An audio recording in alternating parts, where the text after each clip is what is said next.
Hello. Hi guys, sorry, I just had to restart then real quick because I had it set on the wrong features. Good thing, my man, just drive home. Nice. Just driving home or just drive home? I'm not driving home right now. I'm streaming. You shouldn't stream and drive. Sorry about the previous one. Sorry I'm a little delayed. I had an appointment with the asthma doctor and they were checking me out and they said I was the best asthma patient they'd ever seen. And yeah, you heard that right.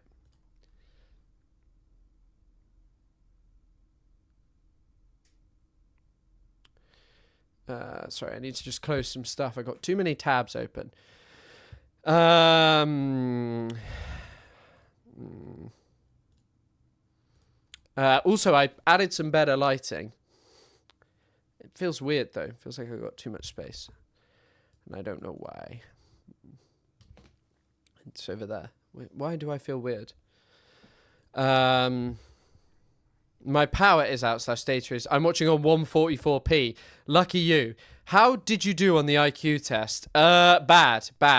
They said I'm a low IQ guy, which just sucks. My notifications actually work this time. That's because the people know it's about to be a big one. No, people know it's about to be a fire ass stream, bomb ass stream. We may have to work through a few kinks to do with once we're getting the Discord call running, but at 5. Any more amazing face swaps today? There have been a lot more Tommy Robinson face swaps. I'll show you some. I'll show you some of the new ones. Tommy versus Ginger Tom. 48 hours, 1 submission, 0 replies, 50 posts ducked, 0 Ginger Toms caught, 30 posts about Poland, Patriot, England, 0 recoveries, 5G snorted, 1 pacey far-right winger via plane, Aaron Yaxley Lennon. Aaron Lennon is a football player and Tommy Robinson's real name is Stephen Yaxley Lennon. We also had this one of him as Tom Skinner, who is sort of another far-right individual who talks about getting beans. They'll be on at 5 p.m. UK time, so in about 40 minutes. Here's another one. Do the ban, Elon. Do it. Do the ban. I don't even know who this is. 100k. Where you get your followers from. Then there's him as the baby. There's him as another baby. There's him as Barack Obama's child, Sasha.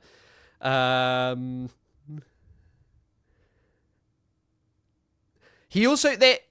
The other funny part is he literally got Tommy Robinson to apologise from all these posts. Morning, everyone. See? Look at him, look. You know what he's waiting for? He wants a baby Bell. That's what he wants. Every time. But it seems there was a post shared on here yesterday. I can't find it at the minute, so I'm guessing it's already been deleted. If it hasn't, DM me it. About West Ham not being able to wear the poppy. To be honest, I saw it circulating from early in the morning. I was very surprised when I read it because I thought out of every club in the country, I don't think their fans are going to buy this at all. But then I questioned whether it was something to do with the youth team or something to do with the area where the club is. I didn't know. But obviously it was shared because I can see by people's comments it was shared. And it was fake. So that's my apologies that it was shared. Have a good day, everyone. Do I look tired? I'm tired. On the way to Poland, Dominic, here we come. Come on, it's Polish Independence Day tomorrow. It's a beautiful event. I went before, haven't been for over a decade. I want to go. I'm going to interview some politicians out there and enjoy Poland. Yeah, he's going to enjoy Poland. Everyone say good luck in Poland, Tommy. Have a great time in Poland, Tom. Tel Aviv Tommy's gone to Poland. Yeah. And yes, it is good to see me wearing the colour palette. But yeah, the face swaps have provoked him so much that he's now... who is this in the face swap? I'm not sure which killer that is. Who is that? But whoever that is, he's been swapped into that. There's also one I can't show on here.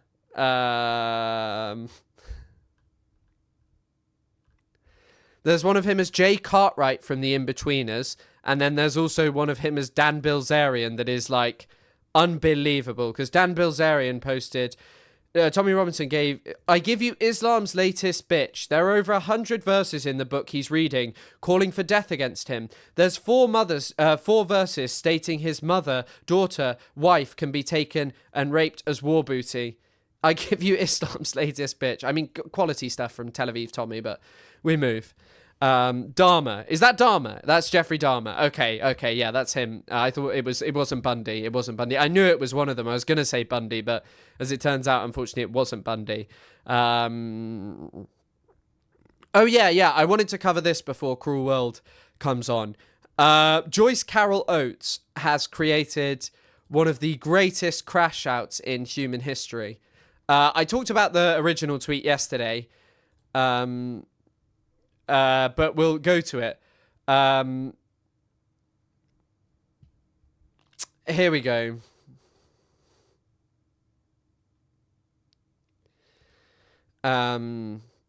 Here we go. So it started off with this in response to an initial Elon Musk post. You are a taker, not a maker. All you've done your whole life is take from the makers of the world. The zero-sum mindset you have is the root of so much evil. Once you realize that civilization is not zero-sum, and that it is about making far more than one consumes, then it becomes obvious that the path to prosperity for all is just to let the makers make. Regarding Tesla, the reality is that I have been given nothing. However, if I lead Tesla to become one of the most valuable companies in the world, by far, and it stays that way for 5 years, shareholders voted to award me 12% of what is built. Anyone who wants to come along for the ride can buy Tesla stock. If Tesla merely becomes a $1.999 trillion company, I get nothing. This is a great deal for the shareholders, which is why they voted so overwhelmingly to approve for this, for which I am immensely grateful. And they did so by a margin far more than you won your political seat. Here you go. And then this is the tweet that provoked the crash out.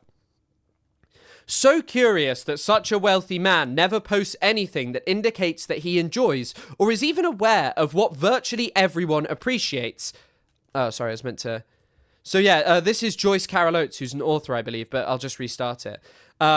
So curious that such a wealthy man never posts anything that indicates that he enjoys or is even aware of what virtually everyone appreciates. Scenes from nature, pet dog or cat, praise for a movie, music, a book, but doubt that he reads, pride in a friend's or relative's accomplishment, condolences for someone who has died. The only one I can think about is Charlie Kirk's death, but he just posted about that to sow hate, right? Like, that's the only reason he was interested in that. None of them gave a single solitary care about Charlie Kirk. They don't. And then people were like, oh, he's always loving and posting about his kids. Is he?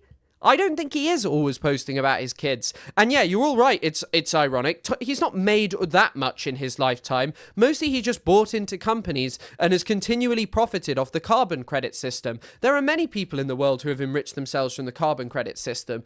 It is not like the most impressive thing in the world. And the electronic automotive industry has been protected, in my understanding, for him, right? His father owned apartheid mines. Do you remember when he tried to deny that? And then his father was like, no, actually, I had the apartheid mines. Where were we? Pleasure in a favourite sports team. Acclaim for a favourite team. References to history. In fact, he seems totally uneducated, uncultured. The poorest persons on Twitter may have access to more beauty and meaning in life than the most wealthy person in the world. Now, you probably think, why am I reading this again? But there've been some quality reposts, so we got this next. I don't say things like this often, as I find them hyperbolic to the point of extreme dilution, so please believe me when I say that this is the most severe, graceful dissection of Elon Musk I've ever seen. Swift and effortlessly deep, like a piano wire through tofu. Brutal. This tweet is correct 100%, because I think it gets to the root which I talked about. If you place The billionaires are actually indicative of the failure of capitalism to make you happy, because Elon Musk has so much money that he never has to do anything in his life. The whole imagination of the capitalist system and the whole gratifying end to capitalism is literally that we will one day attain so much money that at the age of 80 or whatever, we never have to work again. And then all of a sudden, we are free to live our lives as we were meant to live them.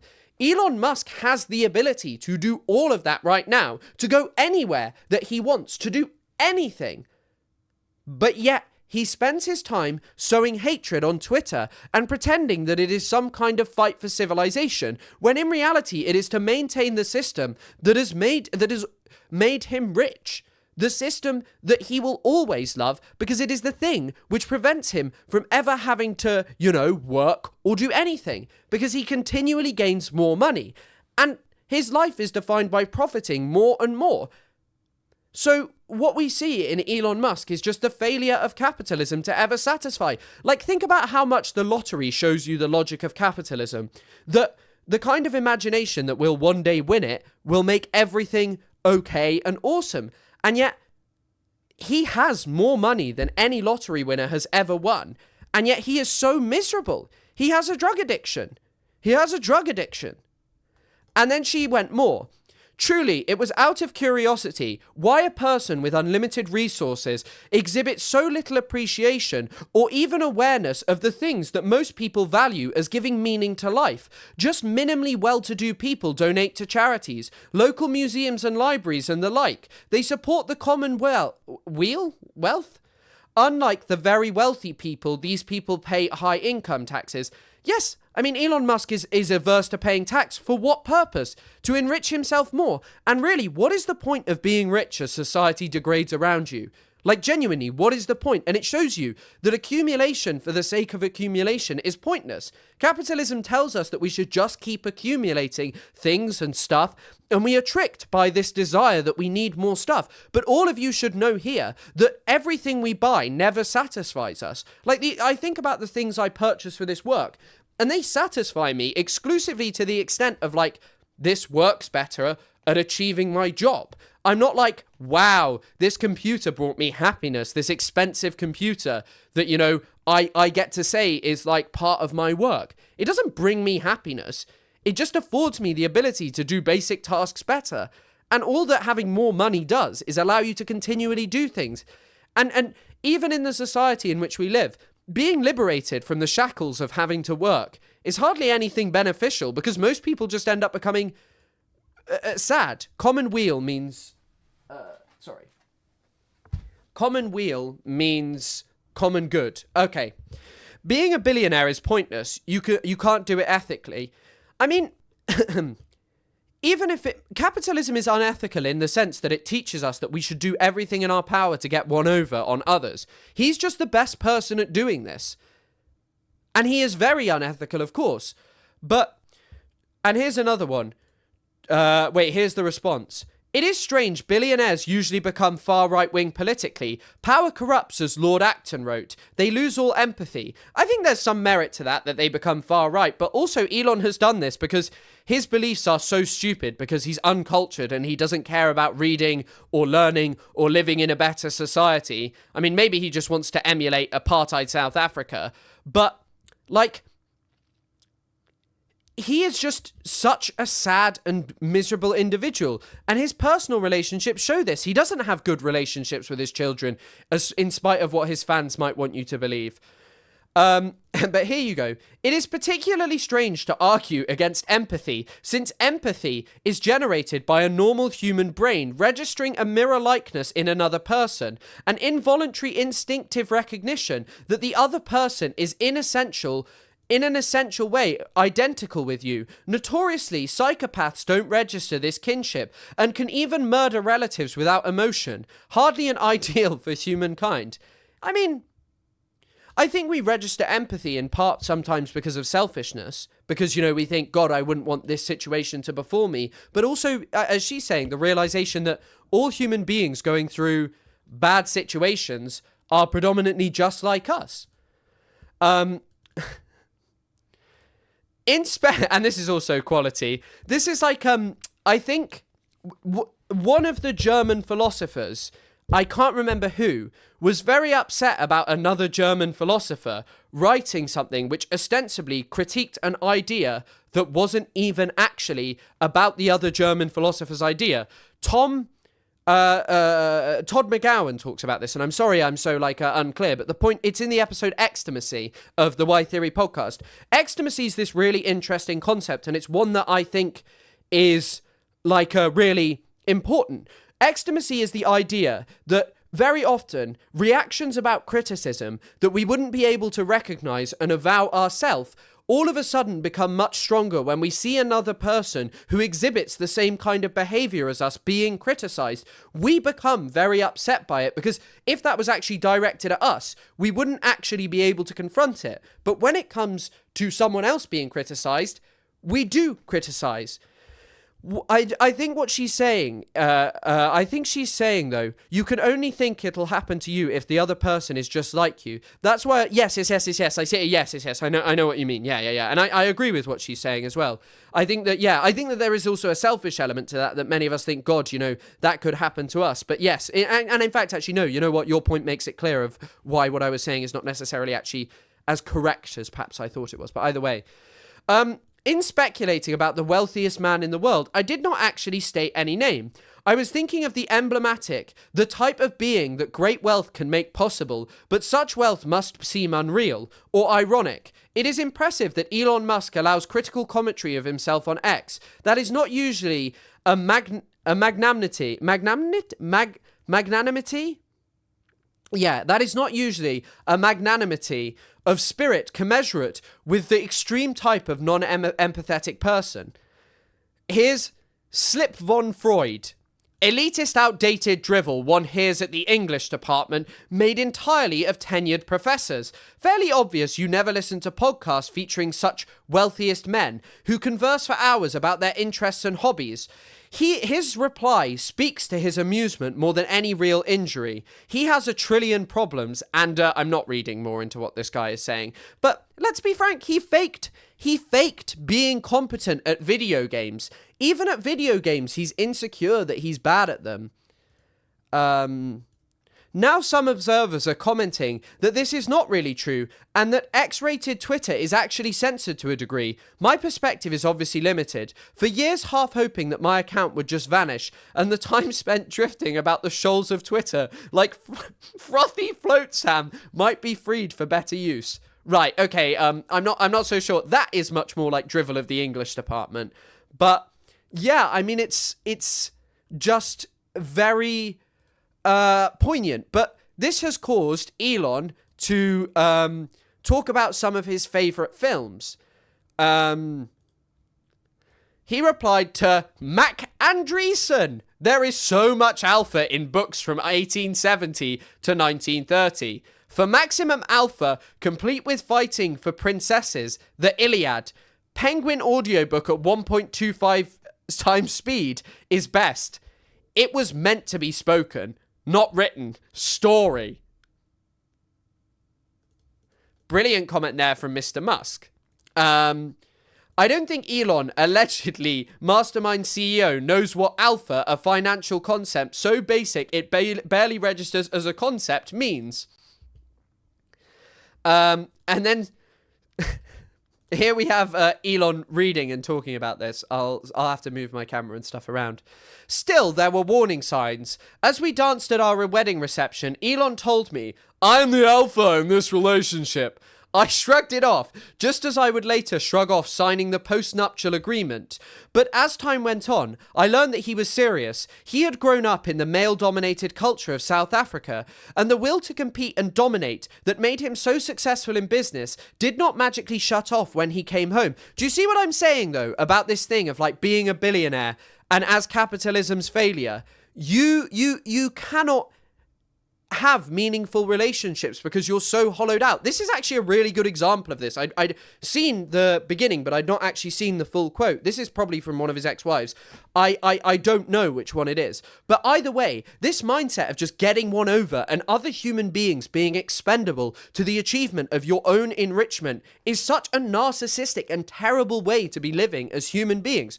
And I saw this guy arguing against that, equality amongst human beings, because, you know, not all human beings have the same value as each other. Sorry, 1 second. And I just totally do not believe that. I talentless at many things. I'm a complete and utter hack. I have a very specific ability to talk about Palestine and some other politics quite well. There are many people who have specific talents that are just not appreciated.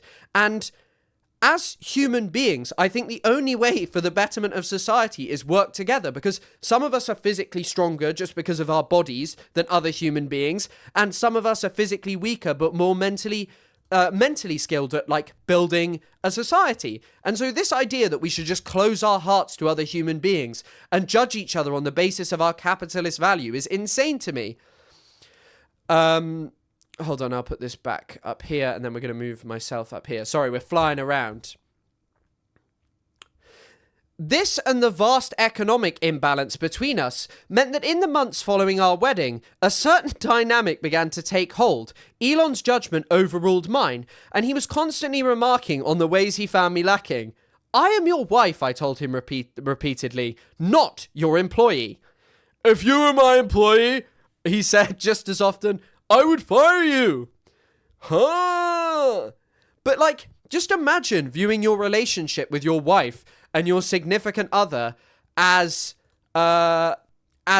literally nothing more than, oh, they're my employee. That's a crazy way to view someone who gives you something much bigger than anything that an employee can give you. This impossible to quantify thing that totally transcends value. Love. And that's how he quantifies it. Just, if you were my employee, I would fire you. It's just unbelievable. And yes, it is very cringe to hear, if you were my employee, I would fire you.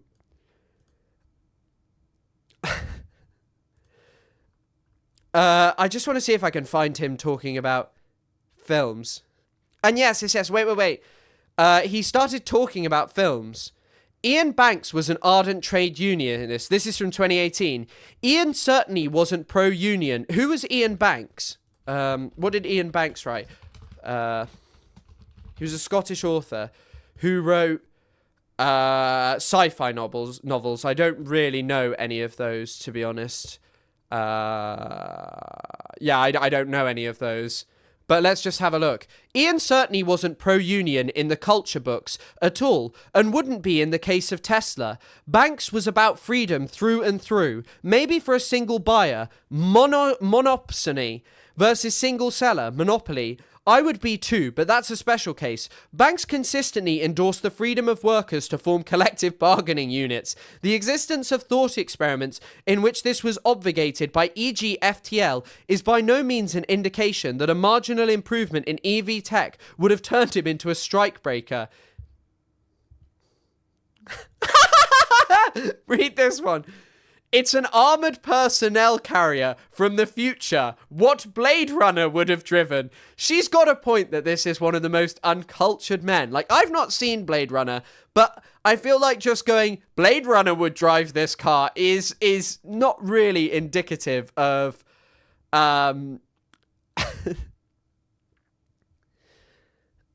indicative of someone who's, like, you know, cares about other human beings. But, this has also provoked him into some very other funny exchanges, where he's talking about films which I have never heard of.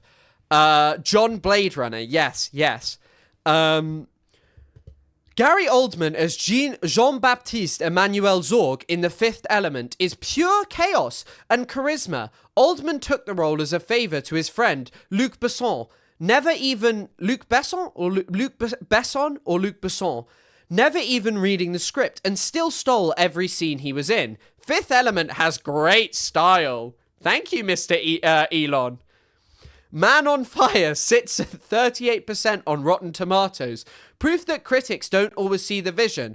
Tony Scott turned vengeance into poetry, and Denzel Washington gave one of his most quietly devastating performances.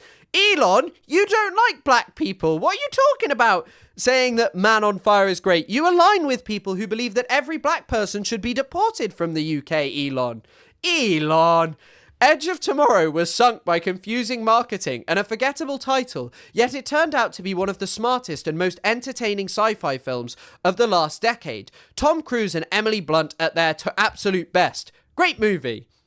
He's just been commenting on movies that, like, I don't know, that maybe he did see a decade ago. And I'm hoping that I can find more of these, because there were some other quality ones. But it's just like having a lack of, like, when culturally prominent, when Elden Ring was very culturally prominent, just having no understanding or appreciation of what the game is or was is the most classic, like, Elon Musk thing. And the Souls games can be played without no interest or anything, but, like, just kind of inserting yourself into the discourse because, I don't know, you're the world's richest man is crazy to me. But, this is also, like, another takedown by Evan Loves Worf. Not what alpha means in this situation. The Iliad wasn't written between 1870 and 1930. That is a good point. I guess he's talking about maximum alpha. It was meant to be sung in performances, not spoken. 1.25 times speed is best, is so narcissistic. That's the wrong fucking book. What does he mean that's the wrong fucking book? Oh, he's put the Odyssey by Homer. I didn't even notice that. Oh. But yeah, it's just like, this guy is miserable, and it's crazy how much one person getting to the root of capitalism and not even calling him out has caused such a breakdown for Elon Musk. Like, it's funny because he saw in her statement about the wealthiest people the hard truth about himself, what he was and what he says and what he does. Oh my God, and also I've just understood why you said John Blade Runner. He's not called Blade Runner in the film, is he? I just saw a tweet saying that. Oh my God. No. Oh my God, he thought that the main character in Blade Runner was called Blade Runner. And he's allegedly seen it. Like, I'm someone that's not seen it, hence why I didn't instantaneously pick up on the mistake, but it's very funny to claim that you've seen the film. Like, this is a guy who did a Nazi salute, you know, in public. Ay, ay, ay.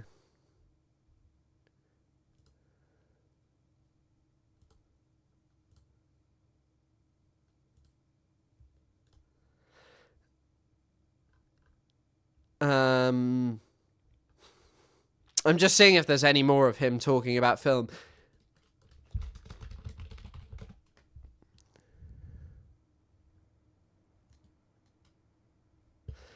This is a good tweet. This is also like a funny tweet. Like, I can't chastise him here that much for not liking red wine, because I don't like red wine. But actually, you know what? Like, he literally just likes the aesthetics of drinking the red wine. What do you think it would take for him to... I'm not answering that question. The ADL said he wasn't being anti-Semitic. Yes, because he's a billionaire who's been to Israel, so he's not anti-Semitic, and he's manipulated his platform to boost the biggest pro-Israel shills, like Tommy Robinson. Tommy Robinson is literally the most establishment figure. Send the Discord link again. This is one of the greatest posts of all time. Once you realize alcohol is a scam, everything changes. I don't like the taste or effect of most alcohol, but there is something quite beautiful about a red wine in a fine glass. His tweets about red wine are very weird. All of it. I don't appreciate the taste or effect of doing horse tranquilizer. Spitting it out makes me feel a bit sick, but there is something quite beautiful about all those little shards you get. He probably is actually looking at himself in the shards, so maybe that's not even that funny a joke to make. There are also tweets about Ambien as well. Hold on, let me see if I can find these.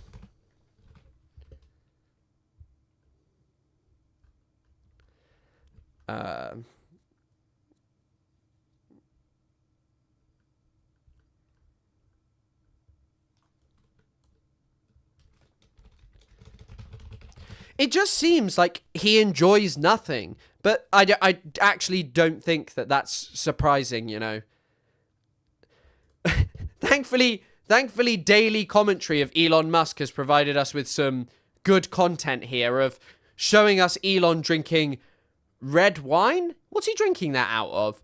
Do you have a soft spot for wine too? The kind that warms your soul one sip at a time? Yes/no. Daily commentary, Elon Musk. Awesome stuff. There are loads of accounts that just post like a parody Elon Musk accounts.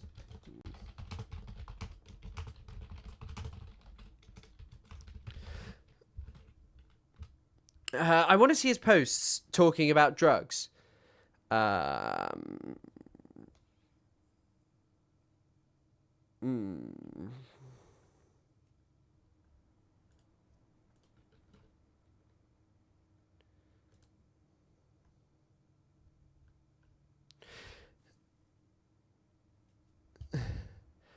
So here we have Musk defends his ketamine use as beneficial for investors in new video. From the standpoint of Wall Street, what matters is execution, said Musk. For investors, if there's something I'm taking, I should keep taking it. I really want to find his tweets about red wine. Where are these?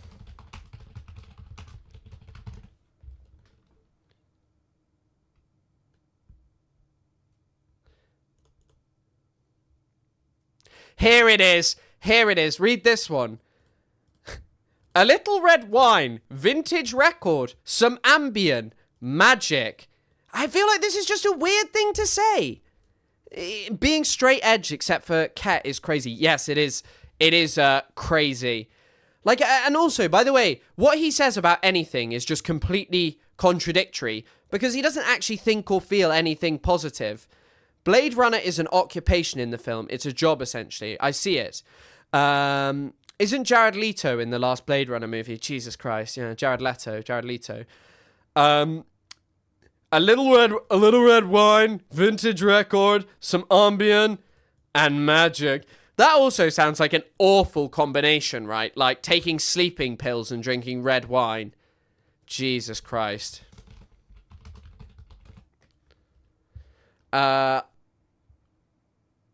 I just want to see. What's the, like, Ritalin?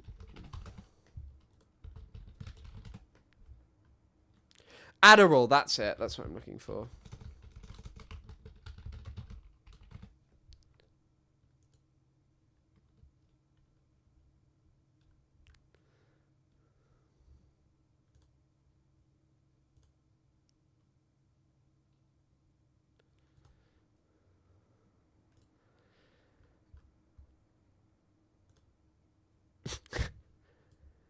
He really likes this Mark Andreessen account. Isn't he some other billionaire? Mark Andreessen says, what % of the laptop class is on Adderall?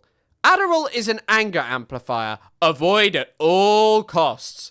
Adderall is an anger amplifier. Avoid at all costs. His tweets about drugs and stuff are really weird.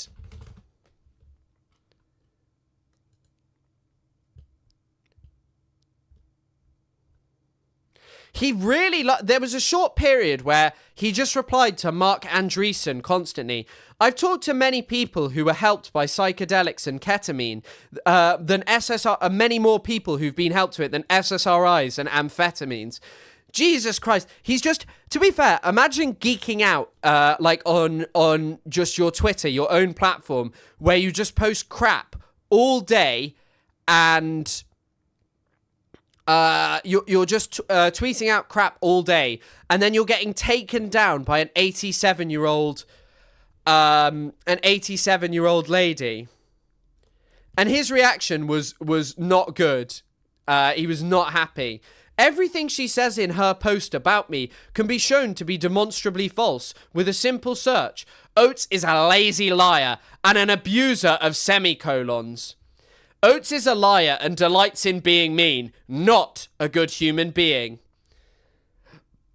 Eating a bag of sawdust would be vastly more enjoyable than reading the laboriously pretentious drivel of oats.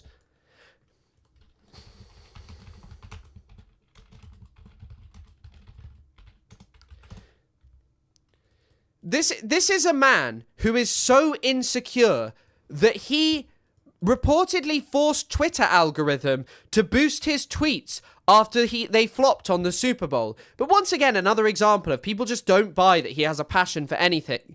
It's kind of like Keir Starmer. Keir Starmer comes across as so disingenuous. I don't know why I've had my headset on the whole time. That's kind of annoying. Keir Starmer comes across as so disingenuous that Keir Starmer is like, I don't know if any of you know this. Keir Starmer is obviously the British Prime Minister, but he, like, by all accounts, has long been a player of six-a-side football, which is just like football you play with your friends. Playing football. I'll see if there's any photos. There are some quite funny photos of Keir Starmer playing football. But anyway, he likes, here we go. This was just after he became Prime Minister. Here he is. He looks very strange. He's just scored a ball. He's just scored a banger there, you can tell. Someone's not passed to him. And then here's another. He genuinely likes football and, like, plays it outside of just, you know, being, doing it for photo ops. Like, many prime ministers do, you know, football just because it's, like, popular in the UK. And like go on England, give us a goal, because who doesn't want England to give us a goal? But the thing is that like he just comes across as so disingenuous and seems like such an apolitical, boring individual that no one buys that he even has an interest in football, in spite of the fact that he does have it. Hold on, I've just got a message.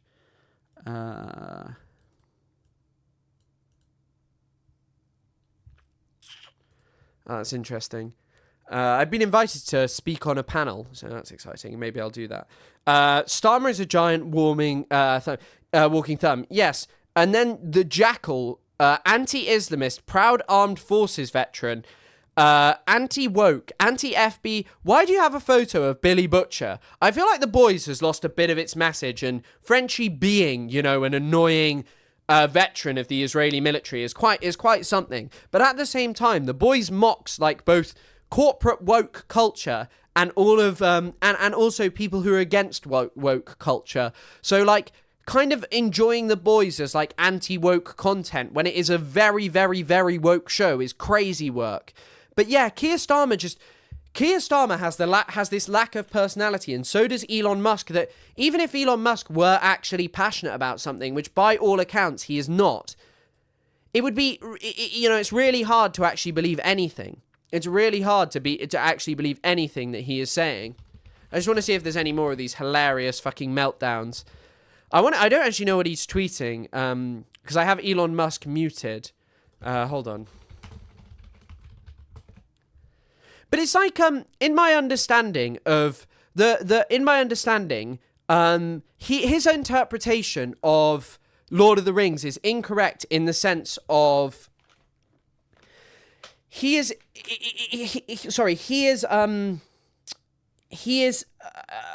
what was I just saying? Oh, I don't know what I've said. Oh, I don't know what I've said. Oh, well. What was I just saying? I actually have completely forgotten. Anyway, to paraphrase Voltaire, those who believe in absurdities can commit atrocities without ever thinking they're doing anything wrong. What would happen if there were an omnipotent AI that was trained to believe in absurdities? Grok is the only AI that is laser focused on the truth. We all know that this is not the case, but of course it's Elon, so, you know, none of this really matters. Oh, no, I was talking about J.R.R. Tolkien. Right. I was talking about Tolkien. Sorry, Lord of the Rings. Yes. Sorry for completely losing my trail of thought. Too many things going on involving Elon Musk.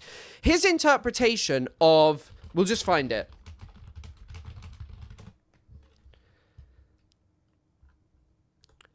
We'll watch the video, because we'll call her very soon. Lovely sort of small towns in England, Scotland, Ireland. They've been like sort of living their lives quietly. They're like hobbits, frankly. So it's in fact, J.R.R. Tolkien based the hobbits on people he knew in small town England, because they were just like lovely people who like to, smoke their pipe and have nice meals, and everything's pleasant. The hobbits in the Shire. So he was talking about the hobbits in the Shire. As someone who's lived in shires before, I will say, it's not every shire he's talking about. But what I was going to say is, like, Uruk-hai pits. If you've seen the Lord of the Rings recently, at all, even the film kind of appreciates this kind of stuff. What a lot of the Lord of the Rings is also about is actually the encroachment of industry of like a place like Birmingham that had, because that's where Tolkien is from. He's from outside Birmingham. And outside of Birmingham, there were like all of these small little villages. And this is something that's happened all over the UK. They've been swallowed up over and over again by bigger cities that were highly and hugely industrialized. I don't know if I can show it, but there's like stuff in the Lord of the Rings, like the Uruk-hai pits that look just disgusting. And what's it called? Is it Isengard where Saruman lives? Yes, Mordor's the...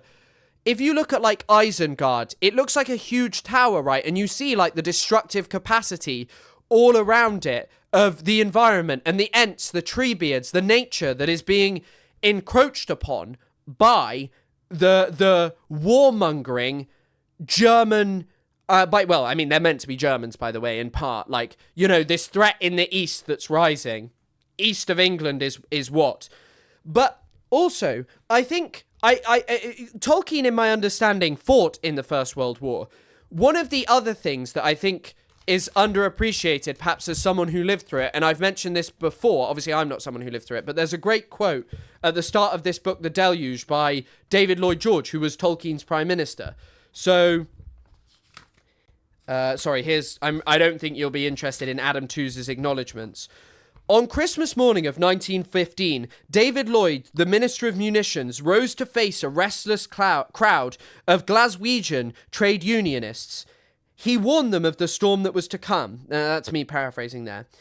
The war, he warned them, was remaking the world. It is the deluge. It is a convulsion of nature, bringing unheard of changes in the social and industrial fabric. It is a cyclone which is tearing up by the roots the ornamental plants of modern society. It is an earthquake which is upheaving the rocks of European life. It is one of those seismic disturbances in which nations leap forward or fall backwards, generations in a single bound.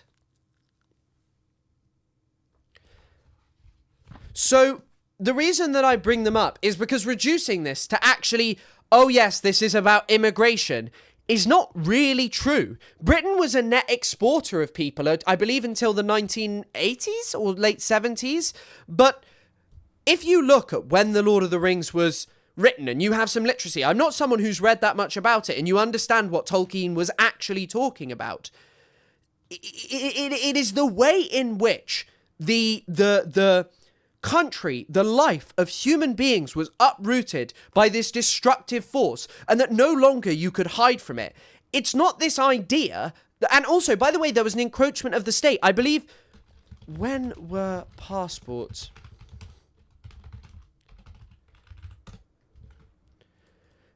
This is also something crazy. The government had never interfered fully in your life before.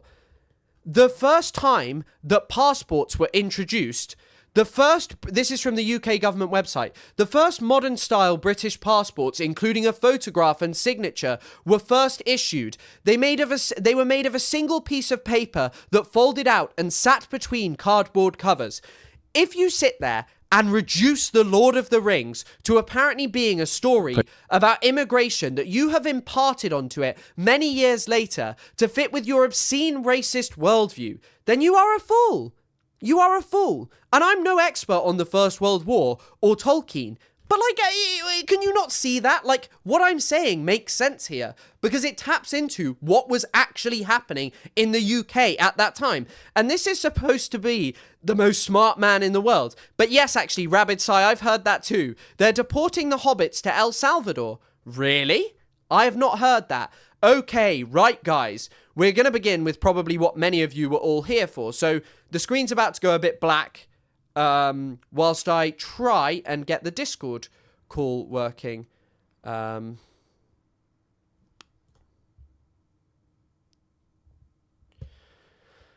Okay. Someone is still streaming in the Discord.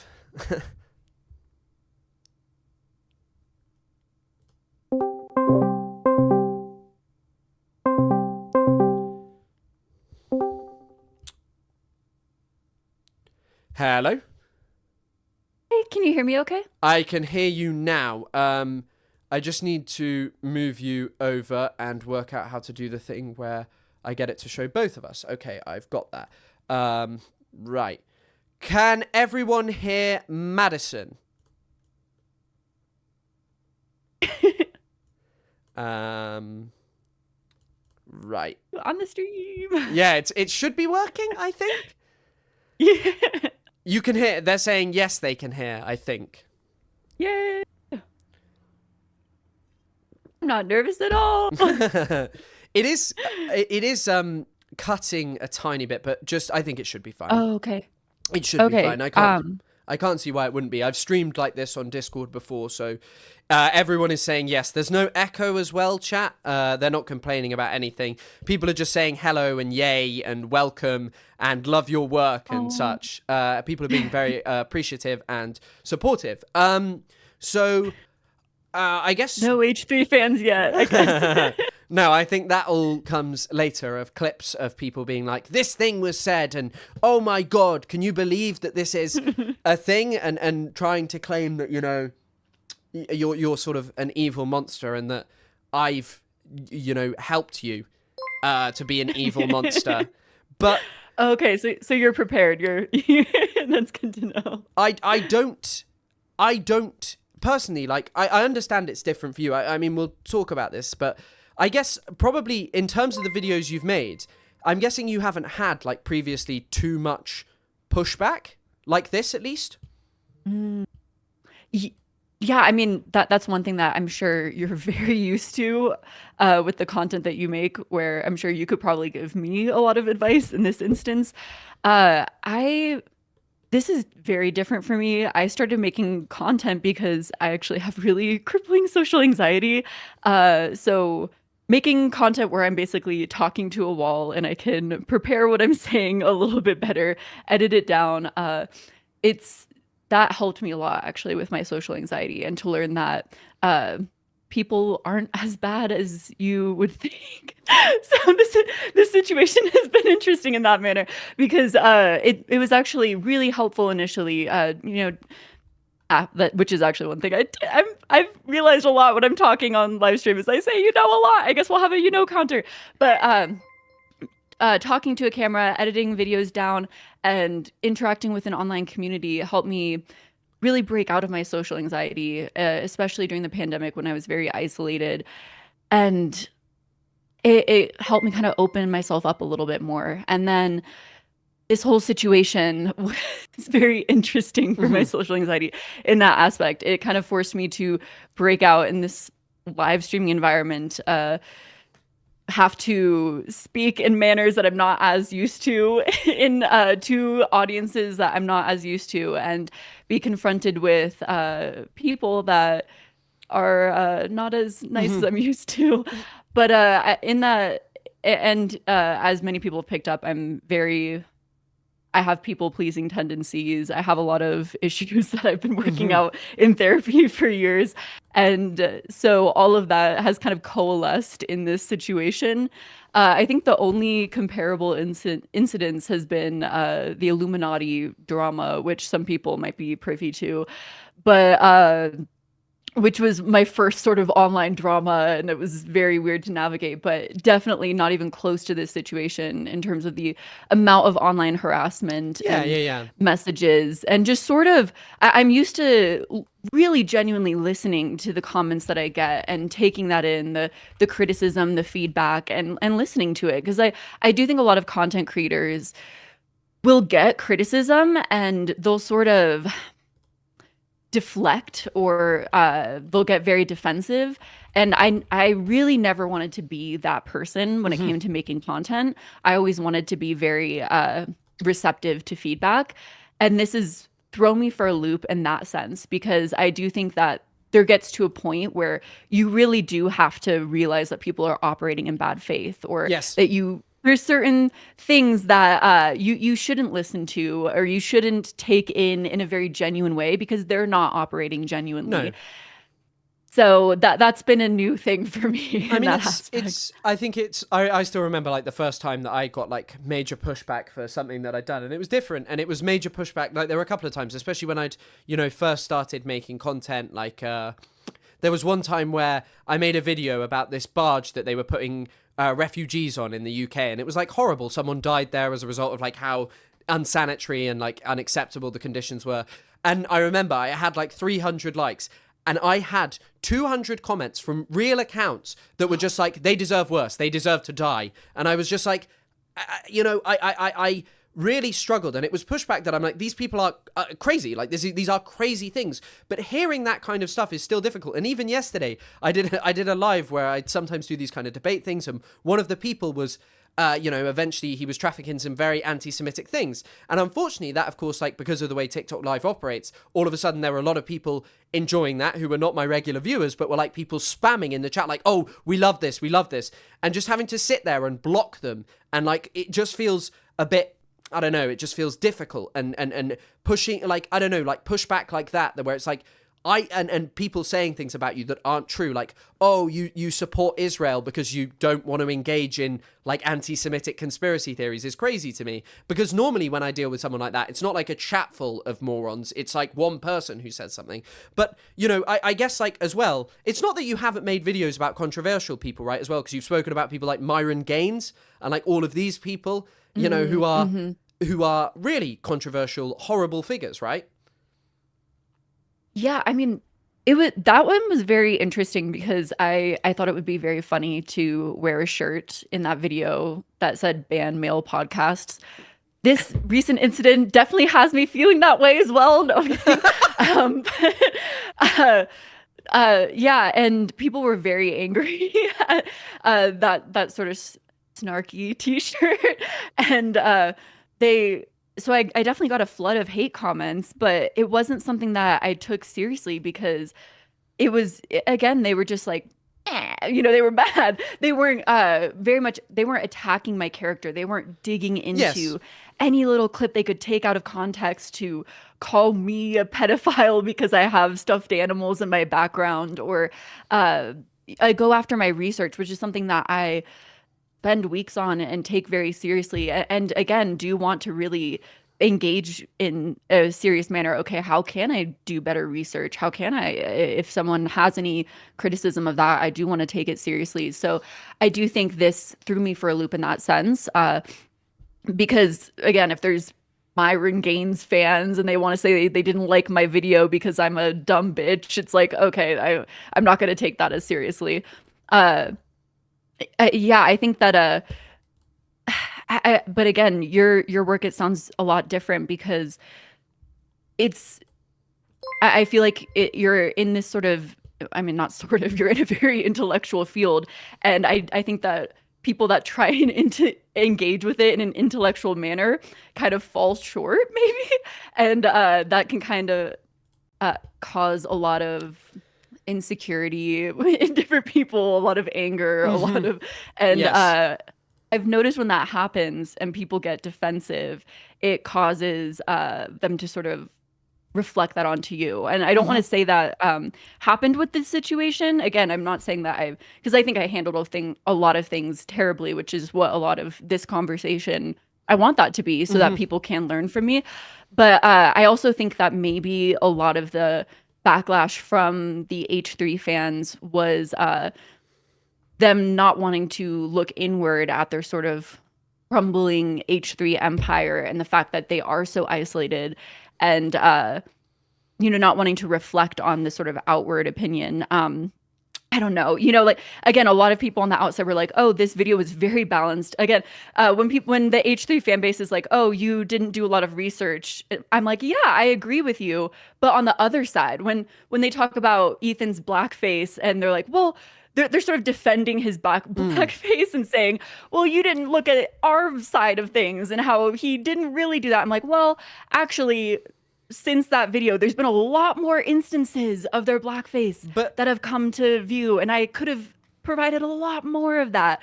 Or same thing with, me not doing enough research. I agree. I could have researched the entire Snark lawsuit and gone into how Ethan has continually harassed the Snark moderators, gone after them, tried to sue them, tried to get them to, subpoena their information so that he could somehow link them to the people that he's, doing a lawsuit for copyright infringement.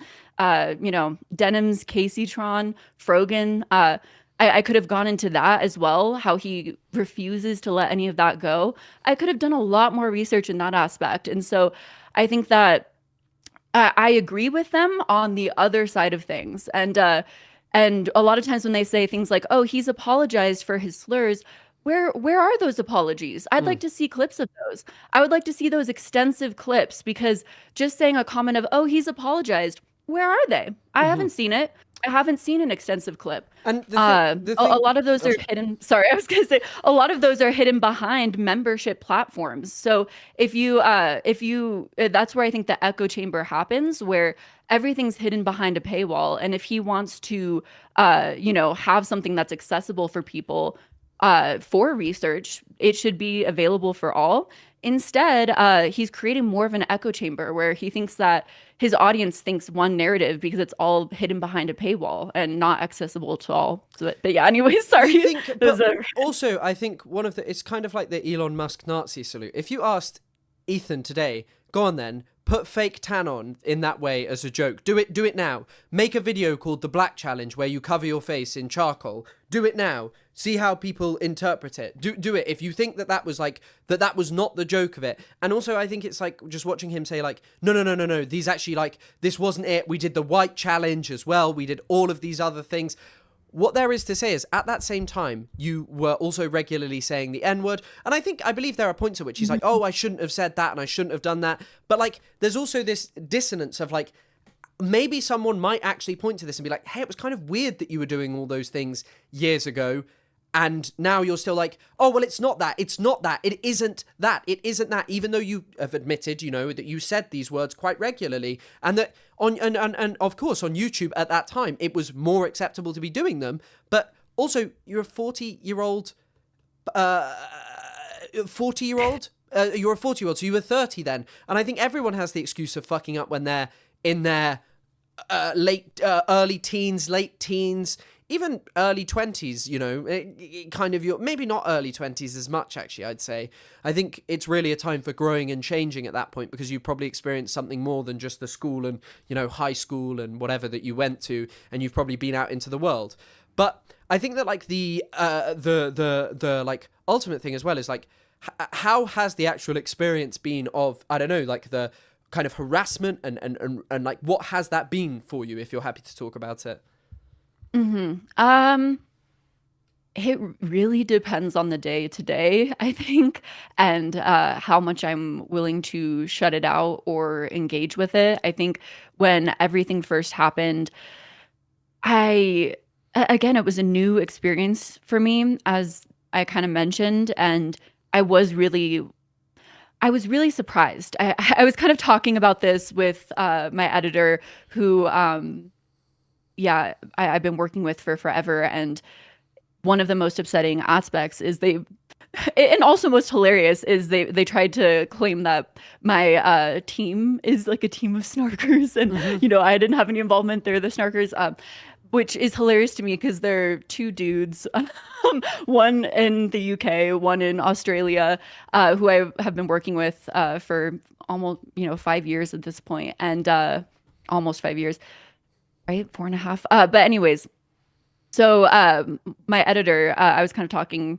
about this, and when all of this happened, I was just kind of surprised, and yeah, just wanting to understand, because I was so I really thought most people would understand. I was really surprised by the fact that there would be any sort of confusion on Palestine, or any sort of divide. I thought most people were kind of in agreement that what Israel was doing is fucked up. And I guess the flood of comments that were saying that what I had said was anti-Semitic, that that just completely disagreed with my stance. I was very confused on that, and just from a sort of morbid curiosity, was reading comments and messages, wanting to understand that what their viewpoint was and how they had gotten to such a divide. And then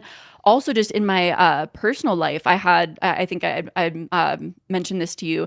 I had a neighbor who I respect greatly, who's a journalist, a writer, who, after everything had come over and sort of lectured me about how, that's maybe harsh. Again, I feel bad because apart from this, she identifies as a feminist, has invited me to a lot of book clubs, and is just, but just about how, she had taken a trip to the Middle East and felt that everywhere else, the Middle East was incredibly racist to her, and Israel was a great country to her. Again, white, blonde woman, not a Jewish individual, but had felt that Israel was so great, and essentially that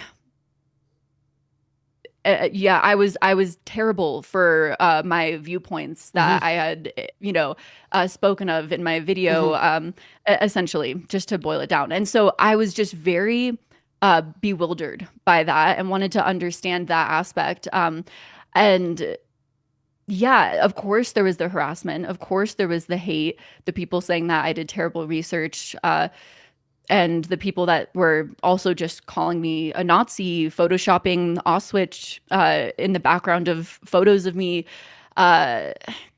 things of that nature. But I think that was the strangest aspect to me to sort of understand, because at this point, with how much things have escalated, with how many, with the genocide that's happening, how many Palestinians have died, how could people still feel this way? That's what I'm trying to understand. Yeah.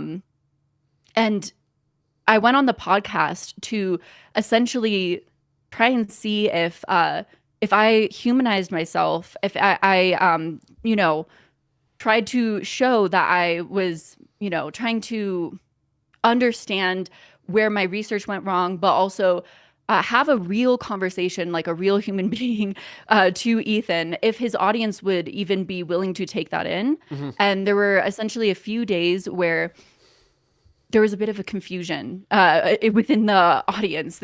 I got a few kind messages from H3 fans that were essentially like, welcome to the family, which isn't not a cult at all, but welcome to the family. I really liked hearing you speak. I really liked your story on this, or I like that you went on the podcast, had the bravery to do so. I liked hearing that you were willing to learn about this, or that you admitted that you were wrong on that, whatever it was. And then after a few days, it's almost like they were kind of put back in line, and essentially, I was a Nazi again. I'm anti-Semitic, and they don't like me because I didn't fully take down the video. The goalpost shifted, and they, essentially went on attack again.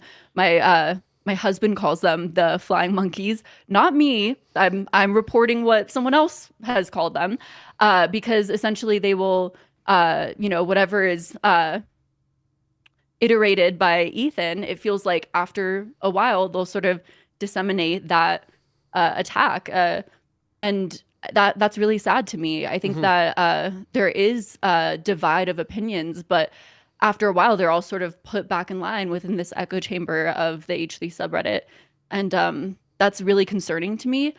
And I think that a lot of fears that they're having, a lot of is sort of being used against them. So, well, I think that, like, you know, on this topic of just sort of claiming that the entirety of the reason that people are upset with Ethan boils down specifically to an anti-Semitic hatred is a really dangerous idea, because you are perhaps convincing... Well, no, you are. You're convincing people who don't know as much about Judaism, who don't know as much about Israel, that the reason that people are doing this to Ethan is because they're, you know, anti-Semitic monsters, that everyone who's has a problem with Ethan does not actually lie with his behavior, with his conduct, but actually because they're snarkers who just hate him and want to ruin him and his family's lives. But there's also, you know, this very real element of he is one of the biggest content creators on YouTube in terms of having a podcast, as the amount he hosts it and all of these things. And on multiple occasions, he himself has admitted that he has said things about Palestine which were unacceptable. And yet, even when he was talking to you, he was like, what you've got to understand is this is all anti-Semitism. This is all a snark campaign against me. Rather than the fact that there has been a huge amount of people who have actually come out and said, I don't know how to feel about this. That, like, this is not okay. And that a lot of these people do like Ethan and have liked him for a very long time, but all of a sudden have said, actually, we don't feel comfortable with this. And, you know, some of it is to do with a shift on public perception of Palestine and public knowledge of the atrocities going on there. But also it's ultimately having to actually confront what he believes on Palestine. The second that it became difficult to think about, actually, you know what, like, maybe Palestinian liberation comes above the feelings that I'm experiencing, he has found it nigh on impossible. Or the criticism that I am experiencing. And I think, like, on this topic, of course, no one wants to be accused of being an anti-Semite, because obviously, in terms of extermination of human beings, we're taught and we're told that the anti-Semites have done some of the most abhorrent things in history. Like, many people view all extermination through just the lens of the Holocaust. They don't really know about other things. They don't really have any thoughts about... There was even... I can't remember who said this, but they said it is interesting that we bear in mind... It might be Boaz Everon. I'll see if I can find it. 1 second. I mean, on that note, when Hila was trying to talk to me about how she didn't fully say she disavowed Rudy Giuliani's statements. I think it was Ethan that said that. But what I was trying to express was essentially, if you have the past that Hila has, you sort of need to, if you hear a statement like Rudy Giuliani's that, you know, the Palestinians are taught at 2 years old to kill American citizens, you need to fully say, hey, that's fucked up and not true, and go with, you know, with your full chest or full voice, disavow that statement. To just sit there and kind of silently say, I mean, and shake your head. First off, that is a comment. It is a comment. You know, it is a comment, but also it's not speaking out enough. It is not blatantly. If you have a past where you grew up in Israel and you are fully aware of what Israelis are taught from a young age about Palestinians, you have the knowledge. You actually have a great depth of knowledge, which you could use to speak out and educate people about what is happening in a positive way, to teach people about the genocide that's happening and help with what's happening and the pro-Palestinian movement. Instead, she is silent when it matters most. She is, I mean, shaking her head, not disavowing, with complete, sincerity and clarity. And instead, she gets defensive when others accuse her of being a little bit, not a little bit, Zionistic. I don't know if that's a full phrase, but you know what I mean. Yeah, I'm not sure. I like being a bit of a Zionist would be the term I'd use, but yeah. Oh yeah. So yeah, I mean, that is how I feel. I forgot I was going to say something else, but yeah. So yeah. as far as that goes. I deleted the clip of them saying that because it in my video, because if they're gonna, especially I think again, Hila did not fully, but I extended the will, I guess, in good grace. If they're gonna say, they disagree with Rudy Giuliani's statements, fair enough. I'll delete that. But that's my statement on that. You have an opportunity, with your past, Ethan as well, living in Israel, you have the education and experience of knowing what is being taught in Israel, what they're saying, what is done over there in ways that many Americans are not experiencing right now, which is very important knowledge, I think, for right now. And instead, you are silent and you do not speak out about that aspect. And I think that could be very important education. Yeah, I mean, I think that this ultimately taps into the problem, which is if you actually look at what Hila specifically thinks about Palestine, it's not really very congruent. And I think that, also, I think appreciating the full significance of that statement is not even something I did when I previously talked about it, because you can see that actually pretty much everyone else there has a strong reaction to it. But that is the kind of rhetoric that leads to the killing of children in Gaza. That's not like some crazy thing. Like, Israeli soldiers say, well, all Palestinians are terrorists. And there are, maybe even if every government official in Israel doesn't believe that, there are a considerable amount of them who do. There is Israel's finance minister said of Palestinian children that he didn't want his wife to give birth next to Arabs because they were birthing the next generation of his enemies, their enemies. And this is how the kind of rhetoric that leads to the killing of children becomes prominent, becomes comes to fruition. How killing massive amounts of people is no longer just something that's unimaginable and makes most people balk and think, my God, how could you ever do that? Instead, all of a sudden, it is legitimate and it is justified because their children are taught to hate. And it is also the same logic which continually moves away from seeing Israel as the problem, which is ultimately the problem of kind of both of them, that they draw an equivalency between Palestinians and Israelis. Israel is the one that is a nuclear-armed superpower. Israel is the one who refuses to remove settlements from the West Bank that are illegal under international law. Israel are the colonizers who got 78% of their of Palestinians' historic homeland in the Oslo Accords in 1993. And that wasn't enough. They still had to continue expanding settlements. They didn't instantaneously take decisions that no further Israeli government could have ever reversed by just saying there will be no more settlements, because that's not what they wanted.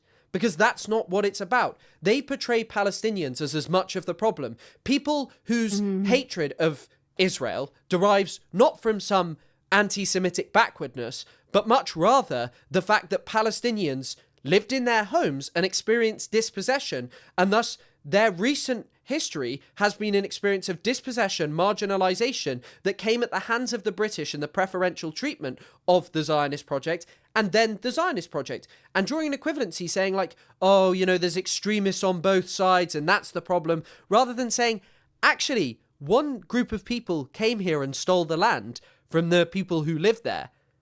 It is crazy. And that's why I can... And that's why I can fully understand the issue with saying conflict in my original video, because I could see how that sort of creates that sort of equalization when that's not the case at all. And that's the importance of saying a genocide is happening right now at this time in particular, when people are trying to, when it's so clearly not a both sides situation.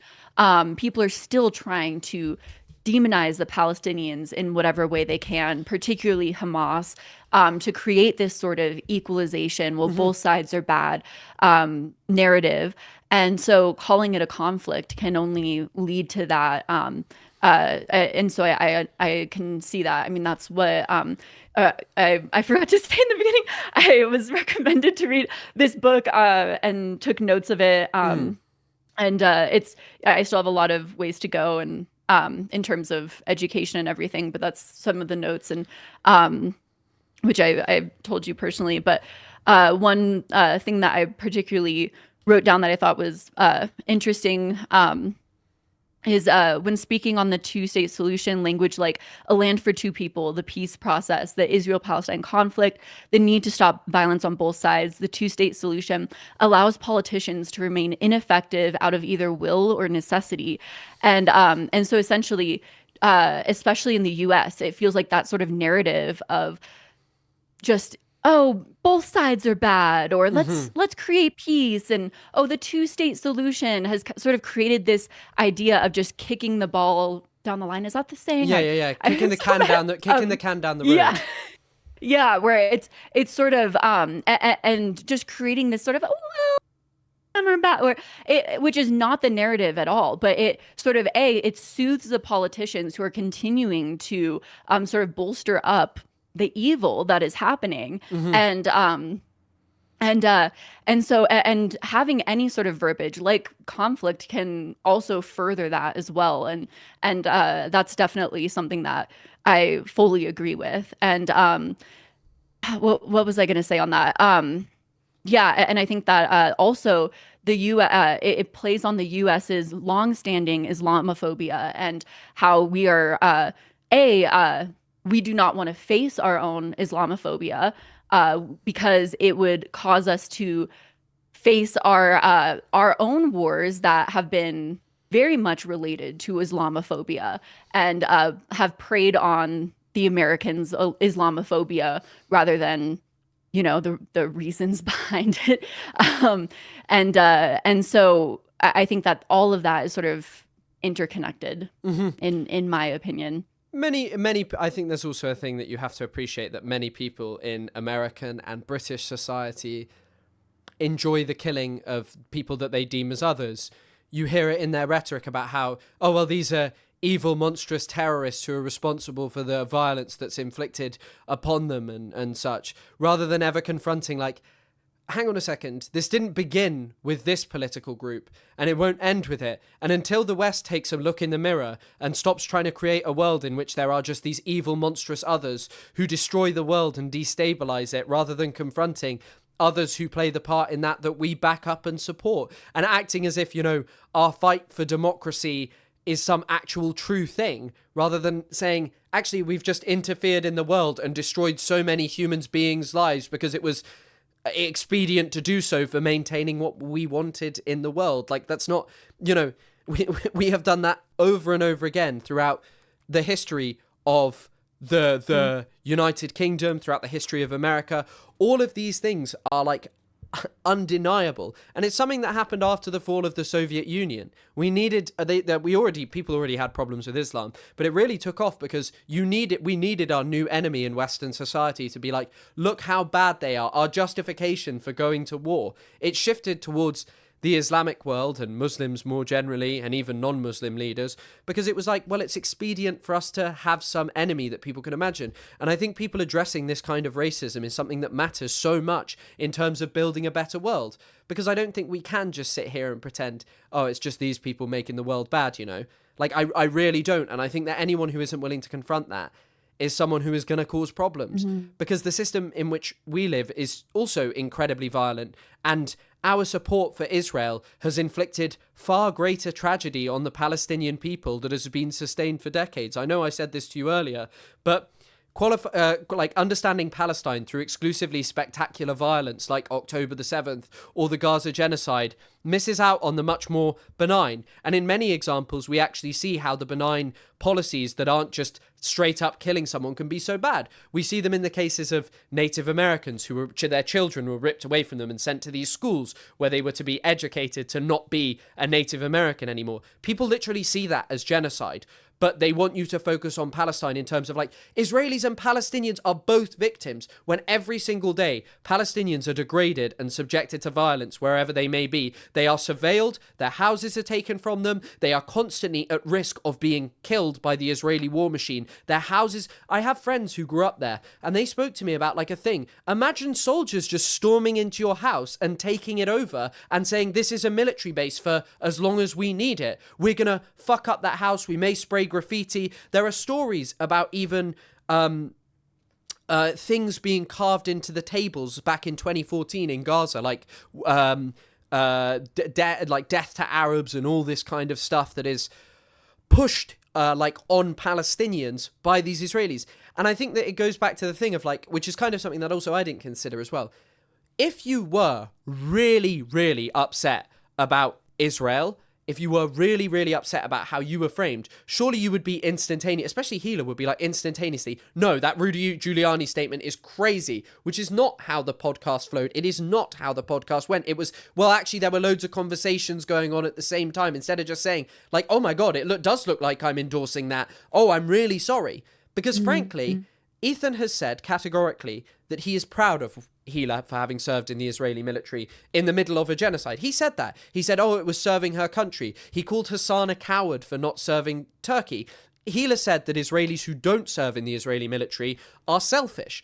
And that is like an unbelievable thing to say in this time, when actually those who don't serve make a sacrifice, which I have spoken to these Israelis, and they said actually it's the bare minimum, not wanting to participate in what is done to Palestinians.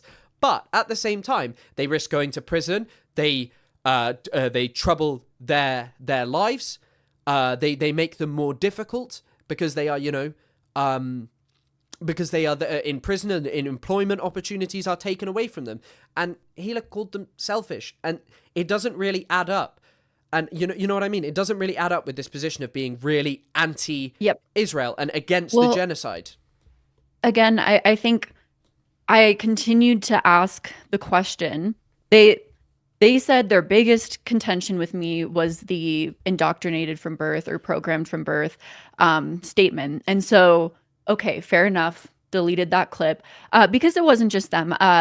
Again, I continue to have this fear of, or not fear, I continue to be concerned with the amount of H3 fans who could be potentially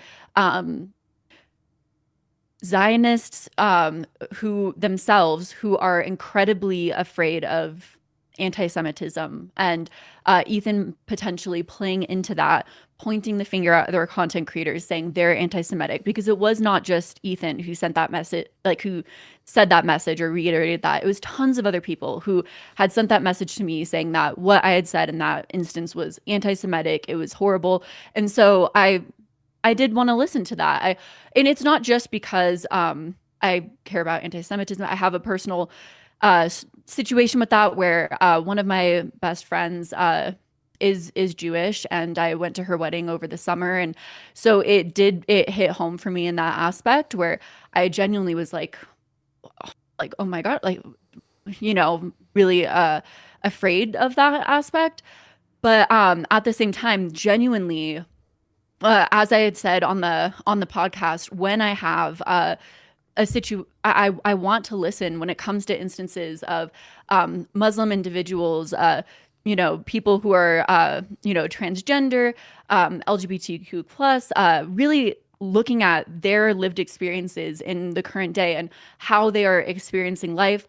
What are instances of homophobia, transphobia, Islamophobia, and how I can actually examine that and speak to that. And so that's normally how I go about making content. So when so many people are telling me that, it really made me think, oh, okay, what did I do? Did I really genuinely misstep? Did I really say a Nazi talking point here? I really did question that deeply and become afraid, especially, like I said, because of my friend, and that was really, really hard for me in that situation, just because, again, she was one of the first friends I made after becoming a mom, and making friends is a really hard experience. A lot of mothers can probably speak to that. And so she was one of my first friends I made after becoming a mom. And so it was really a personal situation like that. Anyways, but the thing that I noticed is that a lot of them who are sending these messages, I would engage with them in the comments, which I would not recommend normally, but genuinely because I wanted to learn to kind of open that up, a dialogue. I would engage, and I would say kind of, okay, how can I? Again, I would continue to ask, how can I speak to Israel, to what is happening, and not be anti-Semitic? Again, without that statement, that's what you have an issue with. Okay, disregard that. How can I continue to speak about, the atrocities of Israel and not be seen as anti-Semitic? And nothing was said. There's no more dialogue. And so for me, I start to fear that these accusations of anti-Semitism are more so a conversation limiter, a thought limiter, and not a way to, and there's no further dialogue beyond that. There's no further way to speak on, okay, again, Ethan continues to claim, I've empathized with the Palestinian people. I've spoken about Palestine. But when it comes to other people speaking about it, he will point the finger and say anti-Semitism, and he will not actually engage with you on how you can go about it in a productive manner. And to me, that's very telling as well, that he does not actually want there to be a productive conversation in this way. I think as well, like maybe the way in which it's phrased from birth might like have upset him, and okay, appreciating that. But at the same time, as I mentioned to you, and someone has literally just mentioned this in chat, Israelism is a documentary that exists that talks about how undeniably there are schools for young Jewish people that talk about Israel continuously, that teach people that Israel is part of their Jewishness and part of their culture. This is something that Ethan himself has repeated, saying, well, 9 out of 10 Jewish people support Israel, so you're saying that anyone who supports Israel's right to exist is anti-Semitic.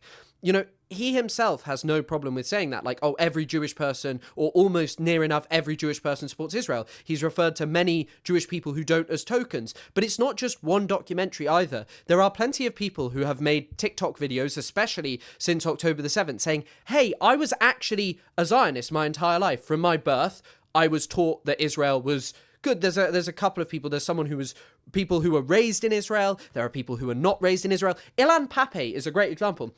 Ilan Pappé, I believe, was born in Israel, I think, in around 1948. Ilan Pappé fought in the Six-Day War for Israel. So he fought against Egypt and Syria for Israel.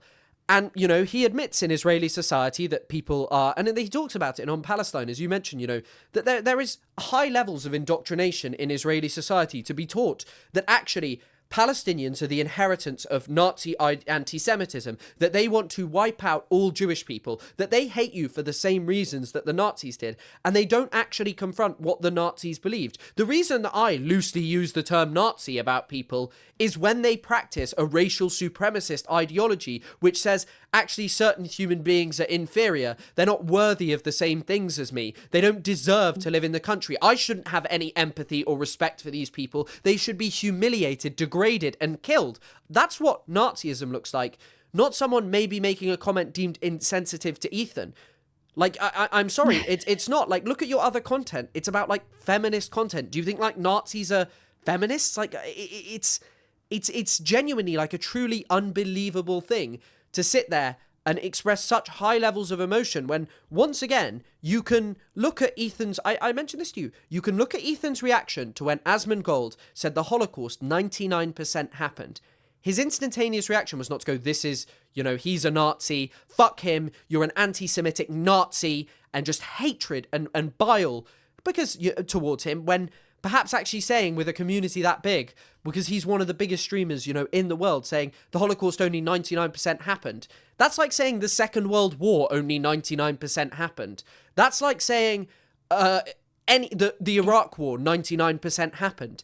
It happened. Like, there's no two ways about it. If you think that there is a 1% chance that any of these things did not happen, then you are saying something that is crazy, And you are starting to engage and cultivate a community of really hateful people. Really, really scary shit. Yeah, exactly. And I think that that's why, like, when the word Nazi has meaning, it refers to a racist political ideology that preached racial supremacy and otherized individuals. And I think when people do that today, when people look at another and they say, you have degraded my society and you are worthy of death for that degradation, you are worthy of expulsion, you are worthy of being sent back to wherever you've come to my society from, that is where I see the heirs of Nazism, not in all people who are criticizing Israel. There are, of course, people like Nick Fuentes.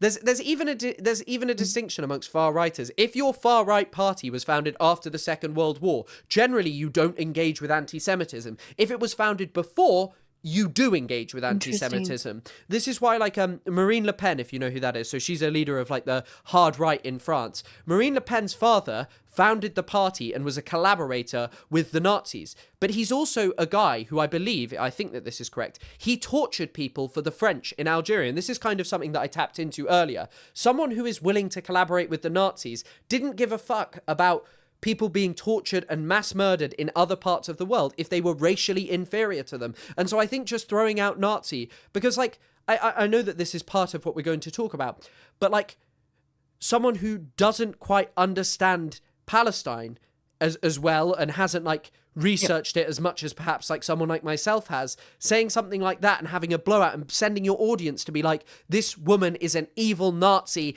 get her, she's defamed me, she's anti-Semitic, she's part of a campaign against me, is a pretty irresponsible and crazy thing to do, because it's not the case, is it? Like, I call people Nazis when they're preaching racial supremacy, not when someone just makes a fucked up comment, you know? Yeah. Or by the way, I just want to reiterate. No, I know. As I say, like, there is a 100% a kernel of truth in that comment. And saying that, like, God, that's the most anti-Semitic thing that I've ever heard. When I think if you actually asked a lot of anti-Zionist Jewish people, that they would say, actually, yeah, my upbringing was heavily Zionist. I don't really know about Ethan's personal upbringing. I know that his sister That is one thing I want to ask, too. Not you, just, like, rhetorically speaking, because I don't want to say he feigns a lot of outrage, but my theory also, this is total sidetrack on this as well, but just blatantly putting it out there too. Because again, I consumed a lot of H3 content from their podcast directly in the preparation of that video. And one thing I noticed is he would often talk about The Godfather, or he went through a phase where he, like, would be kind of like, about The Godfather and everything. And he, was very, he's a master poker player. And I think that a lot of, sometimes I struggle to discern what is authentic and what is strategy within himself.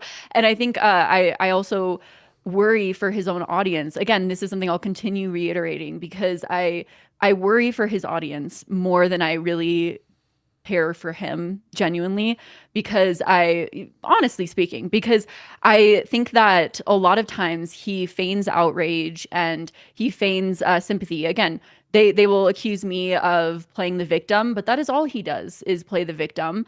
And I think that it's something that they very much really do genuinely care about. They're very parasocially involved. And I think that he, again, he'll feign outrage a lot of times, in my opinion. And this is one aspect that I really wonder about, because I haven't heard him talk much about his upbringing as a Jewish individual. Has he gone to,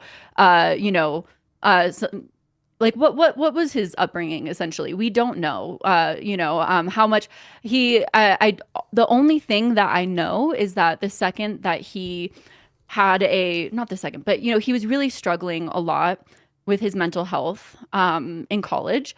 And his first thought was to do a birthright trip to help with that. That's the only thing I know. And I think that's, so I don't want to say interesting, because that'll be good. But I think that is interesting. I think it's telling about maybe, a lot of people have a lot of other options that they consider before doing a birthright trip. They think they go to therapy, they go to, and his first thing was go to a birthright trip because he's dealing with generalized anxiety. And then essentially in his video, he claimed that the birthright trip helped him with everything. It literally cured everything. That was his video. Essentially, the birthright trip cured everything. It saved him. He met his wife, and it was, his savior of all of his problems that were going on in his life. Which, first off, I tried to very much empathize in my original video that would be very hard to disassociate a country that you have such emotional ties to, that you feel literally saved your life, disassociate from all of that and really see it for the reality that it is. But also, I think it is very telling that that is your conclusion of that experience, rather than go to therapy if you're Yeah. experiencing generalized anxiety. I mean, To be blatantly honest. there, and also like just on Birthright, it's not like just some trip. It's like you meet Israeli soldiers intentionally who tell you, I've just been dealing with these crazy terrorists. Oh my God, my life is under threat. I'm just in so much trouble from these evil monsters. And that's actually, in my understanding, one of the things that has the most lasting impact on American Jewish people. Generally, if you go to Israel and the position that you already held is, I'm not actually too sure about Israel, what you end up with is probably not changing like majorly. But what a considerable number of Jewish people who do go end up feeling, actually, I'm really worried about the safety of the Jewish connections I've made in Israel. And so a lot of it taps into like, fears about your friends' lives. And you start thinking, well, Israel's protecting the people that I love and people I've formed relationships with. But like also at the same time, I've seen it described by this. I can't remember the name of the guy. He went on the Birthright trip and he stands up and he's like, this is like going to the Jim Crow South without talking to about what happened to black people. This is a crazy thing to be getting up to. It's a crazy thing that you can go on a paid trip to go to a land that is occupied. And the reason you are brought there, the reason that people think that it is a good idea to bring you, is so as you support Israel better, so that you either move there, which is the ultimate goal, because the Zionist project is open about its desires to have as many Jewish people there. It offers benefits. This is not some crazy thing to say. But it also hopes that if you don't do that, that you go back home and you influence those around you to say, actually, you know what, like I've been, and it wasn't that bad for the Arabs, and like my friends who I love there are really at risk. My friends who are really at risk are really, my friends who I really love and care about are really at risk of being killed. And I think like, it's impossible to run away from that. It's impossible to get away from. That's. Sorry, just to interject, I was going to say, so my neighbor, again, this conversation where she comes over to tell me how wrong I am. She talks about what I think is so interesting is she talks about, I keep using that word, interesting, but she talks about coming over to speak with me, going over to Israel, and specifically going to, I want to say Yad Vashem, right? The Holocaust Museum in Israel, and how essentially how horrifying it was. I mean, obviously horrifying, but how it just changed her entire perspective. How going to Israel changed her entire perspective. Going to that museum changed her entire perspective. And I thought, speaking to her, it was very hard for me to be like, do you not see this? But anyways, she particularly spoke about, specific exhibits, like one exhibit where it's a candle and a bunch of mirrors and children's shoes from the Holocaust, or another one of women in snow, knee deep, and they're naked in the sort of exhibit. And first off, very interesting to apply that perspective in terms of Ethan's own story, because I'm pretty sure that's where him and Ela met. And so to hear how it affected my, again, white, blonde, non-Jewish neighbor, to know, again, this is Ethan Klein, who is, he has his own ancestral lineage is connected. So I'm sure that affected him emotionally even more so. So that was, but she spoke about that. And then she spoke about how going around Israel, Palestinians coexisted with Israelis and that they were, this is specifically the verbiage that she chose, that it was like the Red Sox and the Yankees, and that they would just be like, oh, you Palestinians, the Israelis, and that was essentially what it was like, and that it was just the politicians that were against each other, but the actual citizens, that was essentially the extent of their outrage with one another. And that was her experience that she kind of came over and spoke with me about. And I thought that was fascinating. Sorry, just to kind of, I guess, go off of what you were saying in terms of just someone who had gone to Israel and their experience, and how she was so adamant with telling me that too, in terms of she was very much felt that I had been I am on the wrong side, and I was, in yeah, just yeah. So it was No, I mean, yeah. also, as I was saying earlier, like, if you, the problem is if you, like, kind of just, I don't know, that is that you're like, this thing happened in the past and it will never happen again, and you don't confront, like, I think it was, I can't remember who said this, but they said one of the most unfortunate things about the slogan "and never again" is that it has become time and time again that I think people are not paying enough attention and understanding that genocides have happened in across many different places. The Holocaust happened inside Europe. There are people who write about this, who talk about actually this kind of stuff was done to Congolese people.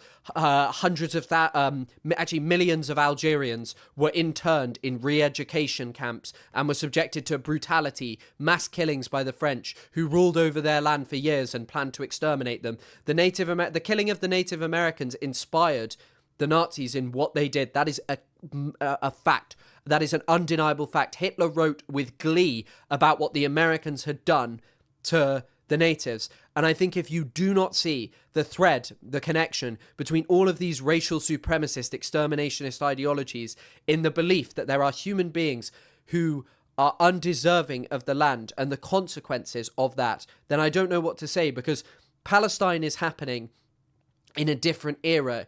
And it is also a cause that has been very internationalized for a very long time. And many of the people who were the strongest advocates for Palestine in the 20th century were very international figures. People like, everyone knew who Yasser Arafat was in the 1960s and 70s, or a lot of people knew who he was anyway. And he brought Palestine to the global stage. And part of what that has not allowed Israel to do is to carry out, like, the same slaughter that we've seen previously. Up until this point, in Gaza, they have exterminated more than 70,000 people at minimum. However, 100,000 more at minimum, 130,000 are wounded. Some of those wounds are something that will never go away, but they have eviscerated the social life of 2 million people. They have destroyed cultural memory, history, fabric. The people who first wrote about genocide spoke about genocide being something so much broader. And I think that if you are willing to say what Nazism, if you are willing to understand what genocide is, you must look at Gaza, and your reaction must be, how could this happen? Not actually people who see me comment on this and say inappropriate things are the problem. Because, like, even yesterday, they're upset that some models are like, I found out that he supported Israel. And it's like, Ethan's response is, I've never supported Israel. And I mean, here are just like a short list. He posted in earlier this year at the height of the Gaza famine. Meanwhile, in Sudan, to highlight the fact that Sudan's famine is worse, completely ignoring the fact that to address famine in Sudan requires getting a multitude of different militant organizations to stop, and isn't just as simple as a Western-backed nation allowing aid that is continually supplied to go into a place where there was already an aid system that worked there. He has also categorically justified the bombing of hospitals by saying Hamas hides there. And then even when he was talking to you, his first response was, what's the best situation? It was, well, Hamas goes. And it's like, Hamas goes and then what? And then apparently international Arab coalitions give them dignity and respect back. It's like, I think Palestinians getting back basic social life is something which I advocate for, but it is not the ultimate solution in Palestine. The ultimate solution in Palestine is saying no more to racial supremacist ideologies, no more, that this cannot go on. The ideologies that say, no, actually, the damned Arabs are just evil, monstrous anti-Semites who come and kill us, and we're justified in doing whatever to them. We cannot accept that. We have to say that there are no two ways about it. That must be prevented. That must be stopped. And I think that anyone who is not unequivocally like, yes, I totally agree with that. And I myself will address things where I'm like, hey, I don't think you should, like, I think this will actually, I'll leave that conversation for slightly later. But yeah, I think that, like, if your reaction is to make it about your feelings, and my Palestinian friend said this, he said, I am sorry, but how are you telling me about your feelings when my friends and family in Gaza don't have even basically the capacity for feelings, for experiencing normal things, because they are being subjected to extermination. And Ethan is very much like, I just care about Israeli civilians too. It's like, sorry, Israeli civilians were killed on October the 7th, over a year, nearly 2 years ago. Palestinians were being slaughtered 100 people per day. They are still in atrocious famine-like situations. There is nothing left. The entire social fabric has been destroyed there, and Israeli soldiers are allowed to wander around Europe, do as they please. It's like really difficult to see how you can both sides this right now and not understand that actually there was no equivalency between the black slaves and the people who had slaves, and the black slaves who took up weaponry and fought against them. Killing civilians, we know it is wrong. Killing innocent people and perpetrating war crimes it is wrong. However, Israel has so consistently done those things to Palestinians, you know? It's like... Yeah. Please feel free to go on. I know I'm just talking.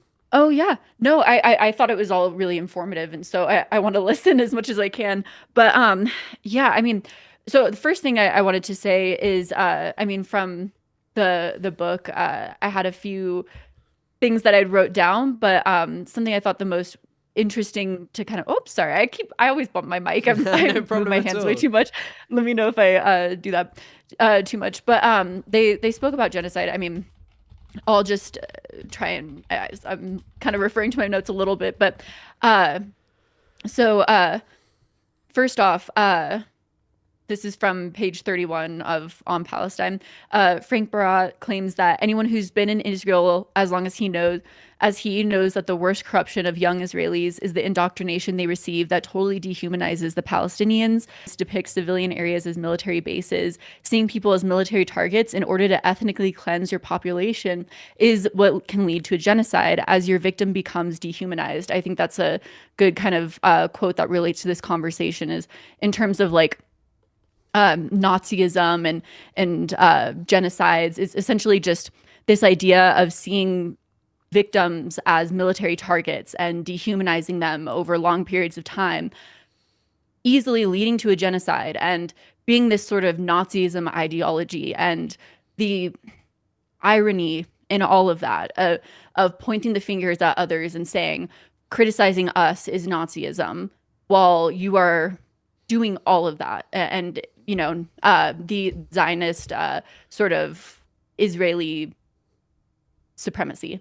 100%. And I mean, the other thing is that I think if all of your criticism and all of your showtime is dedicated to like this kind of stuff rather than talking about what's going on in Palestine, apparently as someone who advocates for Palestine and doesn't deserve the criticism and doesn't deserve blowback, it kind of speaks to something. And especially when we know like the kind of things that Healer likes on social media, all of his fans can run from it as much as they want.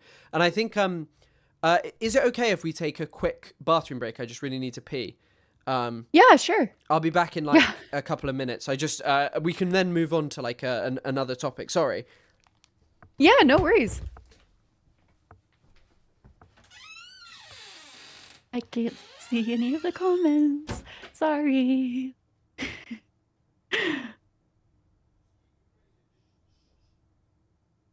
Let me know in the comments what other books I should read. I've been being recommended good books. I usually just read fantasy books, which is not good. Or, I mean, it is good. I like it, but for education purposes, it's not good. Though I really recommend Dungeon Crawler Carl for anyone who likes to read. It is my favorite, at least up until book 3. The kitties are sleeping, and it's a gloomy day. Obviously, I also, obviously as if it's known common knowledge, but I also recommend Parable of the Sower by Octavia Butler. So that's a good book. I'm pretending like I can read the comments, but I can't.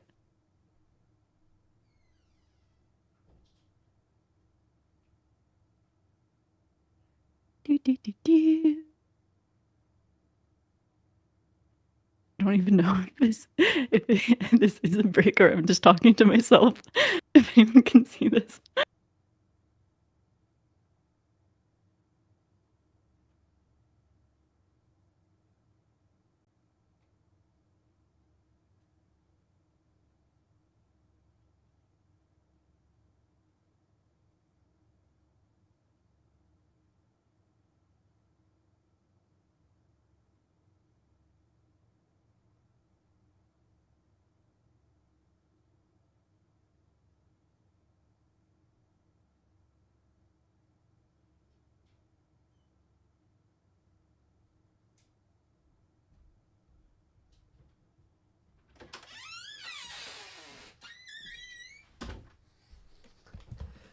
Right. Hello. Sorry, I am back. Okay, I have no idea. Was that streaming the whole time? I don't know. Yeah. Sorry. Oh no, it's okay. I wasn't sure if I was talking to myself or if I was talking to people. No. I don't have a break screen or anything. Like that's I'm not a good okay. enough streamer. So, yeah, I think I can't remember specifically what we were talking about, but I think one of the things you asked, right, was like about how like where you went wrong talking about Palestine, right? Or like criticizing, I think actually like criticizing Ethan about Palestine, right? Yeah, totally. And I think what the issue is that I've said this, especially since October the 7th, one of the things that people have started to see more of a problem with is liberal Zionism. Now, before October the 7th, more people... Which isn't, didn't Ela call herself a liberal Israeli or something along those lines? A left-wing Israeli, which is a bit of a... yeah. Which is a bit of a misnomer. It doesn't really make sense because the left wing of Israeli politics, the most left-wing Israeli politician... It's still pretty right-wing, right? Well, his name is... I mean, right now, yes, the most left-wing and the most, like... two-state solution you get in an Israeli is a guy who I believe is called Yair Golan. And Yair Golan believes that Palestinians should have a state, but that Israel should have the right to have full military control over it, and they should have the right to go into that state to arrest whoever they want, which would basically mean a perpetuation of the current situation with some basic autonomy given to Palestinians. And once again, it would still retain the structure of Israeli dominance. But...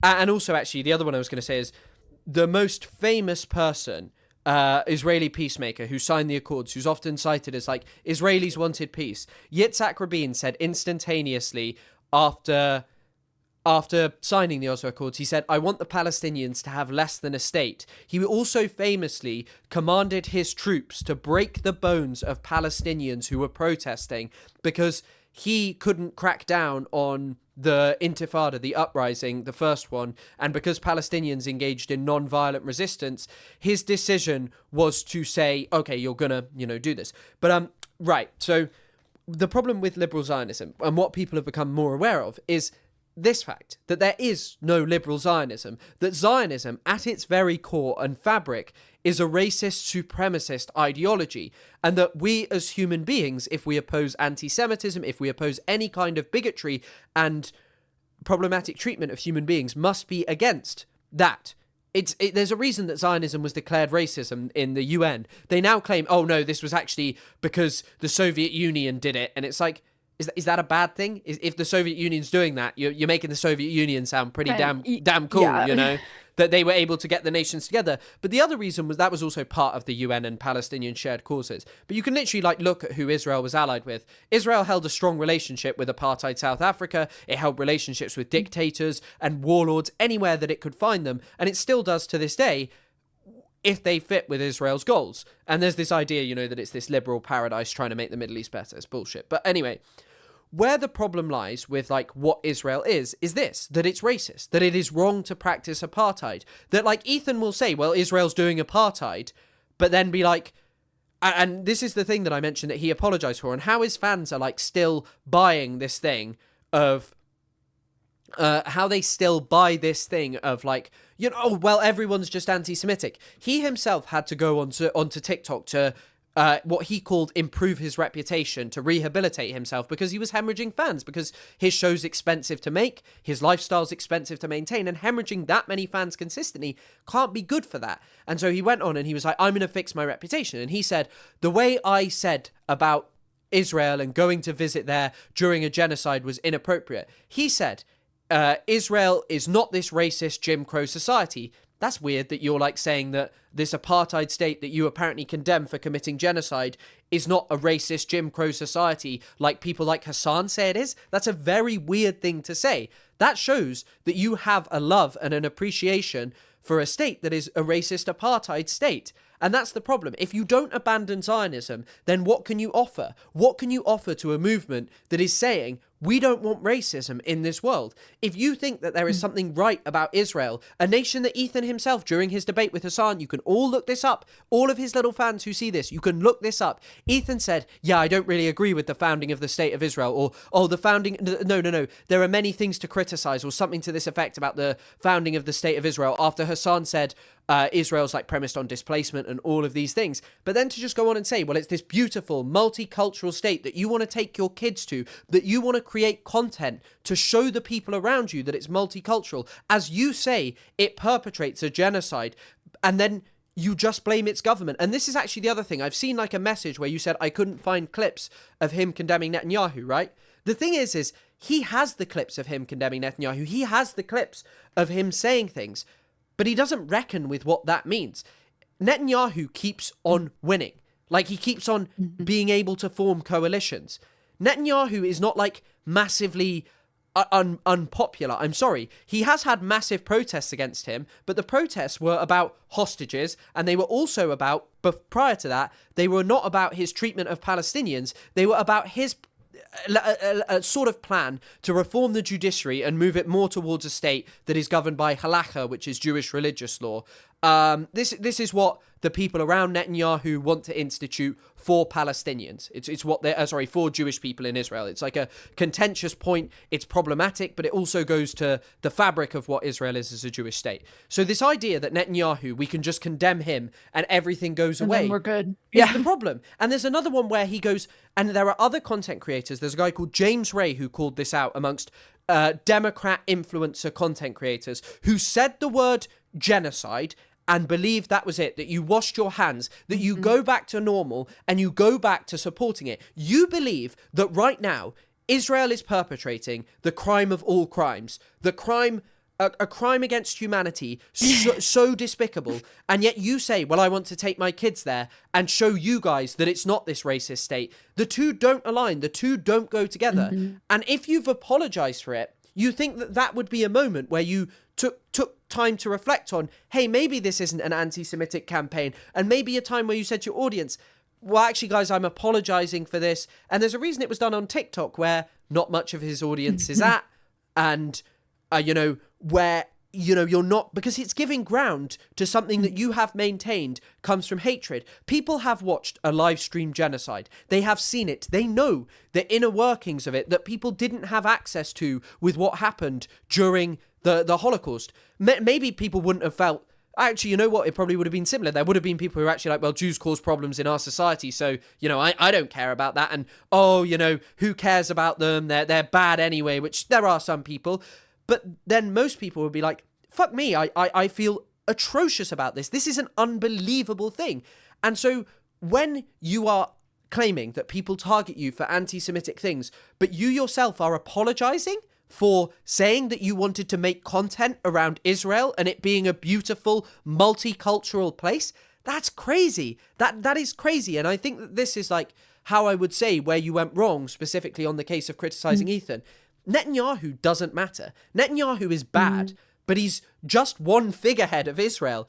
Palestinians are regularly chastised for electing Hamas. Israelis elected Ariel Sharon. Ariel Sharon was the architect of the siege of Beirut in 1982. The siege of Beirut was so bad that Ronald Reagan called Menachem Begin and told him that he was perpetrating a Holocaust. Menachem Begin was the Israeli prime minister. He said, the symbol of your war is becoming a 10-month-old baby with its arms blown off because of the images that were starting to flood Western media about what was being done to Beirut. This man was the architect of that. It is a grander crime than October the 7th. It destroyed Beirut. It destroyed the lives of thousands of people. But he didn't stop there. This Ariel Sharon guy was found culpable for doing this after they had trained these Christian fascists who were inspired by the Nazis. They brought him over. He brought them to the Sabra and Shatia refugee camps. They killed potentially up to 3,500 Palestinians in a singular day. The crimes that they committed are so significant that they provoked major protests inside Israel because of the culpability of what these people had done. Ariel Sharon then went on to be elected. Now you hear from people that if Hamas go, then the problem is fine.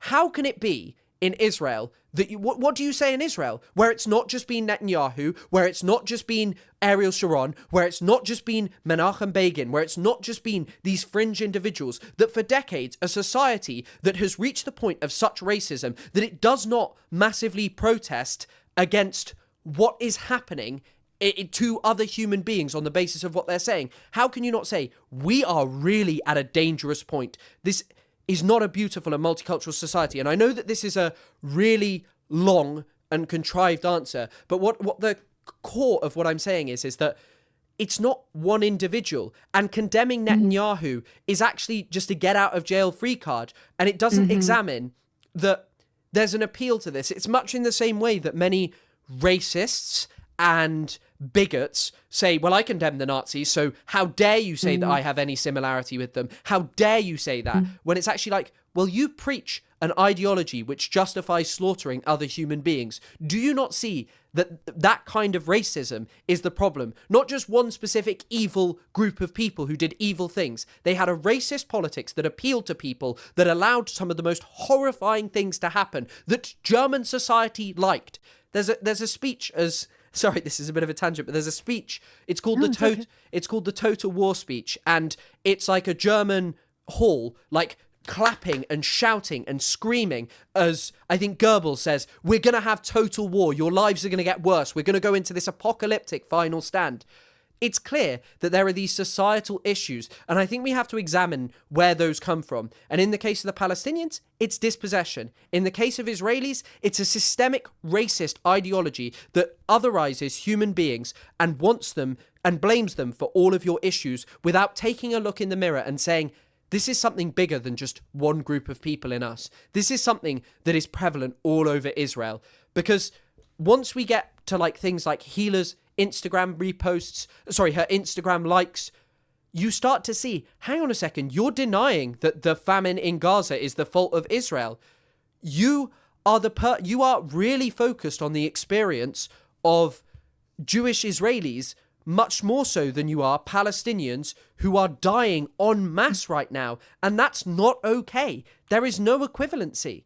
There is no equivalency between the average Israeli person who hangs out in Tel Aviv, who can still move around Europe, in comparison to a Palestinian who lived no kind of normal life before, whose entire life was defined by a foreign power who regarded them as an evil militant terrorist. Yeah, I think my initial, again, I have a few different thoughts that are spinning around because there's, again, this is such a very deep topic and it touches on a lot of different things. I think first off,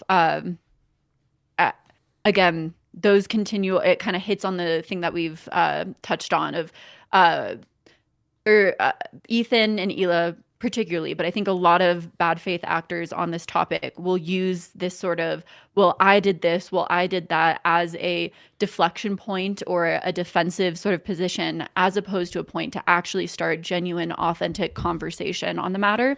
And it's interesting because again, I'm sort of entering this conversation for the first time, and I feel like I've been entering it in a very genuine way. So I really want to have a conversation. And so it's been interesting to come into it and be like, okay, so let's talk about it. And then it stops there. And so that's been fascinating in that aspect, because it's like, okay, so let's talk about it. And hasn't been a conversation beyond that. You know, within Ethan and I's private conversations as well, he even referred me to a personal friend of his to talk about ways that I can not be anti-Semitic. And we had an opening DM and no conversation. I was like, hi, never responded beyond that to me. It's sort of like that, where that's as far as it goes. And so essentially I know the game at this point, and it is him sort of trying to shore up his defensive line. Well, I did this, well, I did that, so you cannot criticize me. Yes. As far as beyond that, I guess more so a question to you would be, again, coming into this as a little baby, a little, you know, unknowing, genuinely just unaware, you know, aloof, you know, wanting to learn as much as possible. Again, having witnessed things and having a strong opinion on Palestine and the genocide happening, but just besides that, not being extensively versed on the topic. Again, my initial response is to be very concerned for Ethan's fans. In a weird, that's like some of my feelings, because I've covered MLMs in the past, it's like, as much as I want to criticize them for being Zionist and all the bad faith arguments they're making, I don't see them as I see Ethan, who is aware of what he's doing. I see them as being genuinely afraid, genuinely feeling like there's anti-Semitism happening, genuinely, you know, going to certain resources, being stuck in an echo chamber. And so essentially, like, of course, you know, they're receiving all of these conversations from Ethan. They do see those aspects of like, oh, well, he, you know, did this, he, you know, called everything a genocide, or he, you know, said that Netanyahu's bad. And so they are taking that in. And so I guess my question is on the approach. You know, we, I guess, dismantling the systems in place, you know, as far as the West goes, and the ways in which Islamophobia is a factor, the ways in which the West is contributing and literally financially to Israel and upholding that, you know, as opposed to, I almost feel like Ethan's fans, on the other hand, do we have sympathy for them? Do we? I don't know if that makes sense. You know, again, I'm saying, you know, but his fans, I couldn't help but the whole time feel like the way that I felt for people that are in an MLM company that have been heavily, again, this is much more complex, where there's religion, there's harm, there's a genocide happening. It's much more complex than that. And I'm sorry if it sounds insensitive, but I felt similar to the way that when I was covering MLM companies, and I would see people who are heavily indoctrinated into this company, where it's almost become their religion. They are, they cannot see the light, because they've just been, every single day they get on these MLM calls, they just look to the people within their company, they just follow what they're saying, and they do not see the light outside of that. They do not see any other perspectives. And sometimes they would even start to question things. They would see other sides, but it would take a really long time for them to see other perspectives and to sort of deprogram from that aspect. So I guess, the approach when dealing with Ethan's fans or when dealing with Zionists, what is the proper way to approach that? Do you empathize with them? Do you listen to them? Do you have a conversation? That's what I'm trying to understand here, because I don't want it to seem like I'm conceding to them, but at the same time, I have a really hard time not empathizing with them or feeling bad for them or pitying them, as sad as that sounds. I really pity them. As far as what to actually do and apply here, for me, my perspective is especially when reading this book, and kind of educating myself more, it seems like on the Israel side of things, you know, I keep saying it wrong, which is so embarrassing. The Nakba, right? Not the I swear I kept typing it as the Nobka, which is extremely embarrassing. No problem. But it seems like from the Nakba and on, Israel has ever wanted is to take up as much land as possible. They keep saying two state. It feels like they want a one state of Israel, which is a Jewish supremacist society.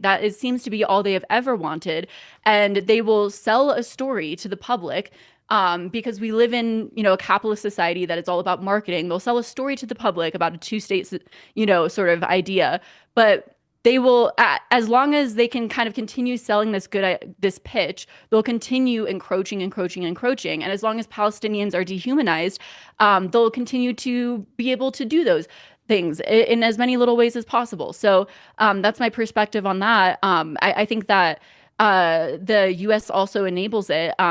Ethan's fans had continued to, and there's been funny enough talk about like misinformation and bad research and everything. They'd said so many different things about me. At one point, they said I was a Mormon for whatever reason. I've never been I've never had religious beliefs at all. Like my parents raised me without any religion, which is also sometimes why I struggle to understand religion in general. But they also talked about me being a military wife, or as if I'm a proud military wife. No, actually, that's a big aspect why I have the beliefs I have. I also think, I don't know if this is controversial, but I actually think the military is a huge thing that should be talked about in the U.S. a lot more. This is something it's a little awkward because it has to do with my husband's personal story a little bit. But from my perspective, I think a lot of being very, very young, first off, there's some, I could talk about this extensively, but a lot of people who come from very, very bad backgrounds in the US are encouraged to join the military at a very, very young and naive age. The US is very segregated. The most diversity I've ever experienced is in the military on bases, and that's for a reason. It's people from all over the US who are put onto these bases simply because it's the only place where they can have a stable income, healthcare, and a hope to be able to go to college. I think that's a huge aspect of the U.S. And so that was from a young age, a really interesting learning experience for me. Also, there's a whole weird system within that where a lot of people are encouraged to get married at a young age, and that's a whole thing I could talk about extensively. But that's also why MLMs become really popular. That's kind of why I wanted to talk about MLMs in my content or start making videos on MLMs, because I was like on this military base and I had no friends, and people were like, go to a party, let's make friends. And then I ended up getting funneled into an MLM pitch. And so what was I talking about? I think one of those aspects that you can kind of get funneled into through the military is intelligence. And that's because you get your security clearance. And essentially out of the military, you can either go to college or you can go into the military industrial complex, where what's an aspect of that? Israel is a huge aspect of that, and our ties to Israel. And so I think it's something that should be talked about, and how essentially a lot of Americans are exploited in that way as well. I think I think it's a interesting topic in that way. I think definitely. I mean, there are very people with like very hard opinions on this in the sense of like they have no, like, ultimately, however we live, like I think that we should say, like, joining the military, like the things that the American military have done all over the world are incredibly fucked up, like incredibly. Afghanistan is horrendous. Iraq is horrendous. The fact that, it was basically like all nonsense as well. It didn't improve the lives of anyone. Yeah. That people became incredibly rich from all of this nonsense. And I think that, I guess kind of this also feeds into an Israel thing as well. My friend wrote about this, like, Israel has a problem with mental health. Israel has a problem with people taking their own lives as a result of their service. It actually has a problem with people, people setting themselves on fire. This actually kind of happens like much more than you'd think if you look up people who've done this in Israel. And one of the reasons for that is because the Israeli government can't recognize PTSD, because Israel can't threaten this image that it has of this strong, amazing Jewish nation that is fighting in favor of good, in favor of democracy, in favor of beneficial things all over the world. And this kind of militaristic aspect of Israeli society is actually something very important to talk about. It kind of feeds back into the thing about just showing like overt pride in that. Because my issue with like people who served in the military is when like it's like pride in like having subjected, you know, in having done Funny that. enough too, there's also like there's a divide in that where at least from this is my like lived experience that I'm talking about, at least on the US, I feel like when I talk about diversity that I experienced living on military bases, I felt like there was a divide in terms of who would choose to become an officer. It was like, you know, there's the people that would do their initial contract so that they could essentially leave and have basic benefits or, you know, be able to go to college, all of those aspects. And then there were the white males who were like, yeah, hoorah, you know, essentially, and that wanted to become officers. And that was their like lived dream. And they were very pro-military. And then also there was sort of this divide between treatment of those two camps as well at times from what I experienced. So yeah, that's also my experience. Again, as a complete outsider, but you know. And I think that one of the problems in Israel and one of the ways in which people kind of try and justify it there is they will say, well, you know, it's just some fringe elements doing these things. But if you look into the structure of the Israeli military, it's not fringe people.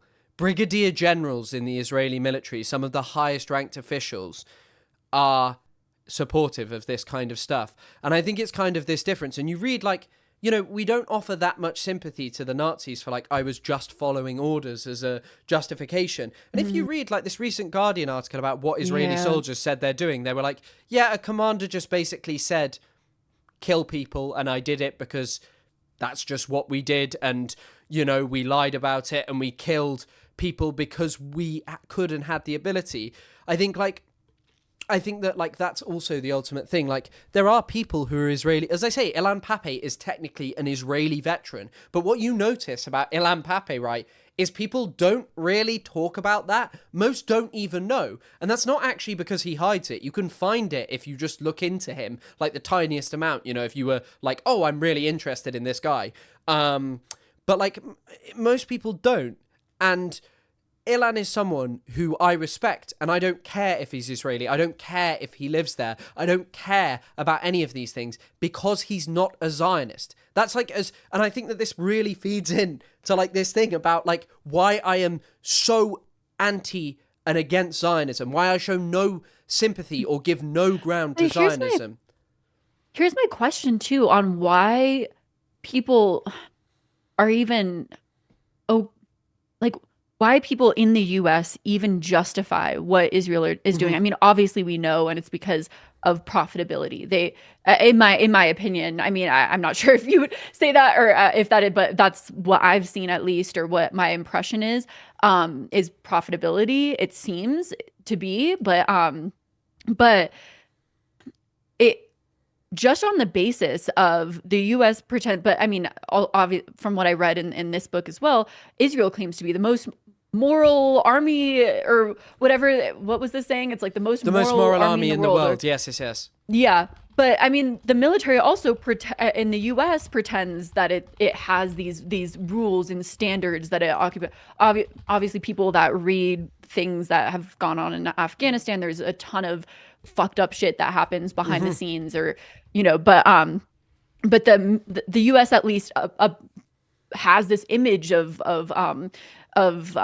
what's it called? You know, rules in terms of operating with you know, not doing things to civilians or whatnot. And so I think to stand by Israel at this time shatters that completely. I mean, obviously there's a ton of things happening in the US now that shatters that completely as well. But to stand by Israel also shatters that completely. They should be ashamed. There's no way that they can say they uphold that and do that simultaneously, in my opinion. I think as well, like, America has proved time and time again that those aren't upheld. But at the same time, like they have done awful things, and but at the same time, it does feel like, even if you look at Israeli wars in comparison to American wars, not to say that American wars weren't more destructive, that they didn't kill huge amounts of people, the number of children being killed by Israel is really, really, like, unusual. It's unusual if you compare it to the as the percentage of the people killed to the Syrian civil war. If you compare it, there are 30,000 children killed over 14 years in the Syrian civil war. And that includes by ISIS, Russia, so many different people. Israel, on the other hand, has killed huge amounts. But you kind of got to the kernel of like what the connection is. First of all, I mean, the Trump administration make it very clear by putting someone like Pete Hegseth in charge of the military. Pete Hegseth is an Islamophobe. Pete Hegseth enjoys being part of the military because he gets to kill Muslims, and because whilst, yes, you may not always get away with it as easily, and some people have actually been held to account to some extent, most people do get away with it. But it kind of goes back to Israel's founding. One of Israel's key founders, Theodor Herzl, said of Israel, "We should there form a portion of a rampart of Europe against Asia, an outpost of civilization as opposed to barbarism." These were the words of the founder. And if you wanted to know why like Americans love it, it's because it fits in the same thing that Americans say, that America fights for civilization, that it invaded Iraq and fought in Afghanistan in service of building a better and freer world, that it bombs Iran because Iran is an evil terrorist menace, that Iran oppresses its own population, that all of these things are part of European civilization as opposed to our barbarous enemies.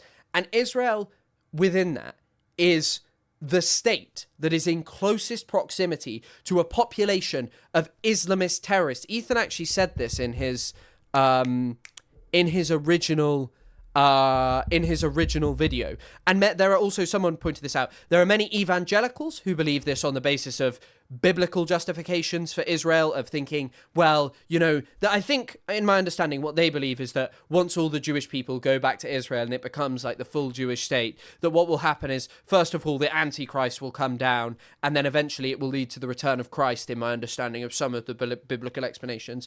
But there's also just, just a general hatred of Muslims. I feel like it's a big part of American life post 9/11 and even pre it. This is actually a really interesting topic.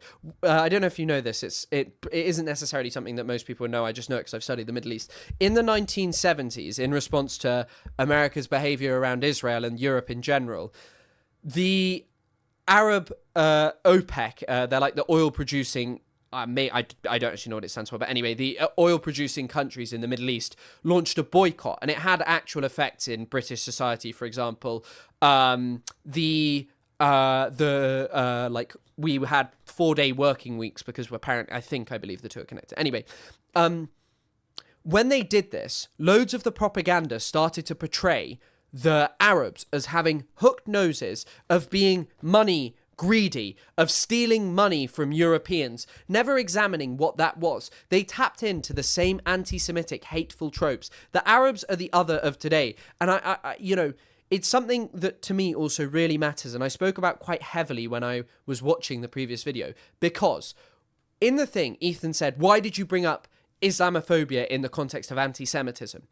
As I said to you, Islamophobia is something that right now, if you are confronting reality, is more dangerous in the sense of being a vote winner. That doesn't mean that we should just say, well, anti-Semites are allowed to do what they want because Jewish people have made up all anti-Semitism. It's not true. Jewish people are subjected to anti-Semitism. But, in the New York mayoral election, Zoran Mamdani's anti-Israel campaign, or tiny parts of being anti-Zionist, was not like, Jews are taking over the world and they've taken over the American Congress, and so we got to deal with them. However, Zoran's opponents continually made allusions that Zoran Mamdani, a Muslim, was going to commit 9/11, that he would enjoy if there was a 9/11 again. They said that, a totally baseless accusation. They continually said he's going to bring Sharia law. No one talks about a Jewish politician bringing halakha law to Western and European society. I hear constantly from Israelis as well that my country is ruled by Sharia law, that London is a terrible place to go because it's actually governed by Muslim supremacists. Genuinely, the level of Islamophobia that is acceptable in American society and British society and society as a whole is unbelievable. And we have to say that that being weaponized to win political votes and it getting more extreme, perhaps it peaked downwards after 9/11 because I wasn't, I was like a child then, like 1 year old. And so I didn't know what was going on really. So I never saw the true peak of the peak. But right now, the things that American congressman, Randy Fine, an American politician, said, hold on, I have to, blood flow.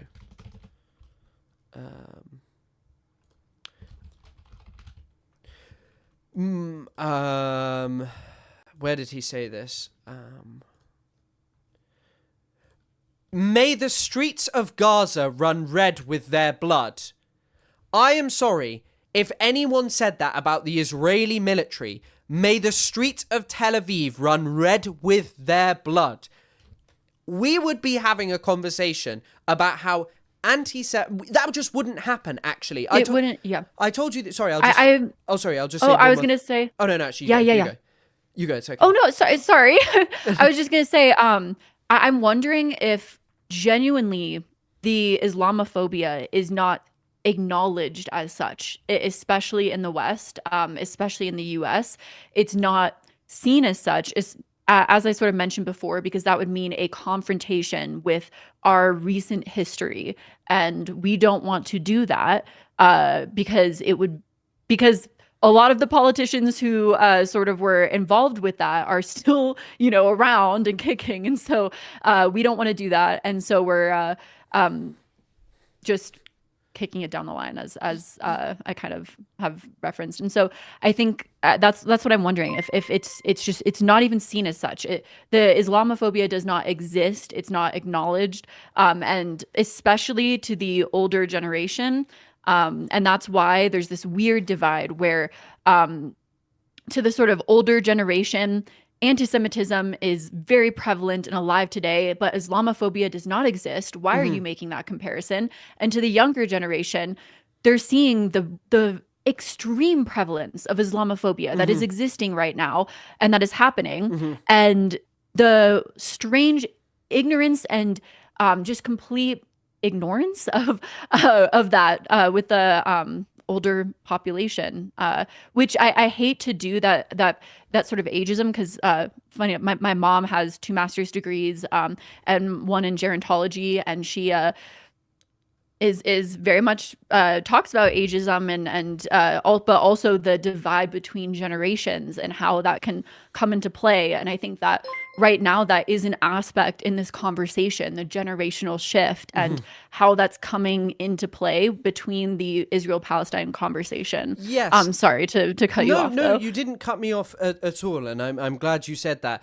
This is a real serious thing. Young Republicans under 50, the increase in their negative views about Israel, Republicans, the support base of Israel for its entire existence, it is halving. It is nowhere. Some people are moving away from it because of anti-Semitism, but there are also, as much as I may not agree with Republicans, there are some people of conscience who are like, holy shit, this is so fucked up that this can be happening. But there's also obviously a split in the Republican Party right now happening of like Nick Fuentes coming back to prominence and this kind of stuff. But I think that the problem is that people, like a lot of people will recognize like, oh, that person did something Islamophobic. They were like hateful towards Muslims. But why I see it as so important to confront, and why I don't care to minimize anti-Semitism. I see people doing and saying anti-Semitic things and thinking that's okay. But I see people doing racist things on the internet, and that needs to be dealt with. Where I am terrified in terms of anti-immigrant rhetoric, which is obviously very often, especially in my country, intertwined with Islamophobia, that's a vote winner. And when it is a vote winner, the Nazis didn't get less anti-Semitic as they were in power and were unable to address the concerns of the German people. they got more and more anti-Semitic. They moved more and more towards extreme solutions. And in the UK, a failure to deal with, bit of sentiment about Islam, negative sentiment that's like, oh, Muslims are ruining your country, to now the point we're at where we have had this discourse in the United Kingdom where apparently Jewish people have been subjected to hate marches every single week because there are protests once a month, which have been reduced by the police, where there are a large number of Jewish people. You may be able to find one or two examples of anti-Semitic people on them, but there are hundreds of thousands of people at them. It is not representative. Tommy Robinson, who's like a far-right individual in the UK, held a rally in my country. They walked through the streets chanting, Allah, Allah, who the fuck is Allah? That is only targeted at one group of people to say, your religion is not welcome here. Your religion has no place here. There was a speech by Elon Musk about how we needed to fight, how British people needed to stand up and fight, to people who've just felt comfortable to chant about how much they hate Muslims, to people who chanted, we want our country back. Refugees aren't welcome here. What you have to say is that whilst we see a rise in anti-Semitism, and that needs to be confronted, right now it is not a vote winner like since the Second World War. It really took on a no, that is unacceptable. However, transforming that racial hatred to another ethnic group and blaming them for the degradation of your society has just been placed onto Muslims. They are the racial other who have come to our lands and destroyed them. And that troubles me no end. And we see a consequence of that, which is the hard-heartedness to what is happening in Palestine. And people can't pretend that that's not there. The fact that it is acceptable for a congressman to say, may the streets of Gaza run red with blood. But, Ilhan Omar and Rashida Tlaib was censured for saying from the river to the sea, I believe.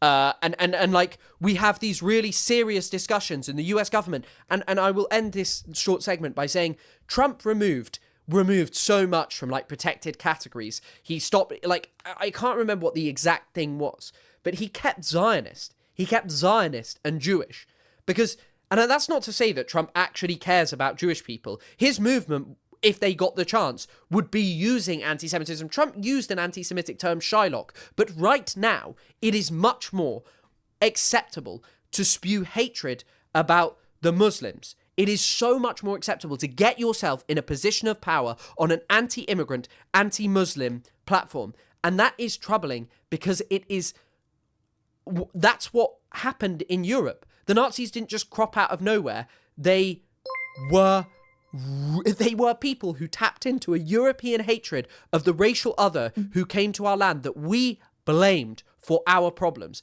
And I think that, when you're asking about America and stuff, that's where also the connection lies. Muslims are getting killed and people like that. Muslims die and people like that. They get what they deserve because they're violent extremists. Not only that, but I mean, again, I'm sometimes I get uncomfortable referencing my personal life, but I feel like I've been doing that a lot lately, so I'm just trying to get more comfortable with it. But one of my friends, some of my friends that I started to make was through a volunteer program, picking up trash actually in my local area, which is really fun and relaxing. Actually, I would recommend it in a weird way. It's like you get out in your local area and you pick up trash, but I feel like it's the most productive thing that you feel like you can do because you can actually see what the difference, kind of. It's tangible. But one of the people, I feel like I'm comfortable saying this because she doesn't do this anymore, but one of the head people of the organization is a friend that I ended up making, and she's Native American. And it was really interesting to become friends with her. And because I was directly confronted with my ignorance in that aspect of just hearing her stories and her just perspective of just the genocide of Native Americans, the complete lack of cultural prevalence, history in the United States.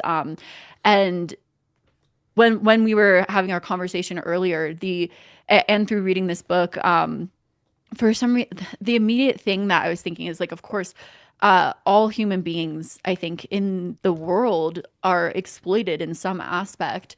And I for some this I hope it's not taken the wrong way, because it's a really dark thing to say, but I almost feel like the U.S., since slavery was ended, is like almost looking for another means to exploit people in a similar manner. There's, of course, Israel's compared to the South Africa apartheid, and the U.S. was very intricately tied to that.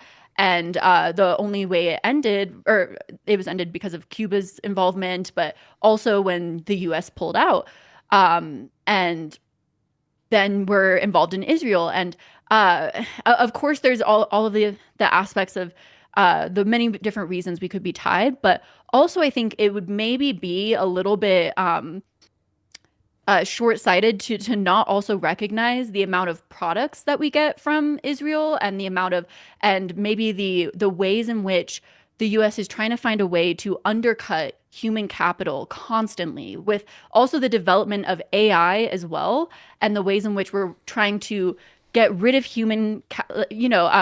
essentially, sorry, human capital. I don't know if that's the right No. This is phrase, but human labor, cost, essentially. We are constantly trying to undercut human labor cost. And I think that is a huge aspect of this conversation. And it feels like, that is a huge thing with the ways in which we have foreign involvement, and the way in our own country. And I think that if we do not wake up to that, and as people really ensure that we are consciously being proactive to ensure that the enslavement of people in some ways or is not happening, or the undercut of human labor is not happening, and America isn't becoming proponents of that in many ways, that we will continue to repeat that history in one form or another.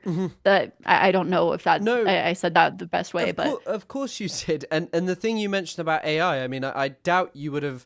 I don't know if that book mentions it, because it's from another, about a part. So this guy made that he lived in both. He lived in a place called Alexandria, which is like a really, really deprived suburb in terms of in South Africa, and he lived there after the end of apartheid. And he describes how there's a kind of neoliberal apartheid that exists there. It's really interesting as well. So like largely the South African whites still basically draw a class of black security guards that from the racialized population, who basically just target other poor black people who are kind of sometimes just like roaming around, or may engage in some kind of criminality, normally because they have nothing going for them because of the hangovers of apartheid. But one of the things he talks about in Palestine is Israel is a really interesting testing ground, and so is South Africa, for populations that are surplus, that are unneeded. Israel more so. Israel has this huge population of Palestinians that, some of them have permits, but in Gaza, I think it was like 6,000 permits before October the 7th. I'd have to check that, but it is not as many as you would think of a population of 2 million people. People get over in other ways, and they get over. But either way, Israel is surveilling and controlling a population of millions of people using AI, using mass surveillance techniques. People need to appreciate that it's not just like bombs, that it's not just weaponry.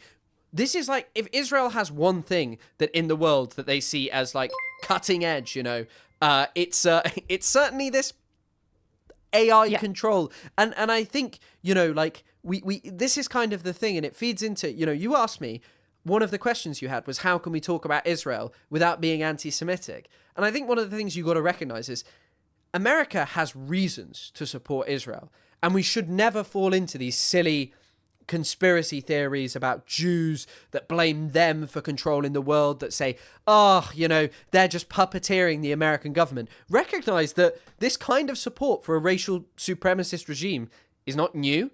It's not something specific to Jewish people. It's largely just specific to what's politically expedient, what can the US extract from it, and what does the US stand to gain from all of this. and Israel has gains. It has technological innovations in areas that are, America surveils its own population, but it can't do it in the same way that Israel does. It kills. It wants to, right? Yeah. And there's a great quote from Petro where he is like, Petro, the Colombian president, Petro said, what is unfolding in Gaza is an insight into the future of what is going to happen to the racialized poor all over the world as they have to flee back, from the disaster that is coming to do with capitalism. And so I think that this is the thing, like, what fighting anti-Semitism about is challenging people who do hold genuinely anti-Semitic beliefs. It is not creating this world of a campaign where everyone who has criticized you is anti-Semitic because they are, they're based on hatred. They did this because they hate Jewish people, when you have had to apologize yourself about it. What it is about is confronting real serious instances of it where people like Nick Fuentes are on a rise, and how they're rising up, and how they're actually even tapping into this illogical existence of many people where it's like, hang on a second, the American government does good things, I thought, and all of a sudden now we're involved with Israel and Netanyahu, they're controlling us, oh my god, and it traffics in conspiracies and unwillingness to recognize the badness that is within Europe itself. And I think when you recognize that, when your position is wanting to move towards a better world, we should educate people when they say something or do something that's bigoted and inappropriate. But we should also recognize that someone who wants a better world is not a Nazi because maybe I didn't like the way that was phrased, right? If you know what I'm saying. And it's just like having this conversation with you. It is so obvious that this doesn't come from a position of anti-Semitism, that you just like, that you just want to live in like a better, more decent world for human beings. And looking at the atrocities in Palestine, how can you not recognize that is like what people are feeling about, right? You know what I mean? Yeah, I mean, I do think, looking at my own perspective, or reflecting, because again, I am also, maybe this is something that I am doing wrong. Maybe I shouldn't reflect constantly and be like, what did I do wrong? What did I do wrong? Again, that's probably related to my own life traumas and things. But I do have a tendency to do that of, okay, what did I do wrong? How can I like learn better and apply? But reflecting on that, I definitely think I had a very I did have a little bit of an ego approach in terms of, I approached this video like I would do all of my other videos of, okay, let me just look at Ethan's career, do a deep dive, how I normally do a deep dive. Okay, he has a very expansive career. I'm going to try and kind of cover it in a broad view, but surface level approach, just realistically knowing I'm not going to be able to dive into every single thread extensively in the way that I want to. And knowing that his coverage of Palestine and Israel's aspect of that, I'm not an expert, so I'm going to try and just look at the online criticism, his statements, and just kind of cover it, again, kind of surface level. I think that was incredibly, I think it could be irresponsible of me. Again, I don't know. I think irresponsible is definitely a way to phrase it, because this is something that people have been covering for years, and they've been, being advocates of it, have been extensively educated, knowledgeable. I could have reached out, known how to go about it beforehand. I could have read these books beforehand. I could have done all of those things before, and instead I had taken the approach that I normally do with my videos, just going about it in that aspect. And I think you can't do something like that with a topic like this. That's my perspective on it, looking back and reflecting on all of it. I think as well with something like Palestine, one of the things that probably would have helped you is if you felt more sure and confident in your views, in your view that like the kernel of what you believed in is just categorically right. That like, if one looks at Palestine objectively and looks at the evidence, there are no two sides. There are no, we need to be talking more about Israeli feelings. There is, Palestinians are suffering and have been suffering for decades. every human being knows that civilians getting killed is bad and wrong. Palestine, on the other hand, is like a larger thing that is not just killing. It is not just killing. It is a system of racial discrimination where Palestinians are denied their homeland, are denied the right to just exist and be Palestinians, and that confronting that is of paramount importance, you know. And Yeah. the more you learn about it, that's actually what people ask, like, oh, have your opinions ever changed on Palestine? It's like, maybe initially, like, I was a bit more bought into like a two-state idea and that there may have been some plausibility in that. But then, you know, the more I read, I was like, hang on a second, no, that's not something that I believe in. That's not something that I support. But then also just confidence that I'm not hateful, that my positions are not anti-Semitic, that I genuinely believe in the dignity of all human beings and believe that, like, we should all be united regardless of our race, regardless of our ethnicity. You know what I'm saying? Like, I Totally. I totally agree. I think also some context on that as well. Again, so, you know, my background with my friend, also interesting aspect. I'd gone to her wedding, which I don't want to talk too much about someone else's personal wedding or anything, but I'd gone to her wedding in the summer, and which, again, her personal friend, love her so much. In terms of, again, I don't think she's a Zionist or anything like that. Off of the conversations I've had with her, it was an interesting conversation in terms of leading up to this video. I had made the announcement I was going to do a video on H3. I'd been doing that consistently with some of my videos of just saying, hey, this is the video I'm covering next. Look forward to it. And also just to get some feedback from people who knew more about the situation than I, because there's occasionally some videos that I would go into cover that I had not been following. And so sometimes people would say, oh, I would love to know more about this, or, oh, make sure you cover this aspect of whatever subject I was covering. So I had mentioned I was covering the H3 video, and became immediately inundated with comments and messages from the H3 kind of fandom. I would assume, you know, again, there's an interesting crossover between my audience and H3 fans, which I did not expect fully. Again, maybe this is my own echo chamber, but I expected most people kind of were like, oh, H3 is kind of, you know, but I have a new perspective on that, or a new kind of opinion. But anyways,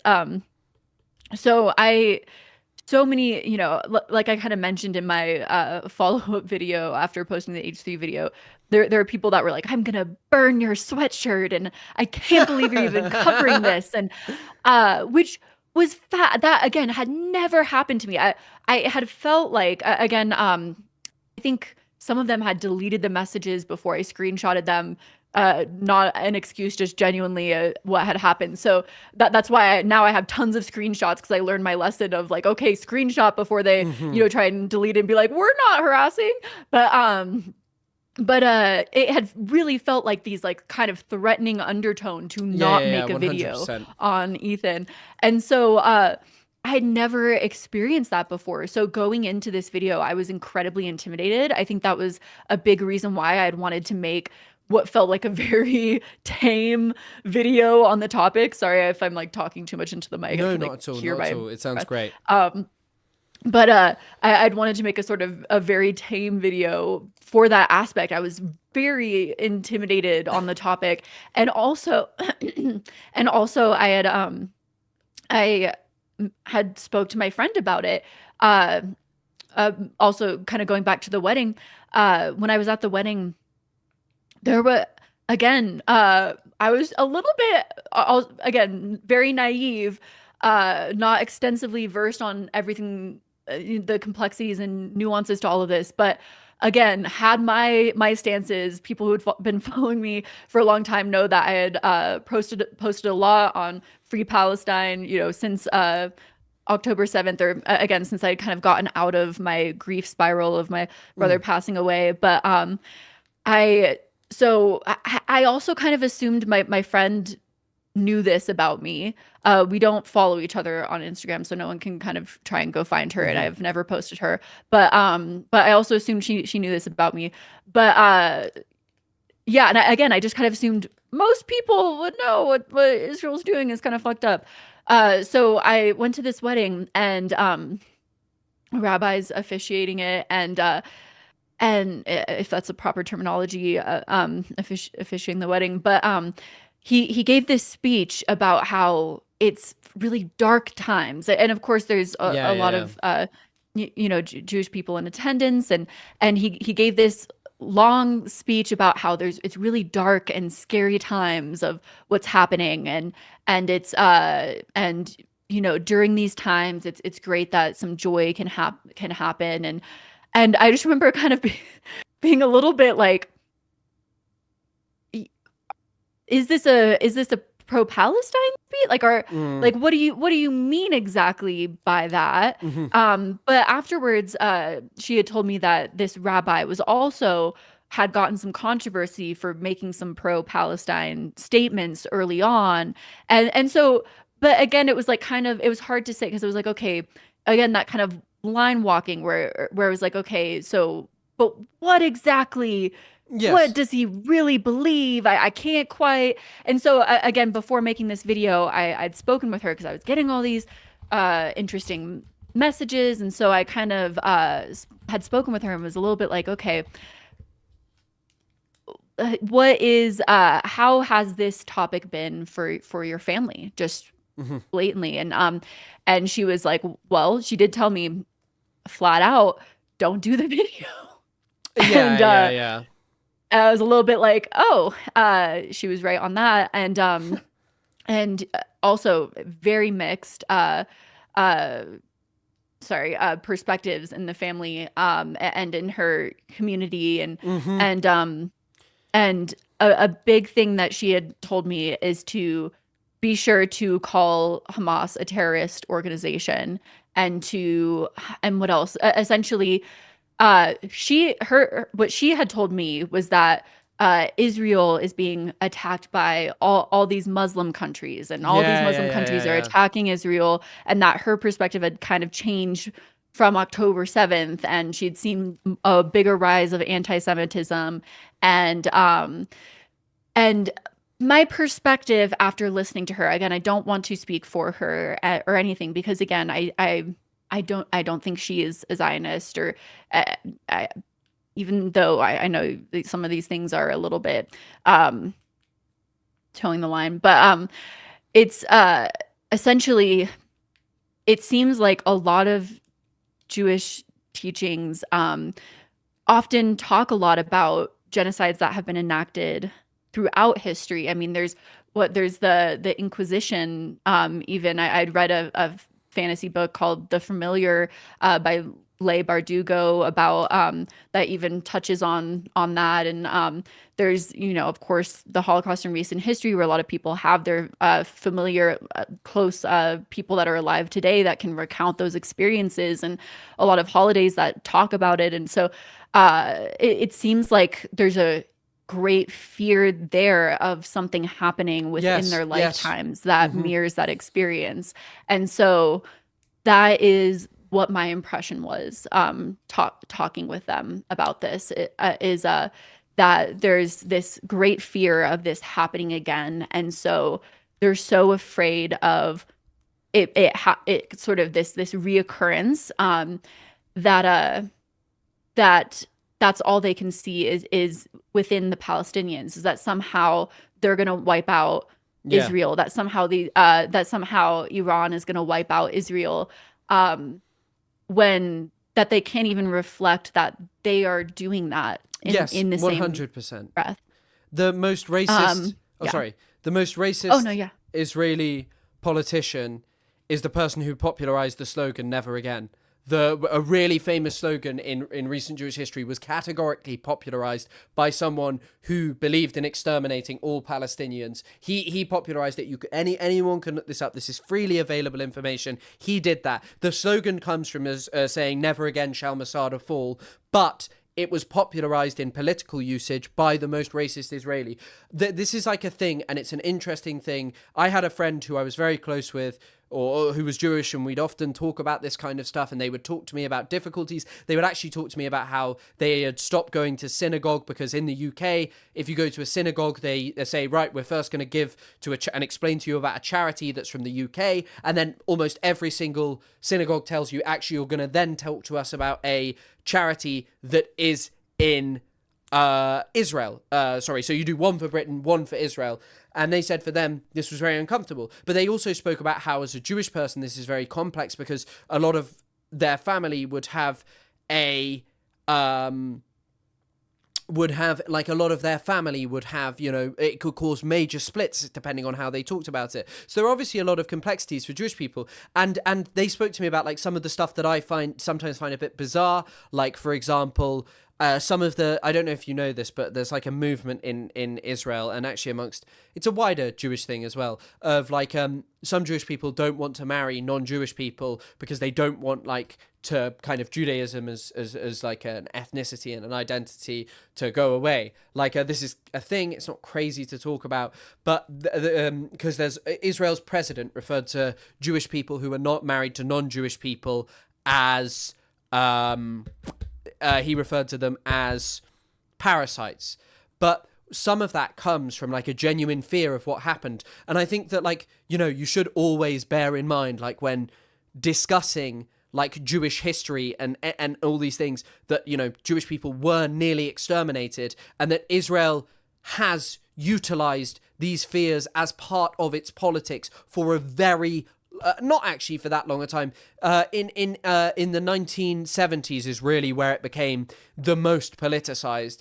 And I've mentioned to you, this is not always something that I talk about, and it's especially not something I've spoken about on TikTok as much, because the platform's a little bit more sensitive to an issue like this. There are writings by Israeli Jewish people who are not Holocaust deniers, who are not people who hold perverse or inappropriate views of the Holocaust, but rather talk about it in the sense of like examining what it was like for the psyche of Israel. Ilan Pappé actually has a small section, and there's a part about like an Israeli who wrote about the relationship and was like, we have major problems with our engagement with this. There are things that are happening, and what is ending up happening to the Palestinians by virtue of portraying them as the heirs to the Nazis, people who are trying to carry out what the Nazis did. We are closing our heart, and we are showing that designating that they should be dealt with in the same way that the Nazis were, which is via military destruction, and we should completely close our heart to this. And so in Israel, you know, this is not like a crazy thing to talk about. This is something that does require research and reading to talk about properly. And you can find out about this. There is elements of the movement you spoke about is orgs like Lahava. Yes, it's called Lahava. Yes. Some of this is really like fucking racist, and it feeds into really inappropriate things. And also, I'm sure that there are Jewish people who ended up marrying someone that they fell in love with who was outside the religion, who they would be like, oh, this kind of pressure didn't make me feel good about myself and stuff. But anyway, like it's a very difficult thing, and I think that like you should like pay attention to that and offer sympathy to that kind of stuff for people who live different lives to you, who have different experiences and situations. And I think that ultimately, like, what it all boils down to with this is that I have no problem recognizing that stuff, but I can't find common ground with Zionism, because I can't find common ground with the idea that it was just like, okay, what was done to the Palestinians in 1948 and even before that. I can't, as someone whose history and like education was never really confronted who and what we were and who and what we did to the British, I don't think that's good. I don't think that that's great. I don't think what is like that we don't know about our history leads us to any good place.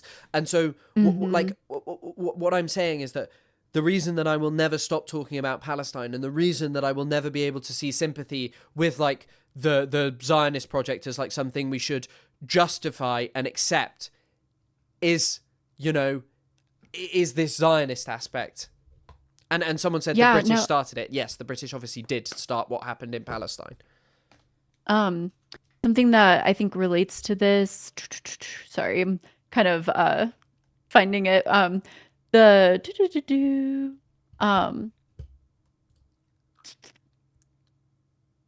So just kind of in terms of, because my biggest question was why you immediately criticize Israel, or you immediately criticize Zionism, and that's seen as anti-Semitic. And on Palestine, page 53, most of the speeches Netanyahu gave were about the Palestinians having to recognize Israel as a Jewish state. I was kind of wondering, is this why the criticism of Israel is often interlinked with anti-Semitism? Yet it's understood that this is, broad recognition would be deemed impossible. For example, the U.S. is not recognized as a Christian state. This sort of idea of Israel being a Jewish state is unique in terms of that doesn't exist elsewhere. The U.S. is not seen as a Christian nationalist state yet. So it's kind of unique in itself. On page 99, Israel has shifted more in politics towards the right, nationalism towards extremism, a circling the wagons mentality. The world hates us because they're all anti-Semitic, so we'll do what we want. Page 18, Zionism is considered settler colonialism. That's not what I was looking for though. But yeah, essentially like they're it's sort of this idea that Israel's seen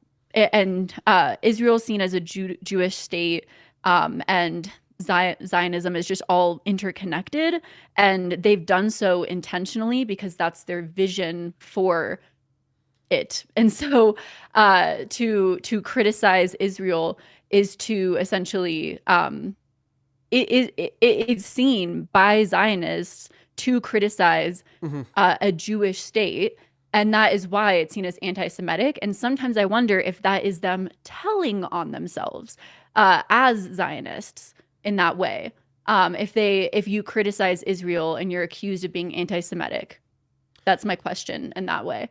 I think that also it taps into no one wants to be a racist. No one wants to be an anti-Semite, especially because of what that led to during the Second World War. Like ultimately, like that's like the culmination of like a racism that people see in Europe, that we learn about, the images of which most people bear and think about. And if you go anywhere, like Jewish people were, killed and like interned in just these horrible camps, you really see like, Jesus Christ, this is just awful. This is a terrible, terrible thing.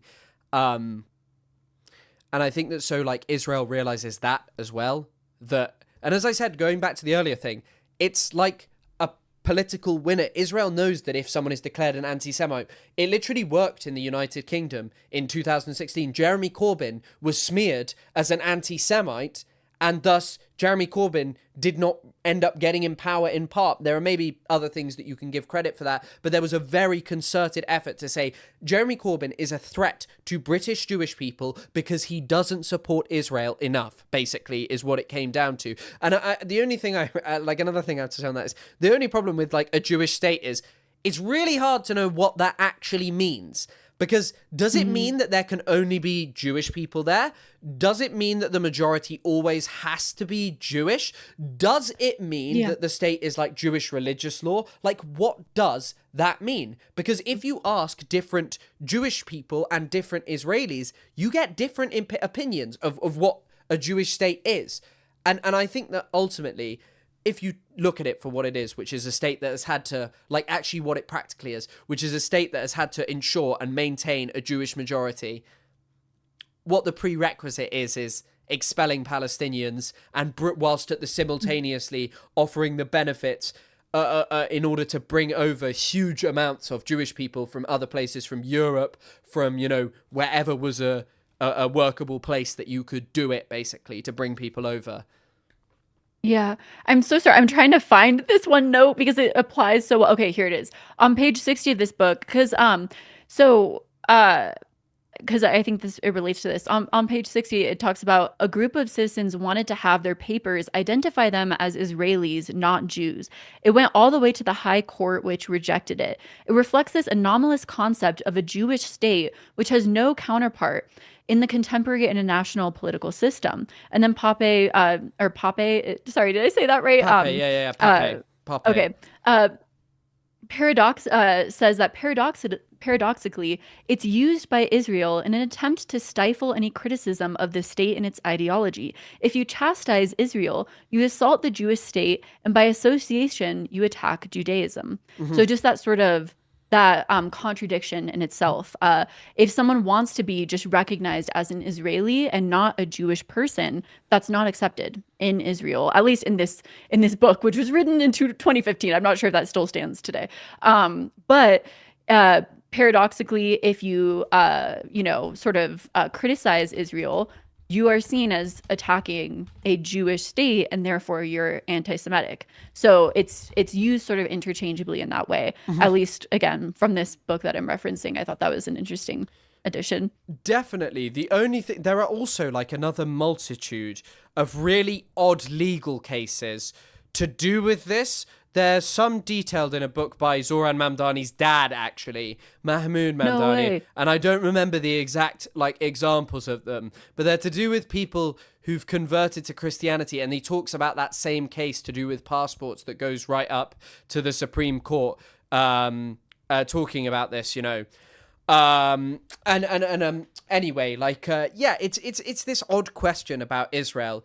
Someone said not majority supremacy, but that's the prerequisite of, and that's the reason that they have supremacy. They have supremacy so they can enact laws that help to enforce their majority. It's kind of one of those things that I mentioned to you earlier. Like, it's why I think if you'd come in with like a stronger understanding of why people are so against like liberal Zionism, say specifically, what you kind of would have come to is, oh, okay, actually what I see here is that people are saying, people are complaining like the fact that Ethan will call Israel multicultural more than him not condemning Netanyahu, that it's an unwillingness to confront like, hey, that's really fucked up. That's like Israel takes aim at Palestinian history and culture and pretends to be multicultural simultaneously so that it can get away with what it wants to do, which is remove the Palestinians. It's a weird sort of complete, like, again, I keep trying to say like ignoring of reality, essentially. He's ignoring reality and painting a different picture whilst he's playing into the trope that Israel is this sort of liberal haven in the Middle East. It feels like with that, and which also like what this also is like he there's a part where he said, if you think Israel is evil, then you must think Iran is worse because they're responsible for everything. And it's like, no, like it's not true. Like we can easily reckon with the fact of, hey, and like I knew people who grew up there. I lived with them. I spent time around them. And as I say every time, I would always be doing a disservice to them if I sat here and told people Iran's amazing, that Iran is like some great place. I know women who live there and they tell me that it's not amazing. Well, that it's like, isn't a whole, oh, sorry. Sorry, no, please sorry. feel free. I was going to say, isn't a factor in this conversation. I mean, again, one reason why I recommended the Throughline podcast, which again, I don't know if that's the perfect source in all of this, but it was something that I was listening to and had enjoyed. But it had a podcast on Lebanon, which I found to be the most fascinating in terms of how it kind of plays into all of this. Because at least my impression of this, and again, totally ignorant in the topic, but it was a very, it was a multicultural sort of country where the Western sort of societies were trying to kind of get their hands in the situation. In Iran. So sorry, I'm going to probably sound very Lebanon. Oh yes, yes, right? yes. Yeah, and essentially, is it the sheiks, right? The Muslim sheiks, right? Shia. Sorry, I'm sorry. Sheikh refers to like a local religious leader. It's actually a pretty ambiguous term because it means sometimes like a ruler. It means sometimes like a just, I guess like leader. Someone would probably translate it as that. Okay. So the Shia had felt that, which I mean was entirely correct from what it sounds like from what I remember from this podcast. They were very unrepresented on. again, I forget if it was parliament or how the political system was set up, where the Christians were population wise were very less in population, but represented a lot Yeah, more, yeah. right? And so yeah, and then isn't it eventually like Israel got their sort of got involved Yes. and it Very often people try, and this is the crazy thing about Israeli propaganda, they try and blame Palestinians for destabilizing Lebanon because Palestinians got expelled into Lebanon. The Palestinians got expelled into Lebanon. They then lived in refugee camps in Lebanon, and eventually the Palestinian national movement were expelled to Lebanon as well. And what they realized, or what they did, was they basically became a state within a state and looked after the Palestinians there. But like, I like this kind of like, they did it in Iraq too.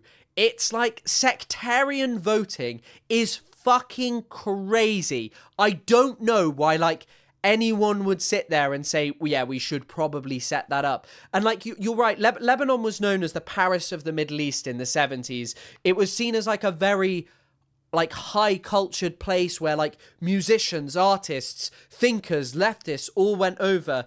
And unfortunately, it eventually erupted into civil war, which very often the Palestinians are blamed for. But actually, the initial yeah, my civil war impression was is the West sort of involvement kind of Well- also where it's like it became very upsetting, this kind of meddling aspect and this sort of lack of representation. That was my impression, at least from what I had listened to. Well, like the thing about this is like France set up Lebanon's political system. Like France set up Lebanon's political system. They set up Syria's political system. What then happened in these countries is that basically there was just succession after succession of military coup in a place like Syria, for example. Syria then ends up with like a military dictatorship. Lebanon ends up descending into multitudes of different civil wars. Civil wars had happened in Lebanon in like the I don't know when France actually French. When did the French colonize Lebanon? I'd have to look this up. I don't know when they first colonized it. It was after 1920. I just wanted to check it wasn't before. There had been like civil wars before this. But however, the thing is that like in like setting up political systems in this way, it leads to bad situations.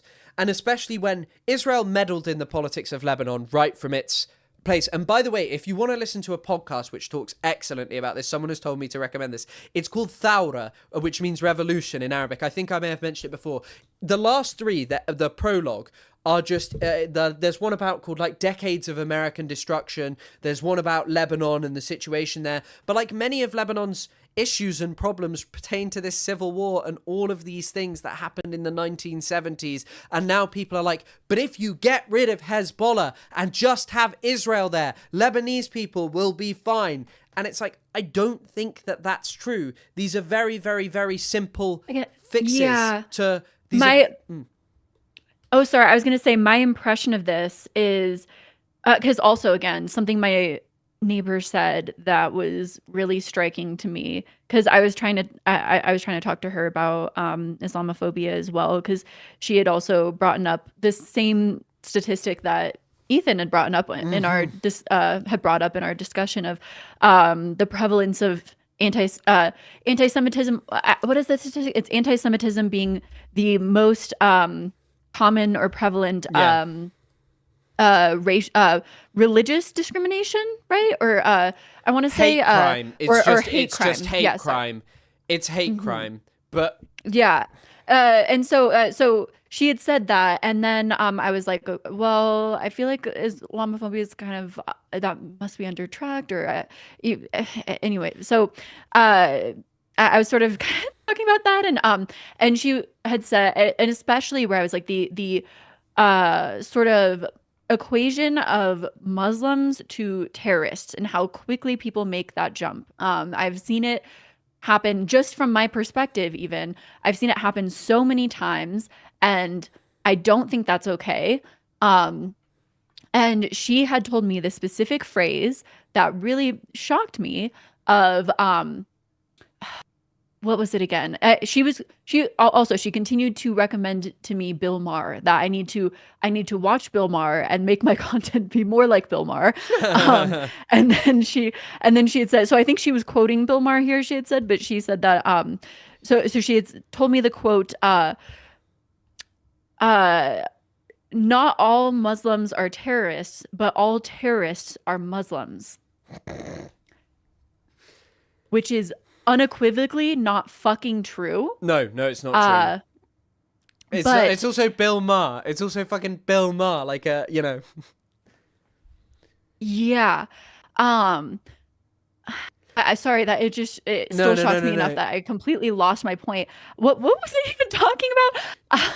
you were just generally talking. You were like talking about like the statistics on anti-Semitism and Islamophobia. Like, I think that's the thing as well. But like, and I think that this is something that probably I think about.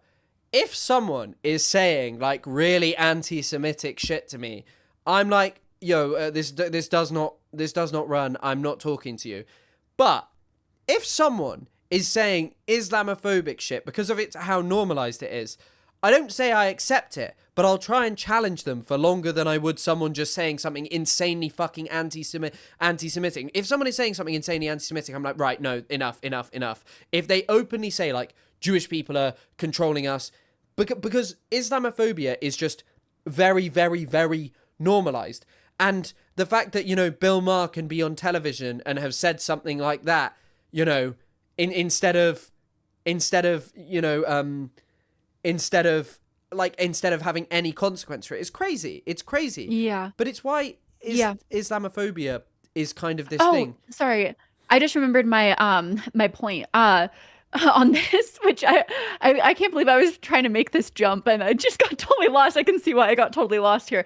But so it makes me think a lot about, so obviously there's a lot of terroristic acts where that happen in the US, but somehow it happens with a gun, and that's the difference. And they're not called, and with a white person or a white man, and so they're not called terrorists. And I think that's interesting, you know. But I also think that another thing is we have had quote unquote revolutions in the US, but when it happens in the Middle East, it's called terrorism.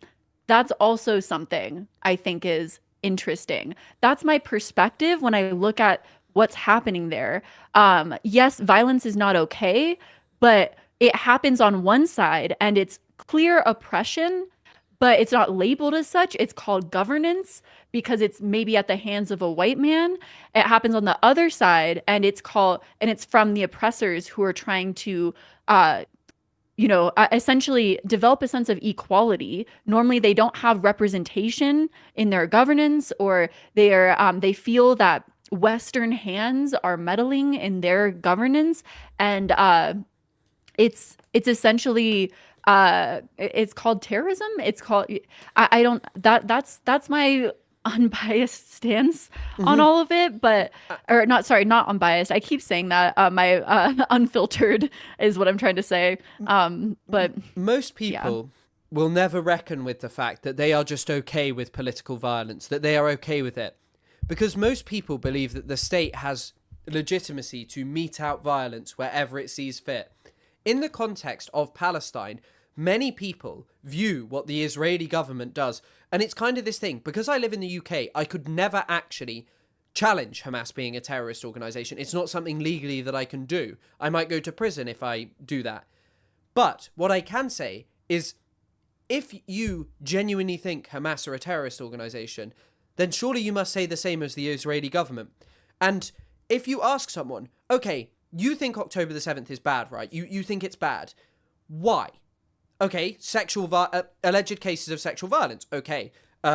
Targeting of civilians. Breaking into another country's land. Okay. Why is it that prior to October the 7th, you said nothing and your opinions were not, Jesus Christ, the Israeli government are monstrous terrorists because they stole land. They have been accused of using sexual violence against Palestinian prisoners for decades. For decades. There's a report that always stuck with me. In the 1970s, only one newspaper picked up this story. the Sunday Times. It was a story about a few Palestinians. One of them had just been arrested unfairly. And he was in prison. He was taken to his house and he told them the bombs are there. The bombs were never there. He'd been tortured so much. And when they didn't find him, the Israeli officer smashed his head against a wall over and over again and then said to him, eat the paint chips that are on the floor. You must eat them. And he did it.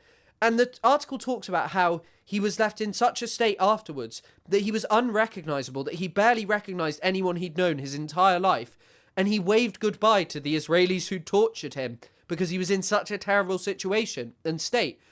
And no one cared about that because the state did it. No one said, well, that's horrible that holding a hostage someone who was innocent and torturing them was okay.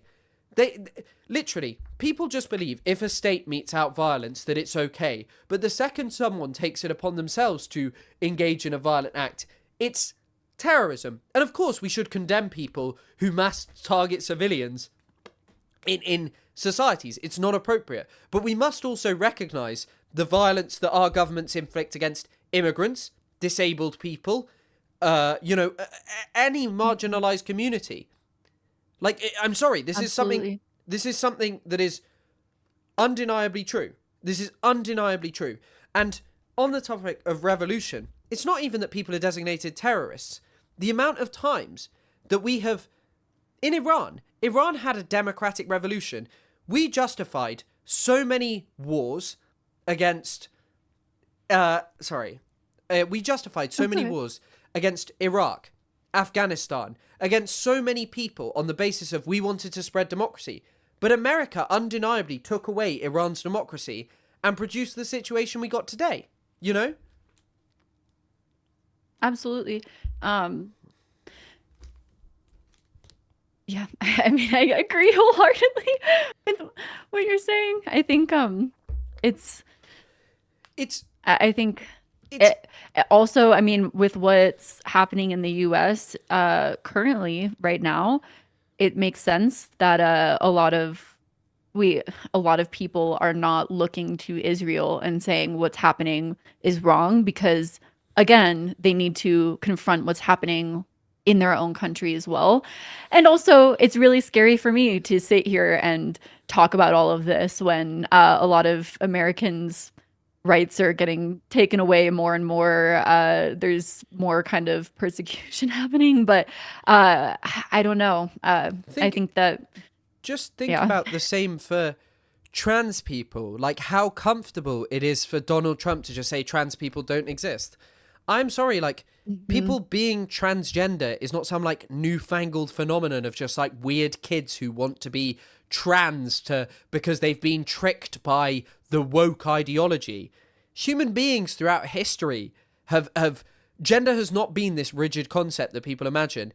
There's an interesting book about Iran that women used to have moustaches in Iran and men without beards were considered women. There's some problematic things related to that, such as how young boys were basically considered okay to have sex with, and that was definitely something very exploitative at times. However, it just shows you that gender is much more fluid than people would imagine. And I think when you look at what's going on in the US, if you aren't like, hey, this shit is fucked up, the same people who are the most transphobic, the same people who are the most Islamophobic are unequivocally in support of Israel. We have to address these kinds of bigotry because right now, Jewish people may be being subjected to violence by predominantly individuals in Western countries. Like, it's not, an organized movement of, like, killing Jewish people. That's not a thing. There's not, like, you can't say that the Free Palestine movement is organized to kill Jewish people. There are way too many people in it for that to be happening. But right now, there is an organized political entity that has killed tens of thousands of Palestinians and through its history has killed well in excess of over 100,000 people. An organized, and this is actually, by the way, another thing, dismissing settlements in Palestine when settlements began, saying that settlements are bad and thinking that makes you okay, when settlements began under a Labour government in Israel, the left wing, they began under Israel's most left-wing prime minister, not Israel's most left-wing prime minister, but they began under left-wing Israeli governments. They didn't begin under the hard right. They haven't been stopped by the left in Israel. Israel was premised on the idea of purchasing land because they didn't have enough power to just take it via force, and really until 1948 had they the power to drive out huge amounts of Palestinians, 47 really. But prior to that, you can read about how there's a great quote from hold on. I have brought this up so many times. Hold on, let me find it. This is from Yitzhak Epstein, who spoke about Rosh Pinah, a settlement in the eastern Galilee. Indeed, we shall not let them venture out empty-handed, but pay them handsomely for their ruins and gardens. From the point of view of common justice and formal integrity, we are absolutely righteous and go beyond the letter of the law. However, if we do not wish to deliberately deceive ourselves, we can certainly admit that we have thrown poor people out of their derelict homes and taken away their livelihood. Whence will the castaway turn with only a few coins to his name? To this day the lament still rings in my ears, the weeping of the Arab women on the day their families left the village of Jawouni, which is Rosh Pinah now, to go and settle in the Hauran, which is just the desert, which lies beyond the Jordan River to the east. The men rode the donkeys and the women followed them, walking and weeping, and the entire valley reverberated with their moans. From time to time they would stop and kiss the rocks and the dust. Like, people were driven out from the very beginning of this project. People were dispossessed and lost their homes. I am sorry, if you have the basic empathy for human life, you would stop focusing on just killing, and you would recognize that losing your home, losing your life, losing your community, losing your society, losing your memory is not okay. And when you created a project that from its beginning was about driving people out of their land so that you could build a new state in your land, that is racist. That is unacceptable. And the fact that there is a through line from that in the late 19th century to the modern day, that still Palestinians are driven out from their land as they weep and cry and are traumatized by what has happened to them, is the hard part. And it's why I think that, you know, if I could give this one piece of advice, it is that we cannot accept that Zionism is benign in any form. That if you truly recognize it's genocide, it's apartheid, settlement is wrong, then you are going to the very beginning of what Israel is. And you are saying that ultimately, no more. We need a world with justice. And as I'm not Palestinian, but I do believe in what Ilan, I don't know if Ilan speaks about what he envisions in that book, and what he envisions as most likely developed considerably beyond, 2014. What he believes is that Palestine, what should happen is all Palestinians should be allowed to return to where they're from. But the state must be organized as a shining beacon of how we should live as human beings, where nowhere in the world we have a state which preferentially treats one race, one ethnic group, one religion better than others. We just shouldn't have that, because that's not how we should live. We should live under a society, and people will say, no, that'll lead to killing. Why does it have to lead to killing? If Palestinians are offered justice and they are compensated and their experience is listened to and heard, and they are no longer marginalized and just treated like monstrous savages, most Palestinians would accept living alongside Jewish people as long as there is accountability and understanding of the last 70 years have been wrong. And I think that the most indicative part is that they have... What power structures need to go for that to happen, though? Because it feels very scary for that, even that possibility, and for them to not kind of repeat the same pattern if there's such heavy indoctrination that's been... I don't know if that's a controversial word for me to use again, but yeah. Genuinely, it has to be a process similar to denazification, which is an explanation from the very beginning, centering Palestinian voices. The funny thing is like, people think, oh, you don't hear the Israeli perspective. I was taught by a lady. Her name is Nadia Nasser Najab. People can read up on her work if they want. Nadia she grew up in Kuwait for a short while, but returned to Palestine. She was a political activist she was a part of her family are communists. She was part of the Palestinian national movement during the Intifada, the first Intifada. She organised women's movements, boycotts, protests. She didn't engage in militancy. Back then, they used to chant about two peoples, two states. Today, she doesn't think like that because it feels like there's a lot of people still talking about two-state from when in Israel, right? That's still a thing that they're saying, or is there some? Yes, but none of them are like really fully willing to like allow just the most unequivocal criticism of the Israeli government. And I think if you are willing to allow the most unequivocal criticism, that what you kind of reach the conclusion of is we need such great change in our government that kind of two-state is really hard to imagine. And also the other problem with that kind of two-state is, how do you compensate Palestinians for 70 plus years of economic destruction? Like Palestinian factories and stuff were closing. And like one of the first reasons for Palestinian violence against Israelis, as that quote makes clear, is Palestinians were expelled from their communities and their way of living just to go to a fucking desert, to go to like a fucking place that they weren't from, that yes, they had lived in, but like if I got expelled from like the place I lived in England, even if I was compensated, completely destabilized, and there was like no other houses to go to, I'd still be like, what the fuck? I've just lost everything in my life. But I think that so my lecturer, she worked with tons of people. Where the issue always came up, she claims, is that she actually used to have meetings and between Palestinians and Israelis, and what she said happened was that basically, that whenever she would be like, right, we're not going to talk about history. But then on one thing, she made them bring in like something from their culture, their past.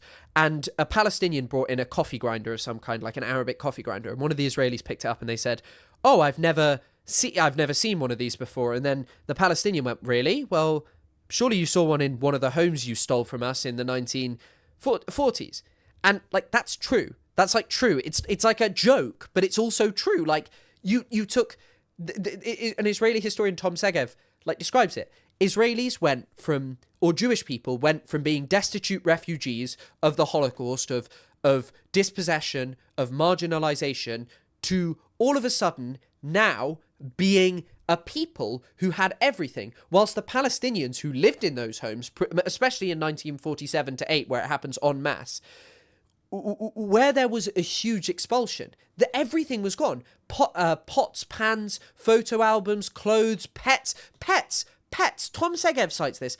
Literally, Palestinians who had pets, they left their homes and someone just took their pet from them. And that was now some person's pet who moved into their house. And to this day, the pet thing, I mean, actually, Israelis, right now, there's this really odd propaganda drive, and I won't go into full detail, but there's like a group of people who steal animals from Gaza, and then they take them to a sanctuary, and then they invite like young Jewish people from America to go over and look after the animals. It's actually like really odd.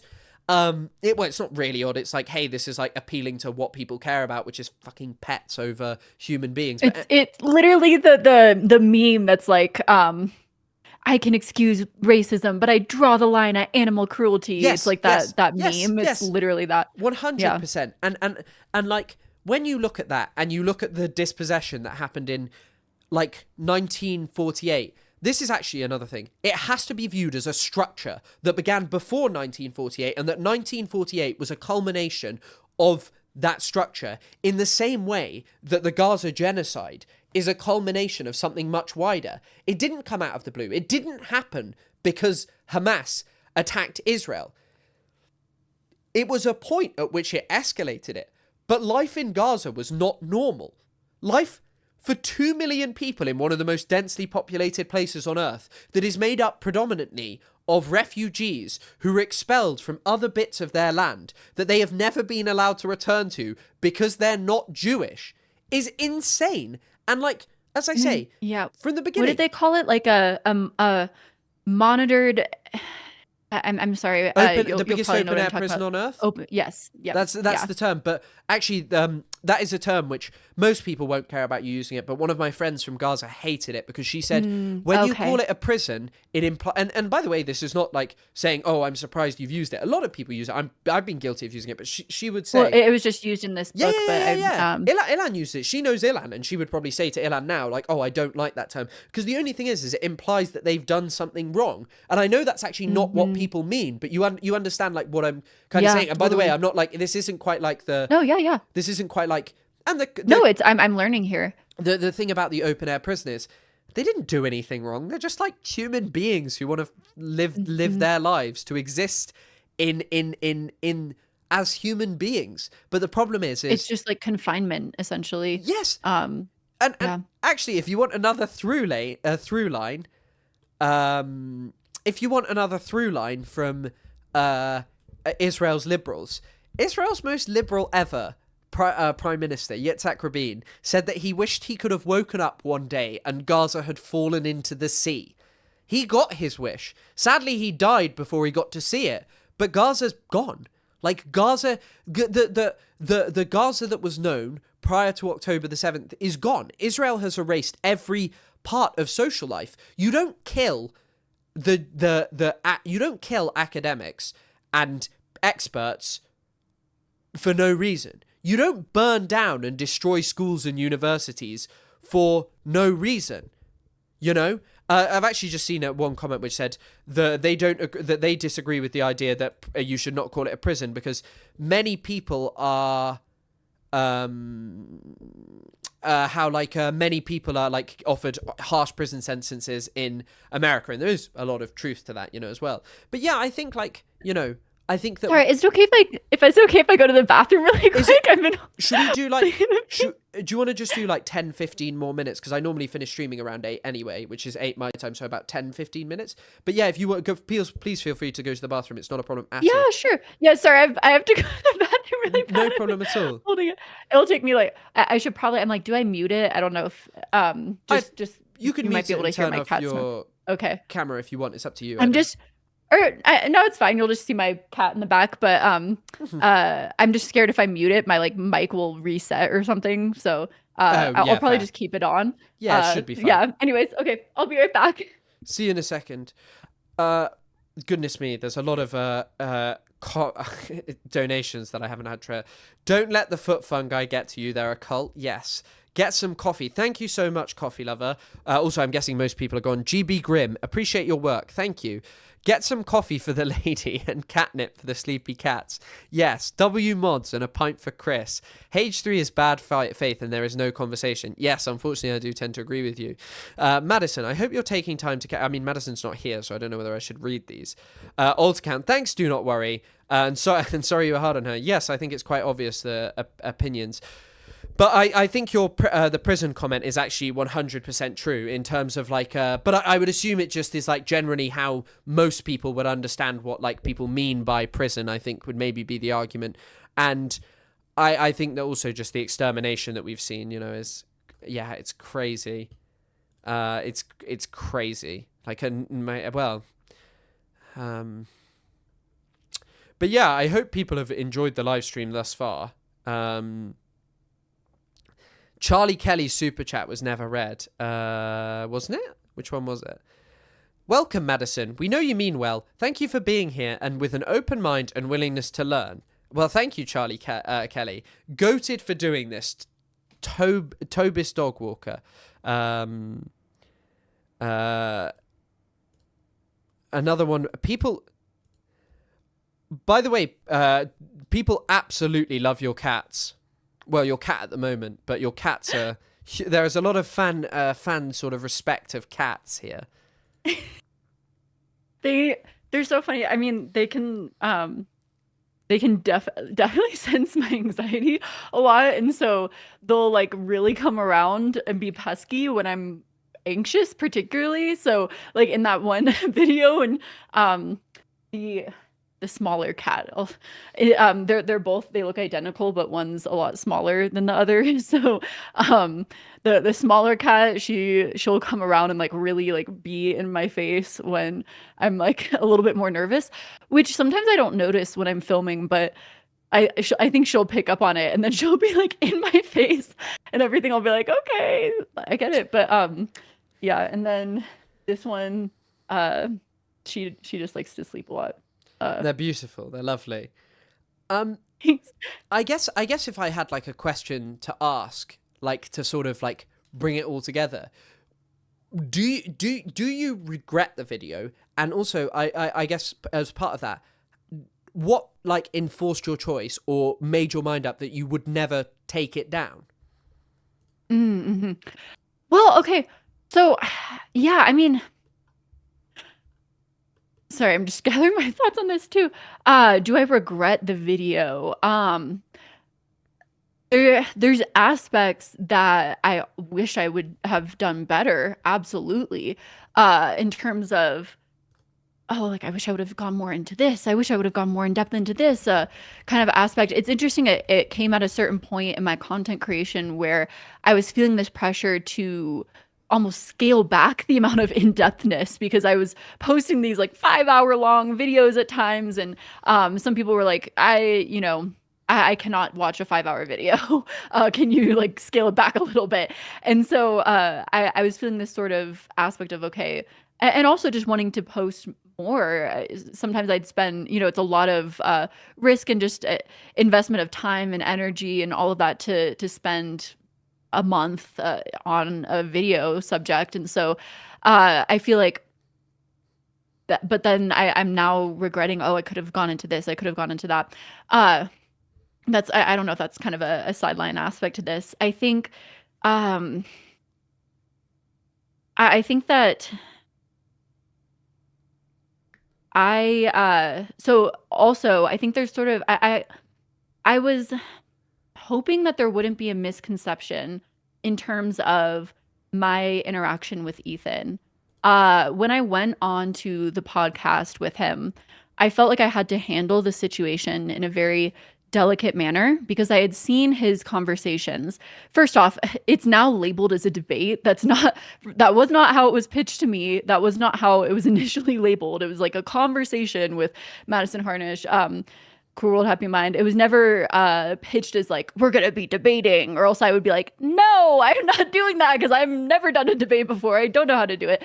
But also, in terms of going into even a conversation, I had seen him just like go after, this sort of very attack mode on people and them kind of get defensive or, kind of freeze up. And so I had approached it from a very amicable, amenable, if that's the right word, sort of position intentionally to sort of avoid that, getting into that sort of, down that road. That does not mean that I conceded in everything. That does not mean that I agreed with him in everything. Again, when someone comes after my research, I do want to genuinely look at that, be like, okay, what can I do better?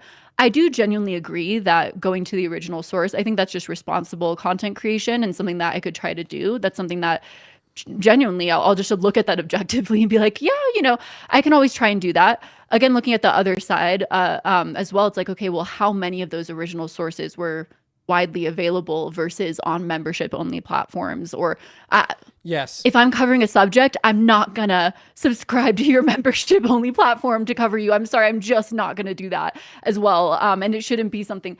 But anyways, so that aspect. But when it comes to deleting the video,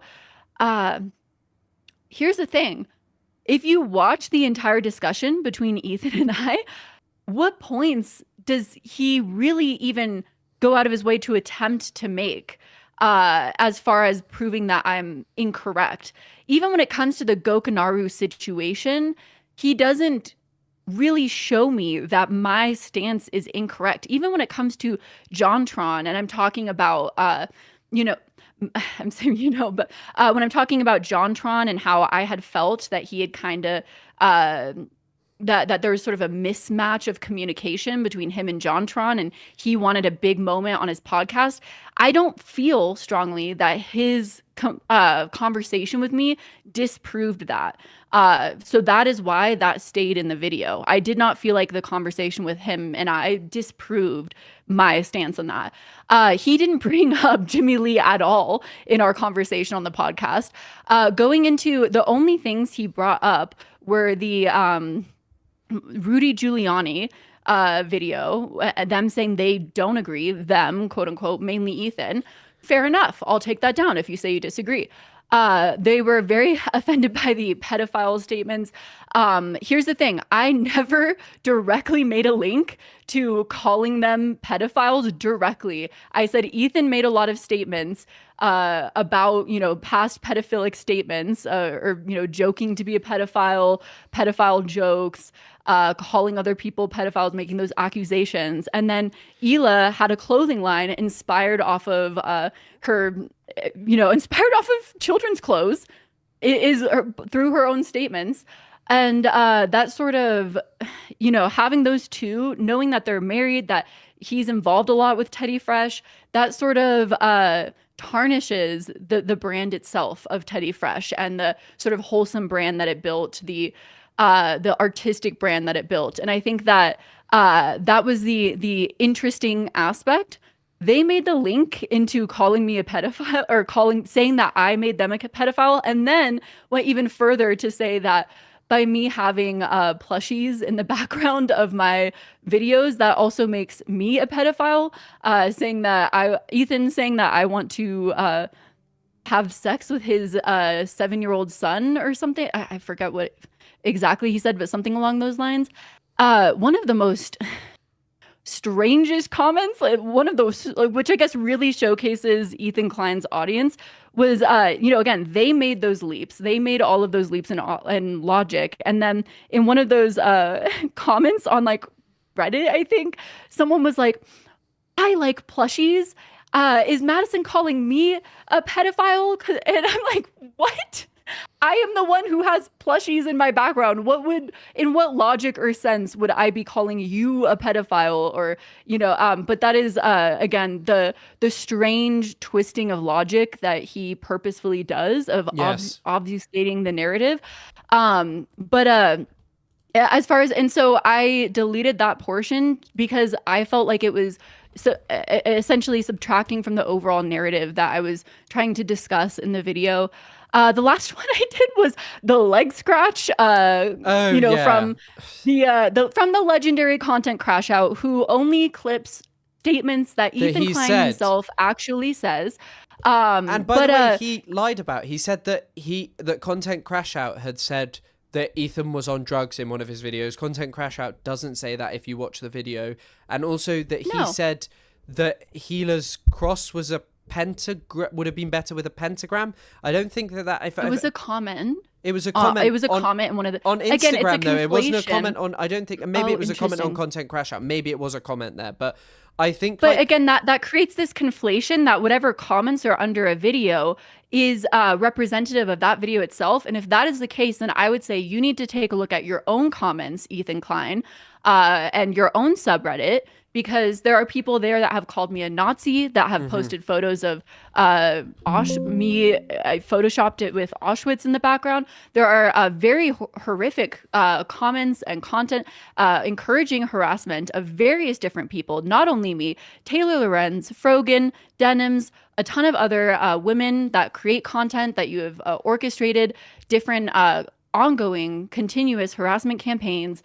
And so I think that you would have that if you are trying to make the conflation that comments under content is indicative of that content itself, you would also be responsible. But yeah, I think that's as far as taking that video down, it was simply over the fact that he clearly had a huge issue with someone zooming in on his leg as he's sitting here like that. I mean, genuinely, why are you? Sorry, I'm not wearing socks. Why are you sitting like this? Why are you that? That is my question. And also in the video itself, you're saying that someone's mentally losing it, that they're losing their mind, and while you're whining and crying over the fact that other people are saying that over you.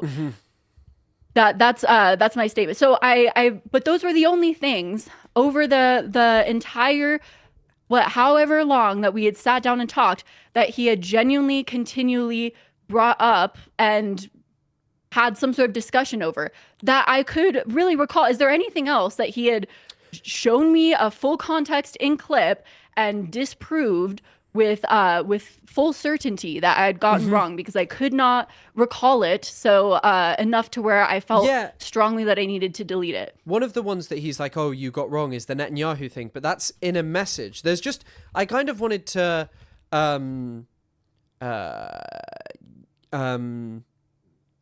I just like, I'm sure that this is, hold on.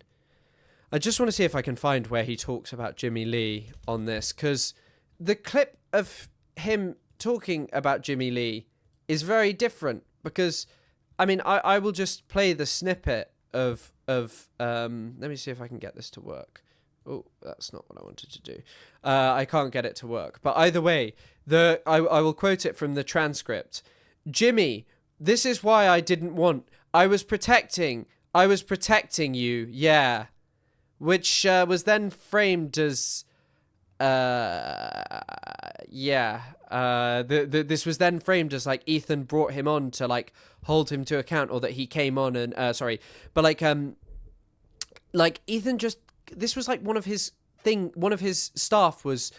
one of his staff. This is what Paige Christie talks about. If this happened in any other employment circle, this would be a very serious HR issue, that someone who had worked with you, but also, I don't know if, maybe I don't know enough about this, but I'm pretty sure that Ethan never made a public statement about Jimmy Lee, who was someone associated with Ethan. And what Paige Christie talks about is Ethan exclusively employs people. Which also, sorry, I was going to say, shout out Paige Christie. She's awesome. Yeah. I love her. Paige Christie was like, it's exclusively people who are friends with Ethan. They know that the way to become friends with Ethan is to, like, get yourself involved with someone nearby Ethan. And Ethan was like, I was protecting you. This is why we didn't want this to happen. Maybe I've missed something. I'll protect myself here and I'll hold my hands up. Maybe I've missed something. But I don't think Jimmy Lee was mentioned for the abuser that he was, because it didn't seem that, like, the audience knew about Jimmy Lee when he showed up. And you have a quick video on this. Content Crashout, is it on your TikTok? Hold on. I don't know if I can show you this. Jimmy Lee. I can't. Can you link it, Content Croshout? Actually, you know what? Hold on 1 second. I'll sort this out. Sorry, I've just moved us off the screen. People can still hear you. Green thumbnail, big forehead. Is it pinned? Content Crashout. Sorry, I'm looking for big forehead. I feel like that's what people say about me. No. I'm just looking for this green... Oh, it's hiding right now. So I was looking for this green one. I want you to come on. I was protecting you. He later wanted to bring him back. Yeah, do you have a link to it, Content Crashout? Because I cannot find it. Or I can't find it very easily. Hopefully there's a link coming up to this. Do you disavow Content Crashout? Everyone's disavowed him. Chris is using Content Crashout. You know what? Yeah, he will mention that I'm using him as a source, but, you know, the source material is literally out there. Jimmy Lee breaks into us. I don't know. Jimmy Lee breaks into our studio. Hold on, I will share it, actually. I'll just share it. Can you see that? Mm-hmm. Okay, hold on. Full screen. Okay, right. Well, hold on. Come on. Oh, yeah, I was going to say, he did... in our DMs, he did share with me these videos, Ethan Klein. Man, you were right. To be 100% fair, he shared these Jimmy Lee videos. But what I will say is it was framed slightly differently on the podcast. I apologize to you guys that came on, but you know what? I came on. Do you want to hold on? Let's clear it up.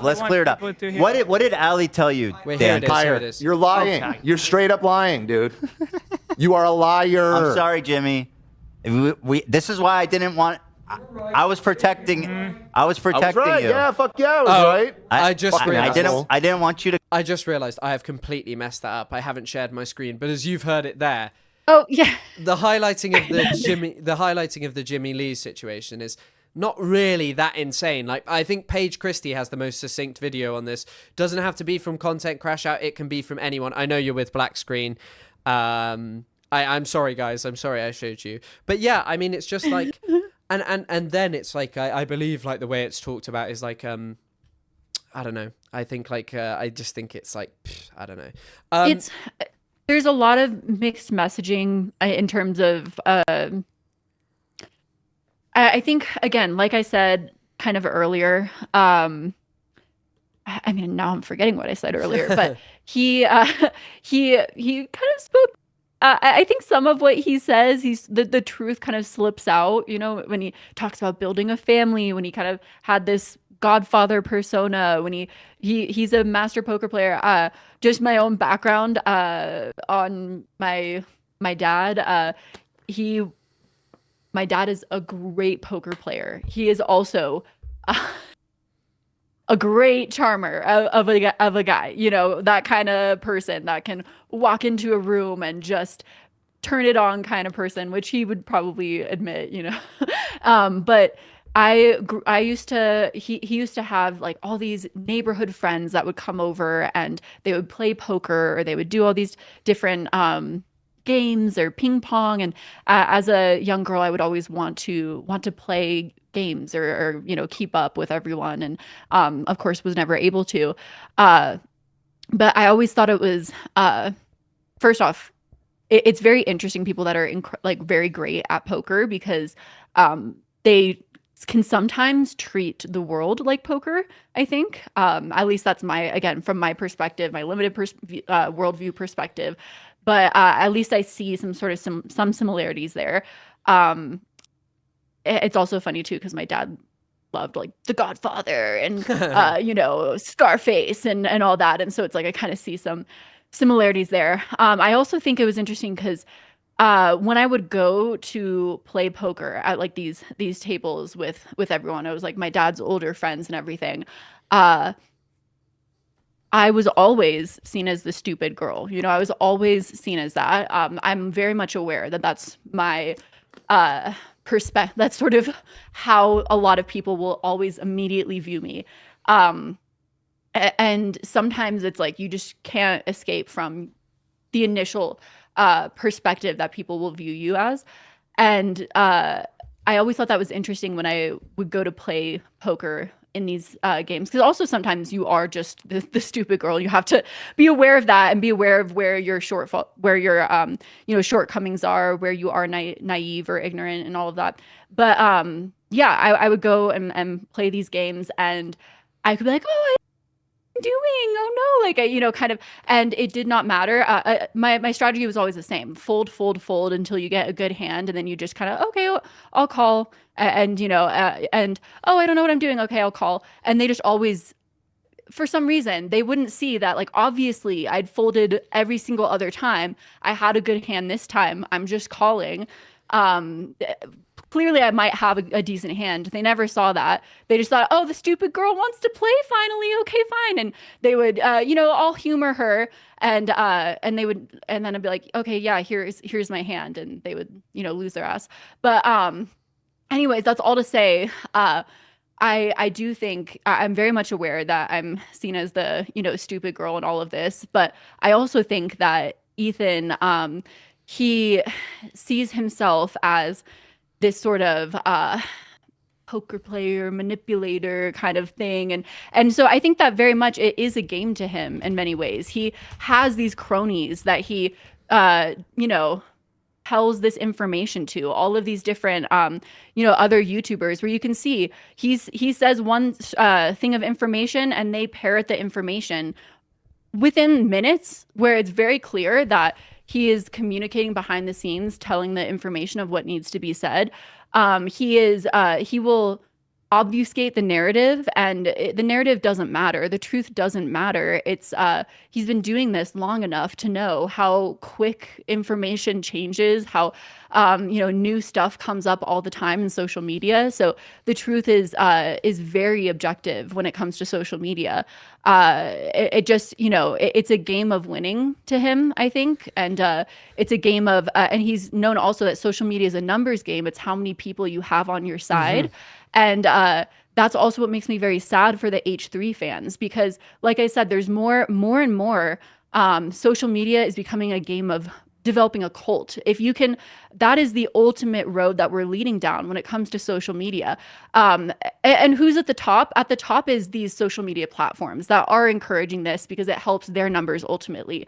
But if you can help boost your numbers by creating an echo chamber of these various social media platforms like Discord or Reddit and whatnot, that essentially you can easily control through moderation to continue your narrative, whatever you want your narrative to be, to uphold you, to further platform you, and to essentially continue your promotion. They are evangelizing you however you'd like. And they don't realize that it's a very, very unhealthy, it's like a higher form of parasocialization. And it's very sad because it's getting further and further into where this is being encouraged. And he's recognized that game when it comes to social media. It's what's sad is his followers do not recognize it, and they're victims of it, in my opinion. Yeah, I think there's, I think that this is a problem with a lot of people who make any content, really, is just people's expectation that they're sort of like perfect, that they're like legends, that they're great, that they're fantastic, that they're heroes, when in reality, everyone is just as divided as you are. No one is self-confident in themselves of who and what they actually are. No one knows everything about everything. It's just not true. And people don't instantaneously respond to things in like a way that is perfect. The truth is that this is all like a built-up personality on the internet. And you know what I was thinking as well that whole time? One of the reasons I smiled is when he debated Hassan, he said, I just want to make one last point before we go, which is that always remember, Hassan, that when people criticize me, he said, I don't think you can hear it, and I can't really work out how to get it to play. He says, when people criticize me, Hassan, I respond to it instantly on stream. I watch it. That's because I am the legend. Wait, I'll just show it on my stream. Sorry. I watched it on my stream by myself live on like a bitch. Oh, fuck, it's got music on it. I can't play it. Sorry. Anyway, but it's just him going, I am the legend.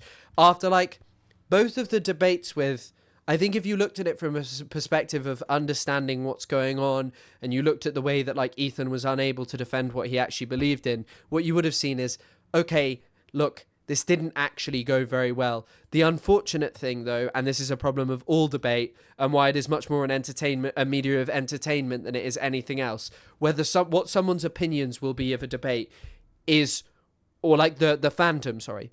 The fandom go in with the position of it doesn't actually matter what you say. Facts don't matter. Facts. There's this one YouTube comment on a tiny thing, where it says, for the idea that facts don't care about your feelings is the biggest lie ever. Facts only care about your feelings. People only are really receptive to facts when they sit well with their feelings.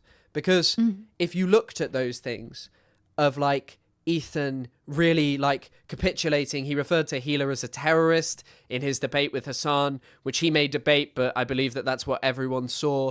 He started talking about fucking Arabs and all of these things that came across as like, fucking hell, if you heard someone just go, the fucking Arabs did this, the fucking Arabs did this, they made us do these things, you would probably say, actually, that's not really a good look on yourself. But ultimately, the vast majority of people who think about that and feel about it are, aren't going to care. And I think it's this other thing as well of, I think something that I increasingly realize is that there is merit to using talking about someone to gain a larger audience of like, people who are gonna, who might learn something from it. And there are always people making videos about other people, and they'll be doing it anyway, regardless of whether you do it. But I think you have to remember, like, one of the things about all of this is that criticizing someone and like just talking about bad things that they've done in some ways, especially when it's someone who's like, not got the position of Ethan. And this goes back to like how often like I feel like I shouldn't be making YouTube stitches, TikTok stitches, and videos about smaller content creators who don't have much reach, because ultimately you're platforming them. And I think that like this criticism, sometimes it's almost impossible to get through to these people because their love is unconditional. Because whatever you tell them, whatever you talk to them about, whatever you show them about Ethan Klein and Palestine, Ethan won't address it. Ethan will just go on. I mean, it's the Andrew squirming his Tate way. effect, right? To Andrew Tate, of just someone who, like, any criticism is actually just better. Like, any criticism he just spins round and it's just fine. I think that this is the thing. I think we have to like kind of realize and reckon with the fact that no matter who makes a takedown of who, it will never have the intended effect unless you just can swamp them with numbers. Well, yeah, I mean, I think again that's Ethan's strategy that he's attempting to do, right?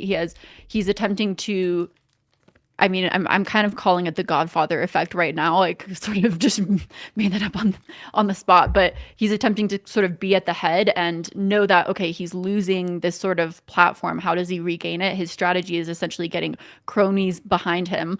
Although I would say if there's any sort of a definition of judge me by my haters, I feel like I'm kind of doing well on that position. I mean, especially girl with a microphone. I mean, you know, ask yourself, why hasn't Ethan Klein sent you his makeup line? You know, like it's kind of they're you know they're just like what's it called, bending the knee, just like, you know, constantly praising Ethan. Yeah, I don't think he's definitely not returning the favor in any aspect besides only praising them when they praise him. But that's essentially his strategy here, to have the numbers. But I think, which also, that would be also what I'm suggesting on the other side is, I think that a lot of people feel overwhelmed by the attack that Ethan gives, and then they sort of hide, separate, and feel silent. I think that if there's any way of getting through this, a lot of people who have felt, you know, harassed by Ethan and his audience need to come together in a supportive manner, and that's the only way that content creators are going to get through this. I've suggested it to a few, and I would love to, in any sort of collaborative aspect, sort of all work on projects, and I think we're all stronger together in that aspect. Yeah, I forget what I was going to say. Oh, on the Andrew Tate effect. I mean, that's also why I've sort of mentioned my Internet Archive series of just going into essentially studying past internet controversies and their, you know, the sort of internet phenomenons, where we're farther removed. I've noticed more and more current controversies. Everyone is getting funneled more and more into echo chambers. And so we all have these different perspectives, different takes on things that are happening now. And also that's caused me to question myself of what echo chamber am I currently in when it comes to research as well. Am I able to give like a wider perspective research, and how does one do that? I've been already kind of questioning a lot of that. And so I feel like, which by the way, also that's another aspect of this, you know, Ethan and Eli kept bringing up the topic of, oh, you need to add more perspectives. There gets to a point where it is irresponsible to add too many perspectives, because then you're adding in the perspectives of very bigoted, bad faith people into your videos and content, and you should not do that. Objectively, you should not do that.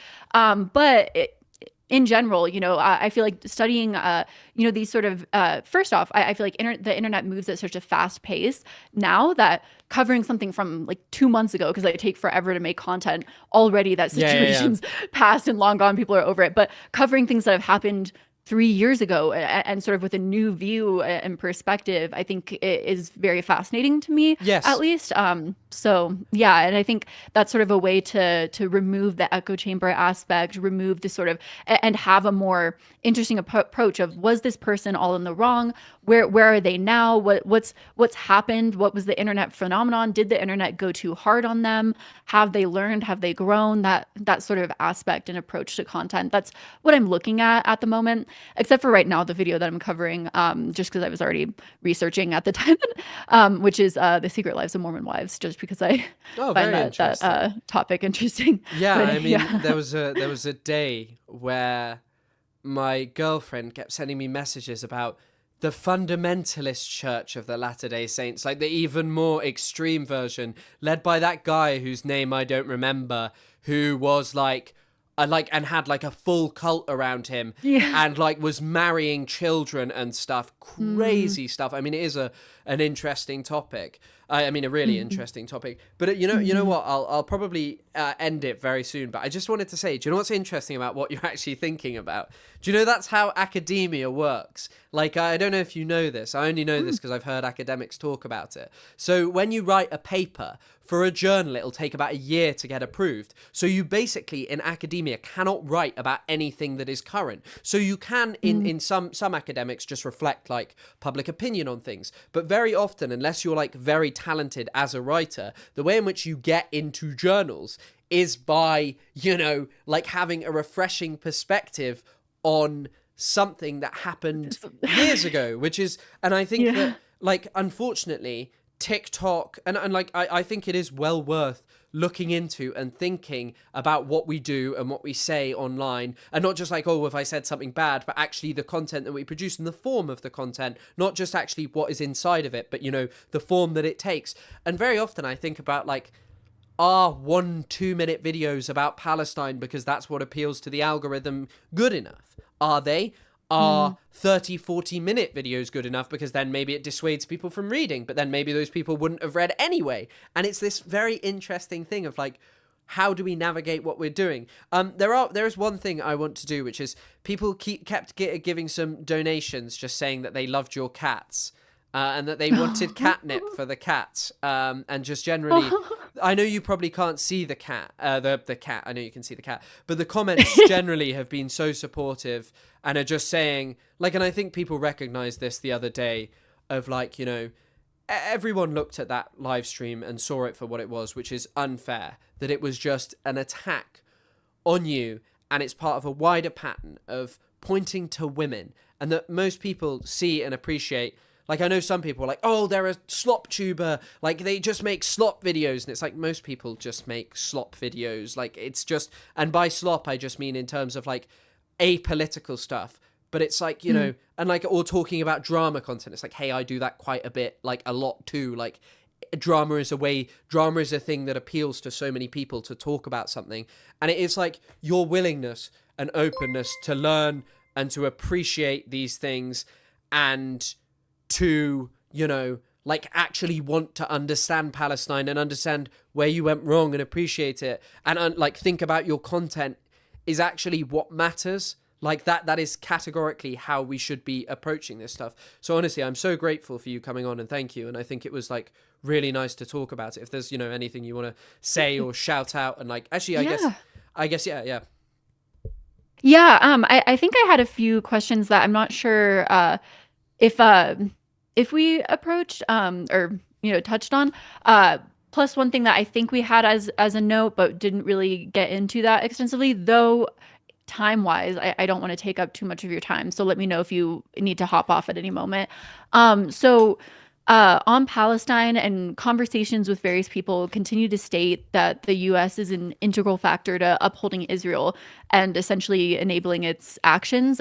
First off, like, as I mentioned, on one hand, conversations with someone like my neighbor will lead to them telling me that without U.S. and that various Muslim countries will commit a genocide on Israel. That's kind of the thing that I've heard, is like various Muslim countries will commit a genocide on Israel if the U.S. pulls out. So the U.S. can't pull out. That's sort of what that side seems to iterate. Then on the other hand, the book On Palestine compares the U.S. and its involvement to South Africa, and how when U.S. policy shifted, apartheid ended. As citizens, you know, particularly American citizens, how can we actively help further policy shift, especially when it feels like odds are incredibly stacked against us, or our government isn't really listening and doesn't really care at this moment that they're going to continue down the Israel train.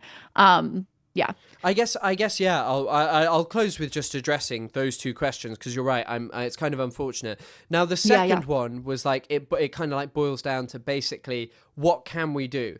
And this feels like this is a really difficult question. There are many people who take very different approaches to this. I mean, I was just reading quite a bit about democratic socialism and how people believe that, like, you know, democratic socialists will capture the institutions and then they will eventually lead to like a socialist revolution.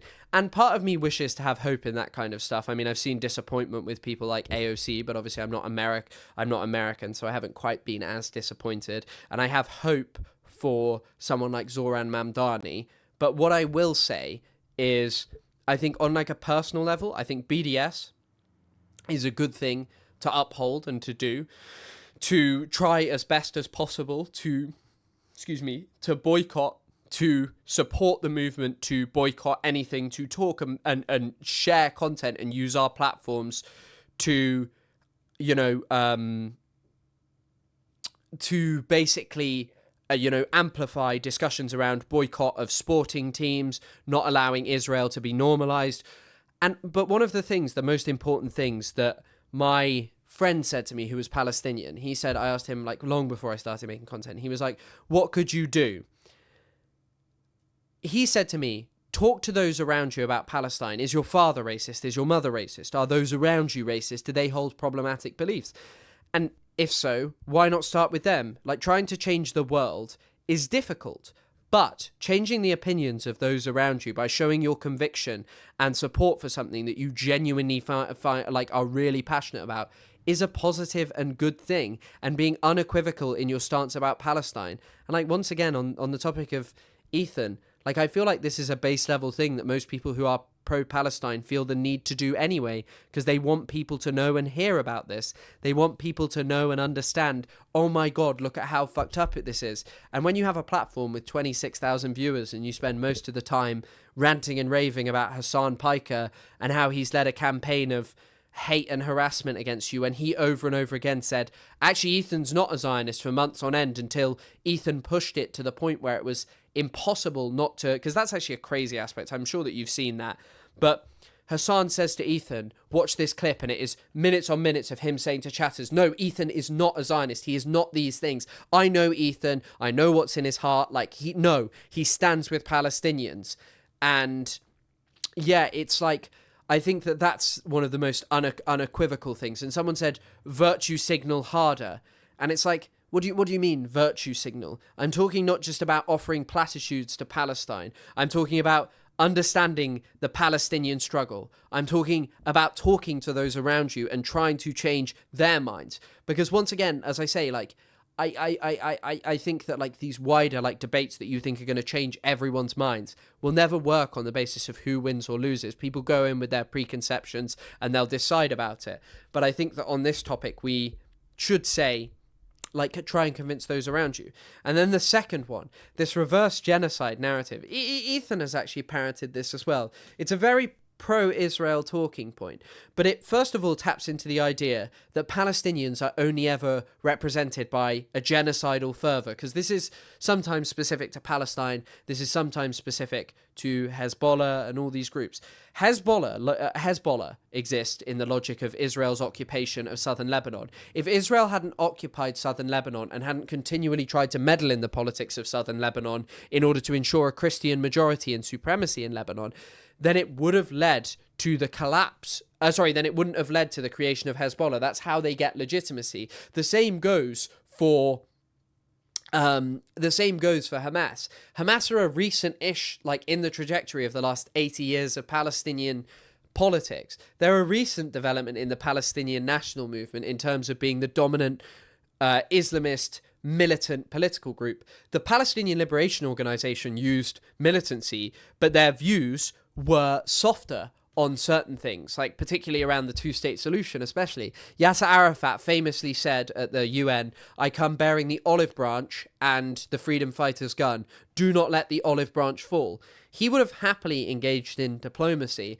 but he wasn't offered it for such a long time. Now, so kind of what I'm trying to say is that kind of just being like, Palestinians are all militants. They are destined to kill Jewish people. They want to do a reverse genocide, when Israel is actually doing genocide right now, feels farcical. Because if you are imagining Israel's genocide against Palestinians stopping, you are imagining a fundamental change in the world in which the US will no longer support something like that, in which the US actually stands for the values of democracy, freedom, human rights. And so in any situation like that, where Western imperialism is brought to its knees and is no longer able to enforce such a dreadful regime, you are talking about the kind of society and state that would protect people, that would look after people, would look after human beings for who they are, and not like, you know, just enable their like major killings, which is what has unfortunately happened in Palestine. And the surrounding nations, like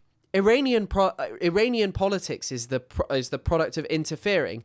What led the Mossadegh, who was the Democrat who was in power in Iran in the early 50s, late 40s, he was someone who worked his entire life tirelessly for democracy. He wrote his he was like I think he studied law in Switzerland, maybe, or Germany, or France. I'm not actually sure which, but it was one of the three.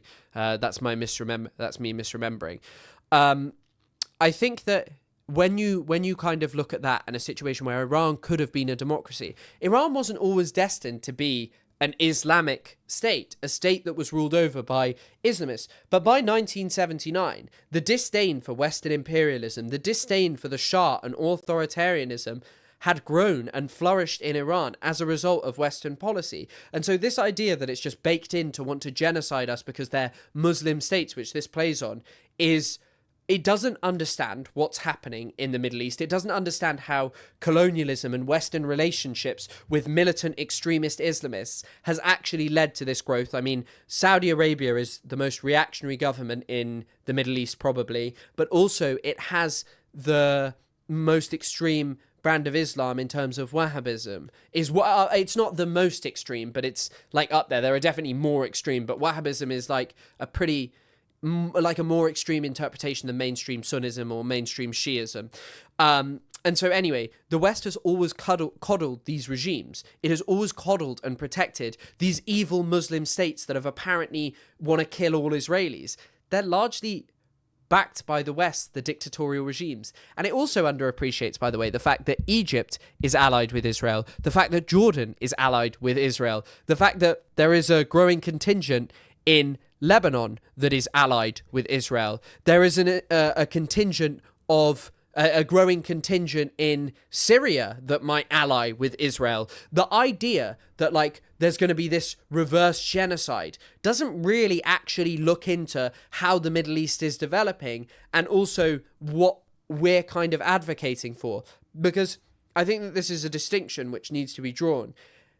By virtue of defending Palestine, we're not defending authoritarian dictatorships anywhere. By questioning people's narratives around Iran that blame it for the problem of the Middle East rather than confront what's actually going on there, we're not saying that Iran are amazing. What we're saying is, I imagine things being better by actually living in a world that confronts the problems of our society, that addresses the authoritarianism that has dominated all over the region. And so these reverse genocide narratives are ridiculous.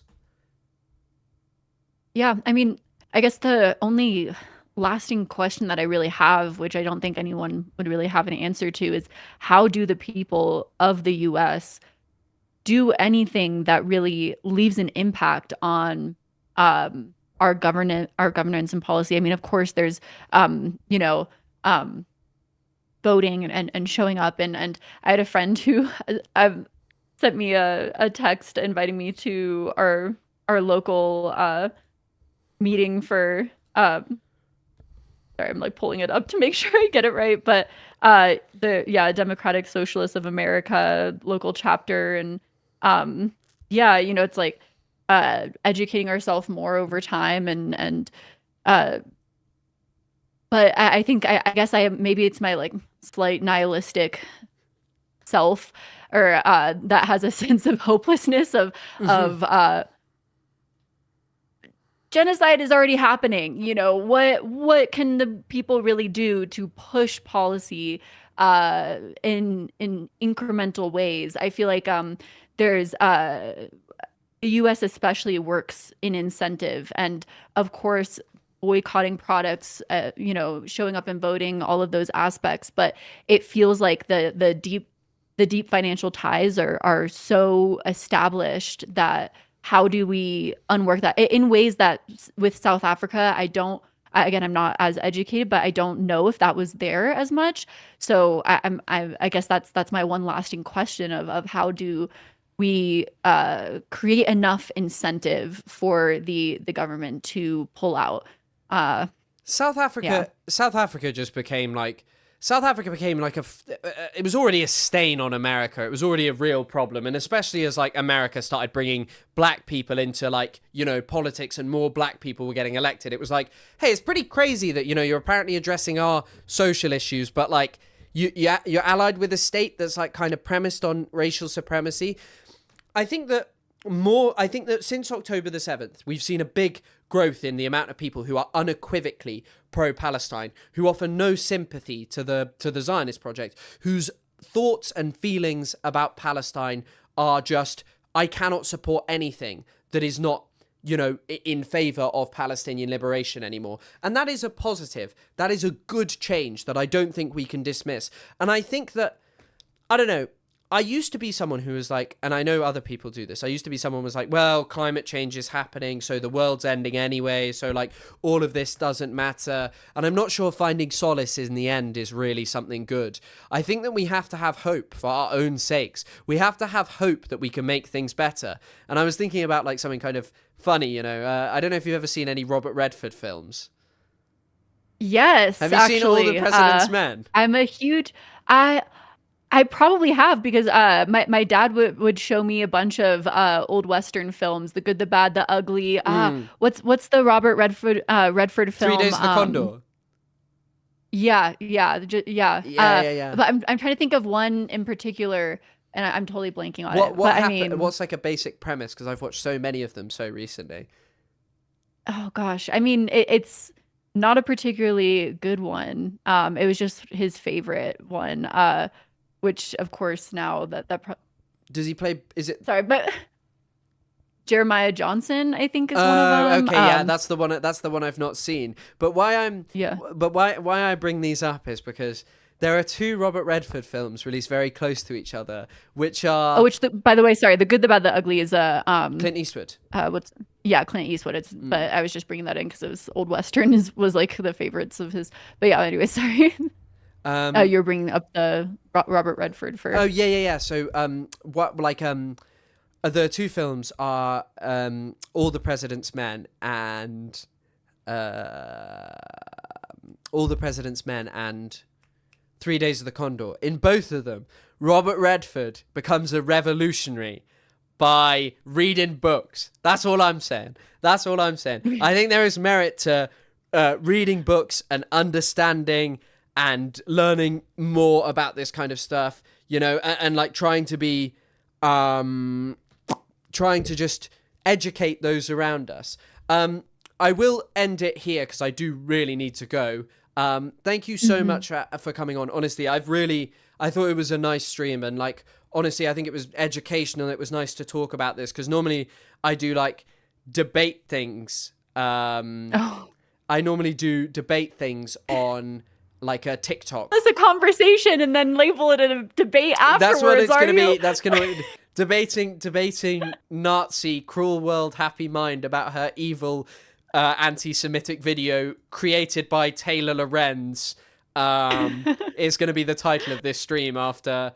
But yeah, again, thank you so much. Honestly, have a lovely rest of the day. Yeah, no.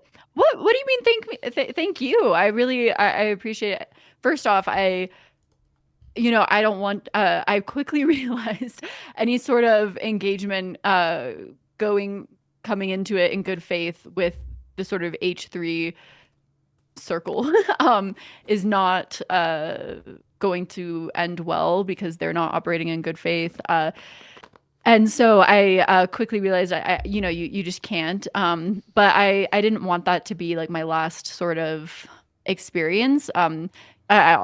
As you sort of mentioned, I want to keep learning. I want to continue the conversation in a positive way. And so this is to me, like, this was an incredible opportunity to do so with someone who's extensively educated in the matter, that in ways that I think I could probably study for a year and not be, or 2 years, or how long have how long have you been studying this? Since I was 17 and I'm 25 now. So yeah, quite a while, yeah, there you go. 16, 17 years old. And even then, like, a lot of this is from, like, I keep up with the news, but a lot of this is from years ago. Like, I read a lot but also what you got to remember is I did 2 degrees in this. Like, I have an undergraduate degree that is in Middle Eastern studies. I was very blessed in the sense of also I got access to Ilan Pape, to Nadia, to other wonderful lecturers who most people don't know because they're not stars like Ilan, but they're like, wow, these people are world-leading experts in something that most people just disregard as like, who's going to care about this? And it is honesty. And I think I just want to say, like, I know it must be difficult dealing with like all of the like the stuff to do with like all of this hate, but realize that there are a lot of people who are out there who are much more open to this kind of stuff, who are supportive, who want to see content creators talk about different things and talk about Palestine and these kind of things, And so thank you again. Like, honestly, I know you're saying thank you to me, but it's great to have you on. It's great to be able to use something that like people are interested in to talk about stuff, to talk with someone who, feels that they support Palestine and just genuinely wants to know more, like, that's not a bad thing. It's not a thing to be ashamed of. It's not a thing, like, I didn't, for like 16 years of my life, I didn't know shit about Palestine. I didn't know anything. It just so happened that I studied a bit about it at school and I was like, oh, I'm about to do that, so maybe I should read a book. Something I literally, at that point in my life, I used to hate reading and be like, oh, I think this is weird. And then so I just picked up a book and was like, wow, this is interesting. But yeah, honestly, like, I think it's been a great chat, to be honest. Thank you. I appreciate that. Hopefully my live streaming ability is getting better, that means, because it's definitely a new territory for me. Yeah, if it's any sort of like a confidence boost, it's very difficult to tell that it's your first live stream, or like one of your first live streams. It's like, it's hard because, it comes across very naturally. But yeah, I should probably run now. So thank you so much. Have a lovely rest of the evening and lovely to meet you. And do you want to shout, wait, do you want to shout any of your like socials out? Like, I guess I've got your name in the title, but yeah. I mean, I'm just Cruel World Happy Mind on most things. Yeah. Perfect. So well, again, thank you so much and have a lovely rest of the evening. Thank you, you too. See you later. Yeah. Goodness me, that was a... Oh, gosh.